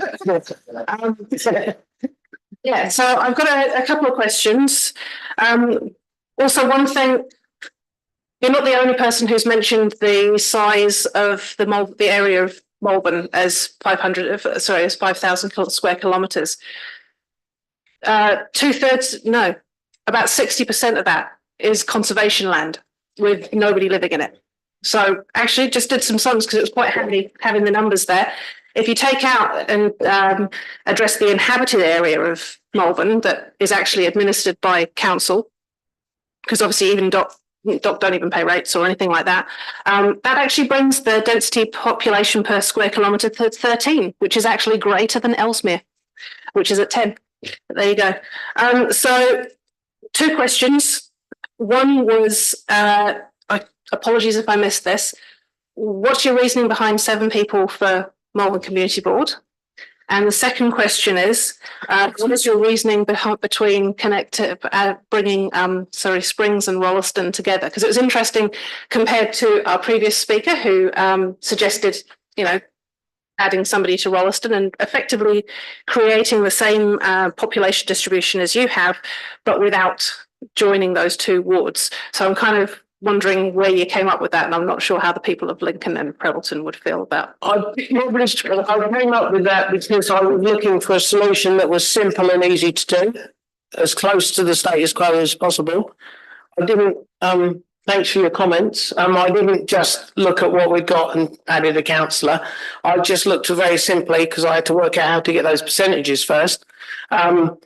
I just simply worked out what was the easiest way where I could bring a group population together, so I could bring it down into the 7,000s by adding a councillor and do it very simply. So that was, I'm still doing the calculations in my head on the just leaving it as it is from that point of view. So that's how I did it. So maybe with a bit more awesome knowledge like the person to my left has got, I would have been able to do it in a much more structured way. But the data I've given you on the screen is essentially all from council or the Waimakariri website. So it's not, I've not made anything up, hopefully. And 7 councillors for, 7 community board members? 7 community board members, yeah. It's a bit like you were just talking about. The most of Malvern is Dockland. So, but that means that those communities are widespread geographically. They're all over the place. So it's just having somebody on the ground so that it gives the opportunity for local communities. For example, it would be something like two in West Melton, 3 in Garfield Hawkins, and then there may be, 6, 2 in Tarawera, yeah. So my calculation here was gone. I haven't got an Excel spreadsheet in front of me. Sorry. Thank you, Sophie. Your numbers, your plus or minus 10% aren't right. Aren't right. No, Central is plus 211%. Melbourne is minus 48%, and Ellesmere is minus 54%. I think you've I see what you've done, and I'm happy to go through it with you afterwards. But you actually quite like your structure, Central and Springs together. We didn't even think of that, to be honest. That wasn't something we even thought of. But it doesn't quite pan out because if you extrapolate across, if it had been plus or minus 10%, I'd be saying, but we'll have a look at it later on. So thank you. Yeah, I appreciate those comments. Thanks, Phil. I'll look into it because it's maybe have a chat with Dale. Analyse what's going on. Sure, Kelvin. I'm getting interested in all of these different proposals that are now being put in front of us. I just want to tease out your central idea, because I'd like to try and understand what boundaries. And when you're looking at central, is it including the area or the joint-up area of what constitutes the Greater Christchurch Partnership Urban Growth Area? Is that the area that you were sort of looking at with regards to understanding the 7 representatives across that particular area as an area of interest? And then we have the Melbourne area plans and we have the Ellesmere area plans. Do you consider that scenario when you came up with these numbers, or how else? No, I didn't consider that scenario and those scenarios and those impacts. I tried to do it quite simply, I had limited information. I just brought the two wards of Springs and Rolleston together and then added the numbers together. So so that would have left West Melton and Melbourne Ward. Yeah, so it's essentially status quo and putting Springs and Rolleston together, and then just an increase in Melbourne Community Board and having a community board in Ellesmere, so you have that rural representation. And that's including West Melton into the Melbourne Ward and not into the Springs Ward. Yes. So it also leaves better than where it is at the moment. But as I suggested, there's the mine, I've had it suggested that the -9 is probably wrong. But that was just a tweaked around there to make Ellesmere more robust for future growth, because it would be good if we didn't have to do this again in 3 years' time. Thank you. And last one, Elizabeth. Yeah, thank you. Yeah, like the others have commented, I think you've done a really good job in coming up with a solution, which I think is fantastic, to see different options in front of us. Now, you've referenced Waimak in here, and they obviously have quite a significant play with their community boards. Do you understand, or have you found out what the delegations and responsibilities have been in Waimak for the community boards compared to what you've had over here? Not detailed from delegations. I have met with some of their community board members at the Oxford show, and I asked them how were they financed, and they told me that each year the council supplies all their funding. They don't have a targeted rate. The council supplies funding for their operational costs, and then the council provides them with the board I was talking to, which is just over the Waimak Bridge, they get a delegation fund the word's gone. A discretionary fund, thanks, Bruce. That they're allowed to spend on projects within the community from the council. So they are funded in a totally different way, but I'm not aware of the specific delegations. But they did have a stall at the Oxford show, so it was quite good to see that and talk to them and actually have a good chat with them about how things are different just over the bridge. Thank you. Thank you very much, Colin, for coming in and presenting that and the thought process behind your spreadsheet as well. We appreciate it. Thank you. Yeah, thank you. Councillors, that brings us to a break, and we will resume at 3:30. The next presenter is Colin Giddens. Well,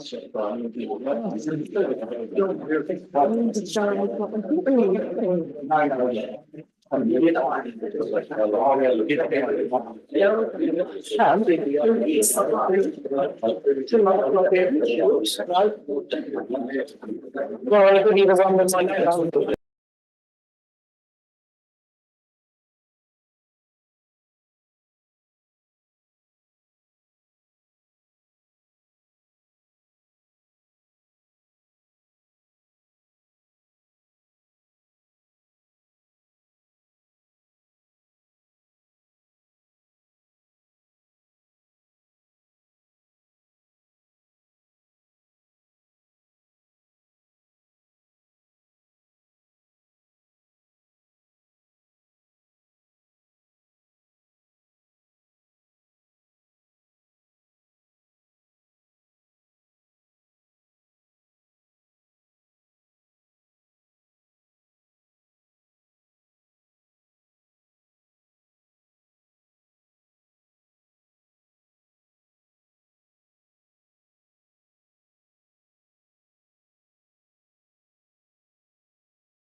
The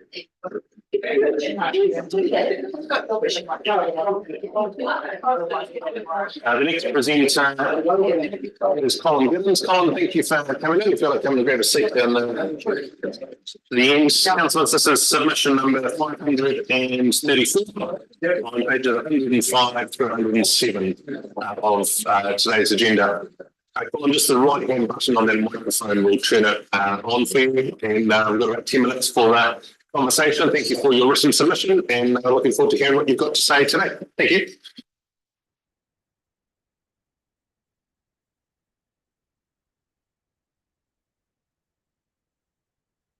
Sorry, Colin, if you could just put your microphone, just the right hand button. Thank you. I hope you can hear me. Everyone going to listen. I'd like to thank the heap of people who have contacted me regarding today. It's suited my submission around most of the South Island, and it's quite amazing the replies I've had, and it's fantastic support. The boundary changes, this is what this is all about, and in my submission you'll understand that we're fiddling, and we shouldn't be fiddling. We need, I've written here in mine, people have a voice to be heard. So democracy, this councils, like community boards, we are too mess, and that's my question to you. So I don't realise, I just want to know what the answer to that question is. So I'm obviously not going to get an answer. So once we strip the guts of our democracy out, what are we left with? Nothing. So I want you to all go to the side. I know there's fence jumpers in here, but it's about being honest and for the community. Elected members around the council table, a so-called Maori, have no more rights than anybody else here. Get a name changes to a referendum at the next election, so nobody's got a right to be around this table, be put here by the council without being voted onto the council. And that's very important. Why, so tied up with this, why has the government intervened where councils are spending and wasting money?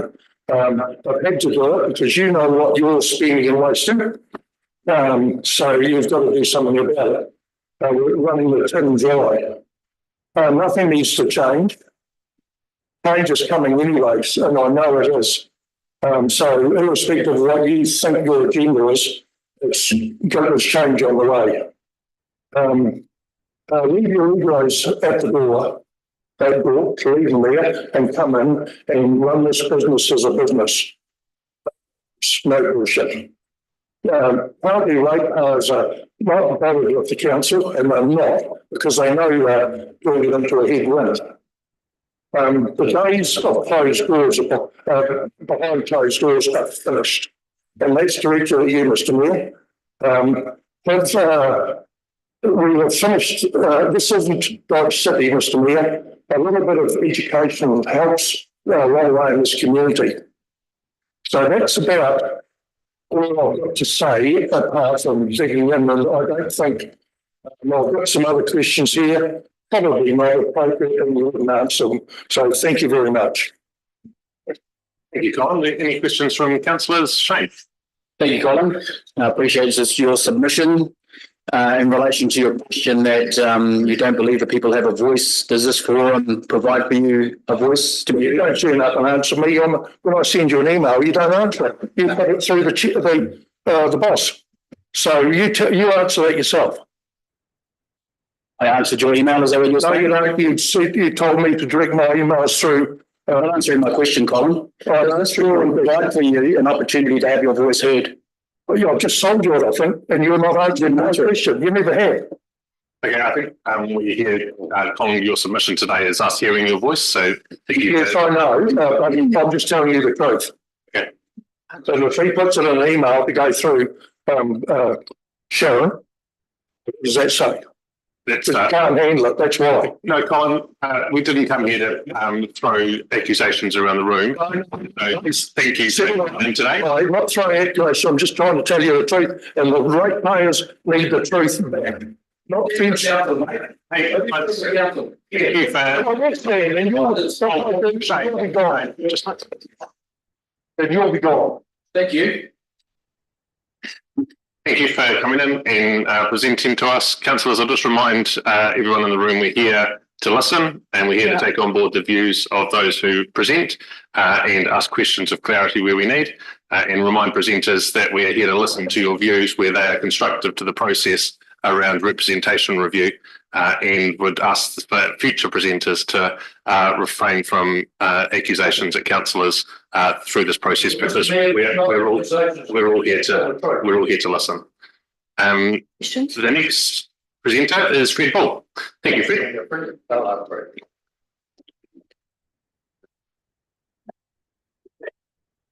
Good afternoon, Mr. Mayor and councillors. I'll just go through the questions as they were on the proposal submission. Number one, I think, should have been two questions. You asked whether we were happy with the ward boundaries and the number of councillors. My answer to both is no. I think that changing boundaries in some places upsets community interests such as schools, sports clubs, etc. Secondly, it will be totally unfair and ridiculous to expect one councillor to effectively service the 5,000 square kilometres of the Melbourne ward. Next question, and this is another one with a peculiar wording. And my answer to that is, if this council, for whatever reason, leaves Melbourne with only one councillor, I wish to suggest the Melbourne Community Board would be even more necessary than what it has been till now.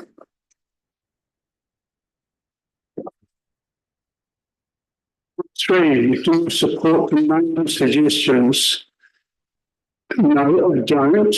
I understand, and I stand to be corrected, but I understand the council had previously passed a motion or agreed that English must be first, and now we second. So I ask, why is this question here? I will want to make the point, I'm not in any way racist. I was brought up to treat everyone as an equal, and I do so. But at the last census, only 4% of New Zealanders could converse in Maori. I am one of the other 96%, and at 84 years of age, I think I'm past trying to learn a new language. And I go up to drop the submissions. Te Ara Aotea means absolutely nothing to me. I presume it's the library because underneath the Dunkel Library, Lucy Library, and Reading Library. So I think that the one here in Wollaston should also have an English woman. At this point, the proposal to have one councillor per 10,000 head population may sound a simple system, but it is totally iniquitous when applied to a large, sparsely populated area like Melbourne. The Selwyn Council must be prepared to accept there is a serious anomaly here and make the necessary adjustment for a second councillor. I hope the other councillors will support this, and I hope their apparent reticence to date is not remuneration driven. At this point, I would like to commend and thank Councillors Mayford and Gooden for their outstanding service to the Melbourne ward over the past few years. Now, Mr. Mayor, I'll go through a little. We have recently referred in the press to road tolls, fuel taxes, and GST refunds as possible sources of income, and I quote from the Melbourne News here, help with the broken rate system that is leading to unaffordable costs for families.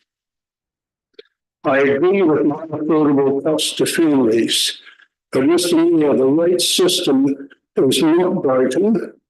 It is this overstaffed council's grandiose and wasteful spending that is the problem. Councillors are no different to any firm or business.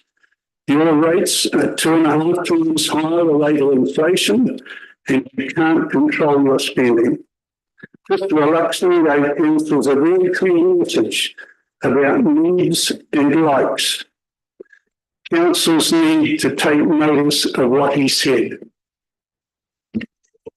Finally, a few weeks ago, I sat in a meeting discussing representation. Councillor Lydia Goodwin ensured that she would not be able to cope on her own with the area of Melbourne. One of your senior councillors here remarked that if she couldn't cope with the job, she should not have stood for it. That's not the way I would have spoken to a fellow councillor, particularly a female. Thank you. We thank you for your submission to us. I'm interested in the first part of your submission talks about the number of councillors and how we should make that decision, and the reasons and the constrictions that we face basically mean it's a per person type of number. And we've heard today from a number of people that they would like extra consideration because of the amount of land that there is, or some other reason. On what basis do you think we should make the decision about how an area or a population is represented? I think the Melbourne ward is unique on the area that you have 5,000 approximately square kilometres and the low number of people.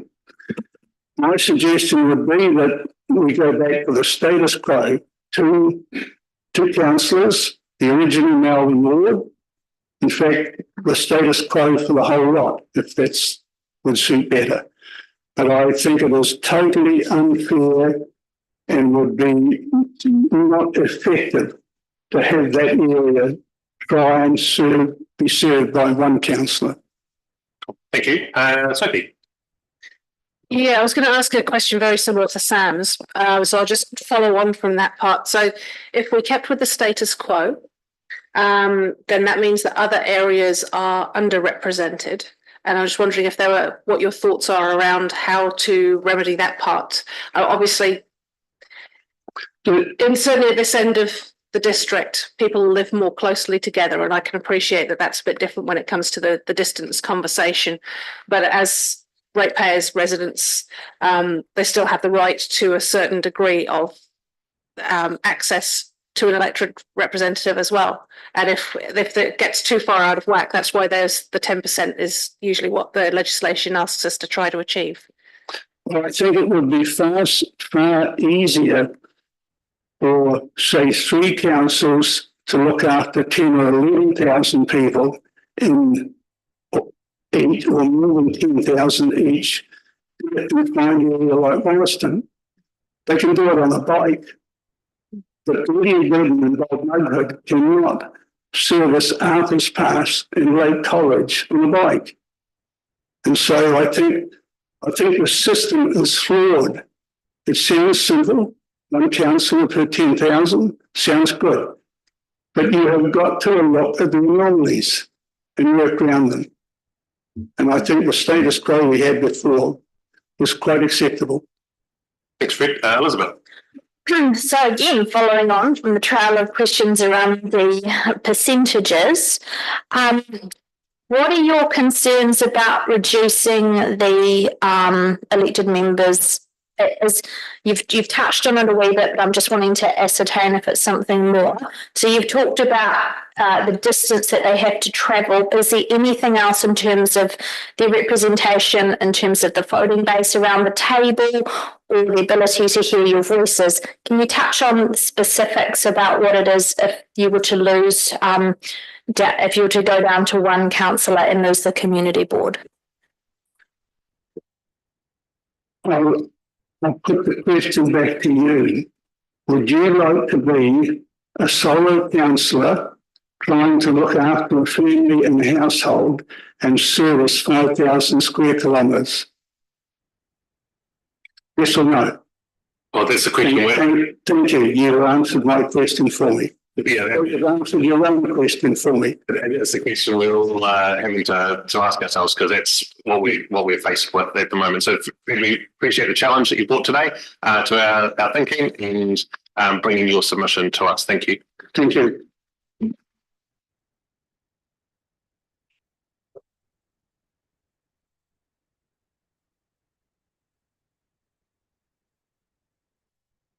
Right, the next presenter is Peter Schnell. Good timing, walking in. Take a seat at the end of the room. This is submission number 537 on pages 111 through 113. We've got about 10 minutes for the conversation. The microphone's on in front of you and the floor's yours. So while we select how many on these hearings, it was clearly voted that it was a no. These hearings are going to be costing us a fortune. So why are we going forward with it? It was a positive no. And so you should have straight said, well, everyone doesn't want it. We'll just abandon it there and there. But we've had to go through these hearings. Why are we wasting ratepayers' money? Can you answer that one? Because the legislation requires that we listen to our community, and hearings is a key part of people being able to voice their opinion face to face, which is what we've actually heard today. People value the face to face conversation. So it's. Yeah. And the other one, are you going to go ahead with all the name changes? Because I don't think the community can afford to do those sorts of things. That's the reason for the submissions and the hearings. We'll be making decisions on that in a couple of weeks once we have heard from everyone. As far as I can see, this is a complete waste of time, complete waste of ratepayers' money. And I think the council should have stood up and said, well, it was clearly voted no. We'll just abandon it. If people want to turn up and speak, well, it was their choice. But to go through this is a complete waste of time. Unless you all want to be dictators. That's the way this council's sort of hurting. Because you can't, I've never heard a positive comment from us from this council. So I think you're doing a fantastic job of pissing all the ratepayers off. And I'll just leave you with that. Thanks, Peter. Janelle. This is submission 539 on page 114 through 116. Yeah, I'd just like to state that Melbourne is a large area in volume and size, not in population, but we're still equal to what the population is. A councillor can't cover that area and get a decent outcome without some support. It's not all about population. I think it's size area, whereas bigger ratepayers, if not possible, I don't know the facts of the council, what percentage of rates actually come in from these outside areas outside of the big population areas. What percentage of volume is our rural area is what I'm asking for rates, because we need equal support. We need equal money spent out our way, and the council looking at us equally to the population, basically. Yeah, that's how I see it. Yeah, I can't see how getting rid of our councillors and getting rid of our community boards, how someone can actually cover our area and do a decent job in the time they're given. That's my biggest concern. Selwyn's not just about one area, it's about the whole land area. That's my point of view. And yeah, I'd just like to see some action. And yeah. Oh, thank you. Cool. I mean, a couple of questions, if you don't mind. Deborah. Kia ora, Janelle. So you prefer the status quo, because we've had other options that have been presented to us today, increasing the number of councillors, having more community boards. So there's a whole range of options have been submitted to us. So just trying to clarify, is it support for the status quo, or is there another option that you would like to see? As long as we're being representative over the land area, etc., not just the population. Yeah, whatever the feeling is, but yeah, the outside areas still need to be equally reviewed as. So I'll take that as fair representation. Yeah. yeah, it doesn't have to be councillors. I think our community boards and that do a wonderful job, and yeah, they should be actually more gratitude given to them for what they actually do, and they should be heard. Thank you. Elizabeth. Thank you, Janelle. In terms of the community board, we've had some people talk about the community board taking on more responsibility in the district. And examples are running the parks and the halls and swimming pools and things like that. Is that a change that you would welcome? As long as I've got the time and can do it, yeah. As long as but it's got to be whether they've got the actual time and resources available to do it, I guess. Yeah. Thank you. And Phil. All right, Janelle, thanks for coming in. Look, I really appreciate the passion that you two have put into this. I honestly do. I'm hearing that you're feeling that you're not being heard at a community level. Is that a fair comment? Well, I don't think, coming from the area we come from, we don't get the money spent out our way as the big population areas do. So you'd like to have more representation? Or at least them be heard. The ones that are representing actually be heard. It's yeah. Oh, thank you. Voices are important. Thank you very much. Great, thank you. Thanks, Janelle, for the presentation to us today and allowing us to ask you those questions. Thank you. Thanks. Councillors, the next presenter is due at 4:30. There's been a couple of people that have moved their presentations till later today, which will just push us a little bit later at the end of the day. So we'll adjourn the meeting and we'll be back at 4:30 for Matthew Talbot.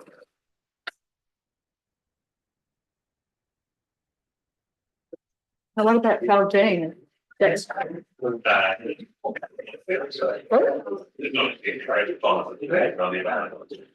oh, sorry. Michael Thomas.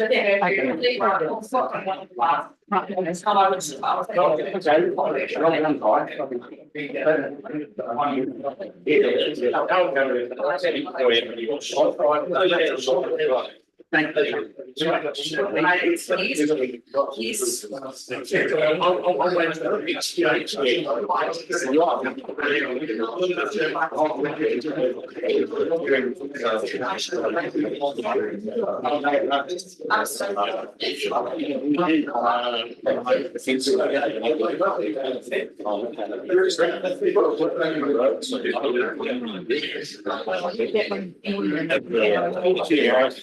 Yeah. You behave yourself. It's right over 2 minutes. We had an avalanche as well. Yes.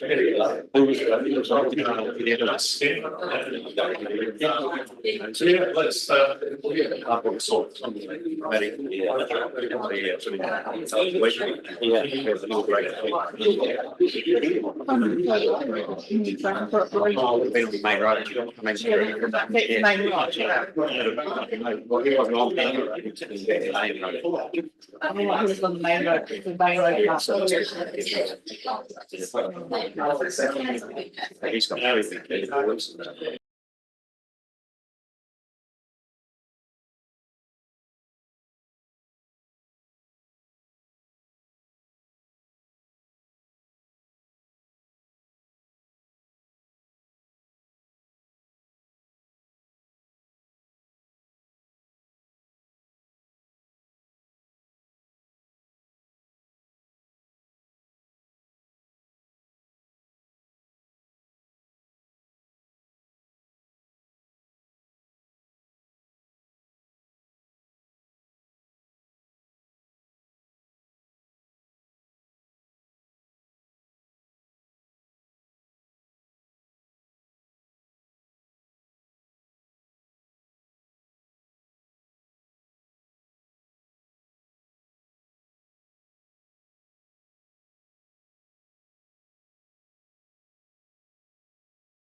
is here. Matthew Talbot is due to arrive, but he is not here. So Grant, if you want to come to the end table, please. Councillors, this will be, if Matthew comes, he will be the last submission. Otherwise, this will be for today. There's been a couple of other changes with some rescheduling till tomorrow now. The floor is yours. The microphone is just the right-hand button on the microphone in front of you, and we'll go about 10 minutes for the conversation. So I'll hand to you. Thank you. I think there's some notes with reference to the review. I'm aware we did a review 3 years ago. Legislative states you must do one every 6 years. But we are here today with another review at a significant cost to ratepayers, and as stated by Mr. Lux, and unnecessary cost by councils who are not focusing on basics. Stated in the response, it would appear someone did not like the outcome of the last review, hence we've got this one. On the 13th of February, the council had a workshop in relation to this review. There's a lot of other parties were present, which indicates as a ratepayer, even the councillors do not take care. I do acknowledge, and I'm not going to name the councillors, I do acknowledge that the council did have the decency to acknowledge their absence and give an apology. However, a certain councillor just never told up or apologised, and he was on the committee as a ratepayer. Only I trust in such a dysfunctional council. In addition, the so-called meeting that lasted a mere 17 minutes, so a lot of fair discussion had, again indicating a set agenda. Local government requires 4 key factors to be considered in this review: community interests, effective representation of community's interests, elected members, and fair representation. The last one brings me to a significant point, and as discussed with members of Parliament, the concept referred to surveys where you use 4 residents' views. That's about 5% of the residents of Sarum. This is not a fair representation of what the residents want or like. Right, and due to rapid growth and not being equal across the district, the existing boundaries are not appropriate and need to change. I yet again bring your attention to the 4 factors you're legally required to consider, and the main one being fair representation. Again, I've spoken to many residents who found it difficult to access the survey forms, and easy access to them direct on the internet without having to trawl through documents and pages to locate them. And residents who do not have access to them, inability to complete and submit online, and I say you've not given the selling residents fair opportunity at all, and it's been rushed, and to claim there were 600 submissions reiterates how poorly the council are performing. That's not about 6% of Sarum residents. During a workshop on the 12th of February discussing this review, it was stated it would be ideal for 2 councillors per ward, and that would be preferred. We'll go to the fair representation clause, and someone states that we could do it with 1 councillor on the ward, but this person is never identified. Currently, 70% of Sarum residents are dissatisfied with this council and the way they're performing. A suggestion that Westmorton, Pebbleton, and Lincoln be unified as a ward appears to be justified yet again by an unidentified person. I'm pretty sure Westmorton is a damn sight closer to Kirby, Garfield, than Pebbleton and Lincoln. And it appears to me as a ratepayer that there's an agenda to reduce fair representation for Malvern, reducing its area and conveniently increasing others to adopt a 3-3-1-1. Again, it wants to be a set agenda and does not give fair representation at all. Yet again, the so-called review does not save money, it costs ratepayers money. If you have 8 councillors, the salaries of the 2 does not go into the pockets of the 8, but it's put in a pot, as Mr. Luxton states, for councils to be using on basics. Another survey announced by Sarum District Council we can use to birds. Then was 400 surveyed, 7% of all community birds was who are relying, 43% rely on councillors, but there's no sound like really 60% said. And again, it's not 5% of the population. Again, I think you do state around 20% feel adequately represented. By reducing the number of councillors on two wards, this clearly shows a reduced ability to be represented and once again does not give fair representation to ratepayers across the district. The proposal of 3-3-1 clearly gives rise to the suggestion that one representative could be deemed by the 3 and 3. Almost nothing regarding the rules with one representative. And as it is now, the King's purse will yet again be spent on Rolleston, which clearly shows where the council is cherry picking. Finally, I have examined each and every response this council had regarding this review, and to say the least, some of the points are quite scathing towards the council, which clearly shows how out of touch the council is, and it's got worse over the last 6 and also the last 3. Your figures due to a few sports missions show that 81% of the returnees have stated to your suggested boundary changes. 82% said no to the disbanding of the sport. 67% have stated no to the main changes of the rules. We'll wait to see what the council decide. Thanks, Grant, for coming in and sharing that. Councillors, a question, Elizabeth. Thank you. I've got 2 questions, but one of them is lost in the middle. The first one I'm going to come with is you're saying that 67% said no to the name changes, but I read every single submission and there was quite a number of people who said no to the current. But if the English name was put in front and they swapped the order, then they would have put a yes. How do you personally feel on that comment? And just tell me to answer that first as well. Okay. Well, I would disagree because I went through the points, and in the local Melbourne news today, it clearly shows and states 67% have said no.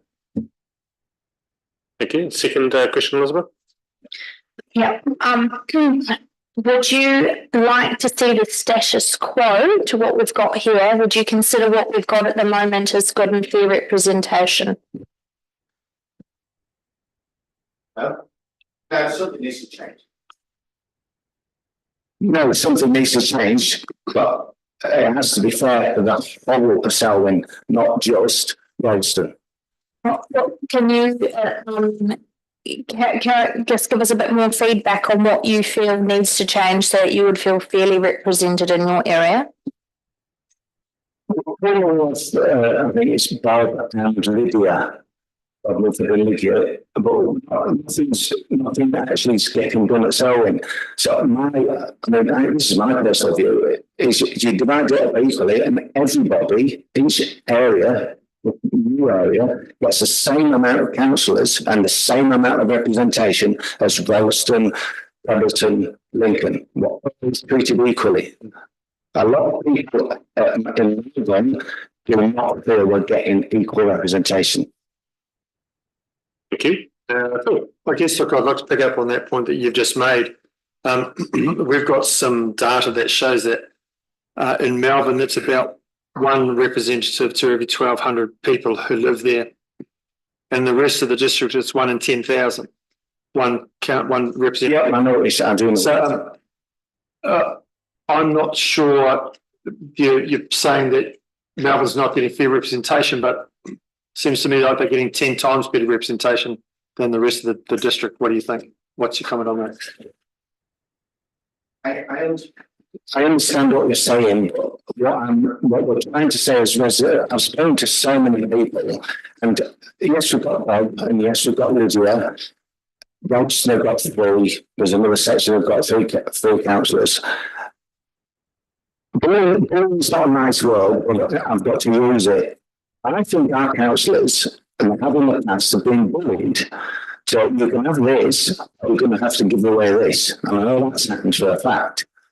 So it's not fair representation. Personally, divide the whole district up and give everybody the same number of councillors. So I think for your feedback, because that's what we're trying to do. We're trying to make sure that we've got fair representation right across the board. So thank you very much for your answer. That's great. And finally, Sophie. Thank you.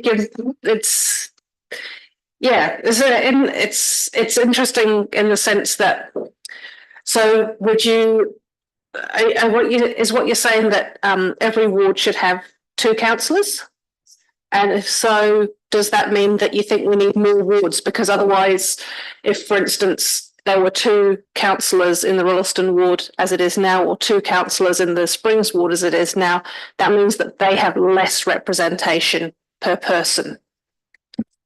Yeah, and I would say the same representation per person, which is understandable because a lot of people live in that district. Like, for example, Rolleston, it's exploded. Well, that was exploded really, got into in there. You divide it up equally. Split Rolleston up. You half of it to someone, half of it on the side, half of it the back side, and half of it the front side. And then everybody has got equal number of residents in their wards. Okay, so you're more about the equal number of residents in each ward rather than communities of interest being in the same ward.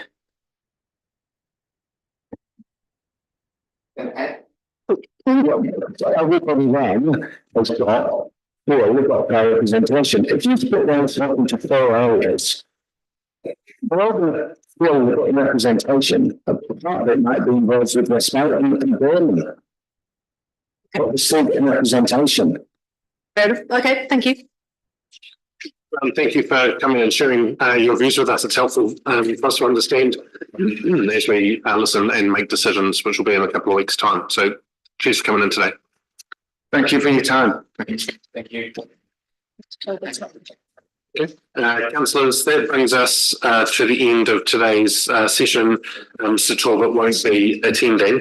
There is one recommendation that I just need to put to the meeting, which is that we receive all of the submissions done so far. All the written submissions are part of this hearing, including any late submissions that have also been circulated. So if I can move and seconder for that, thanks Phil and Sophie. All declare it carried, and I'll adjourn the meeting now until we begin tomorrow morning at 9:30 a.m. Thank you.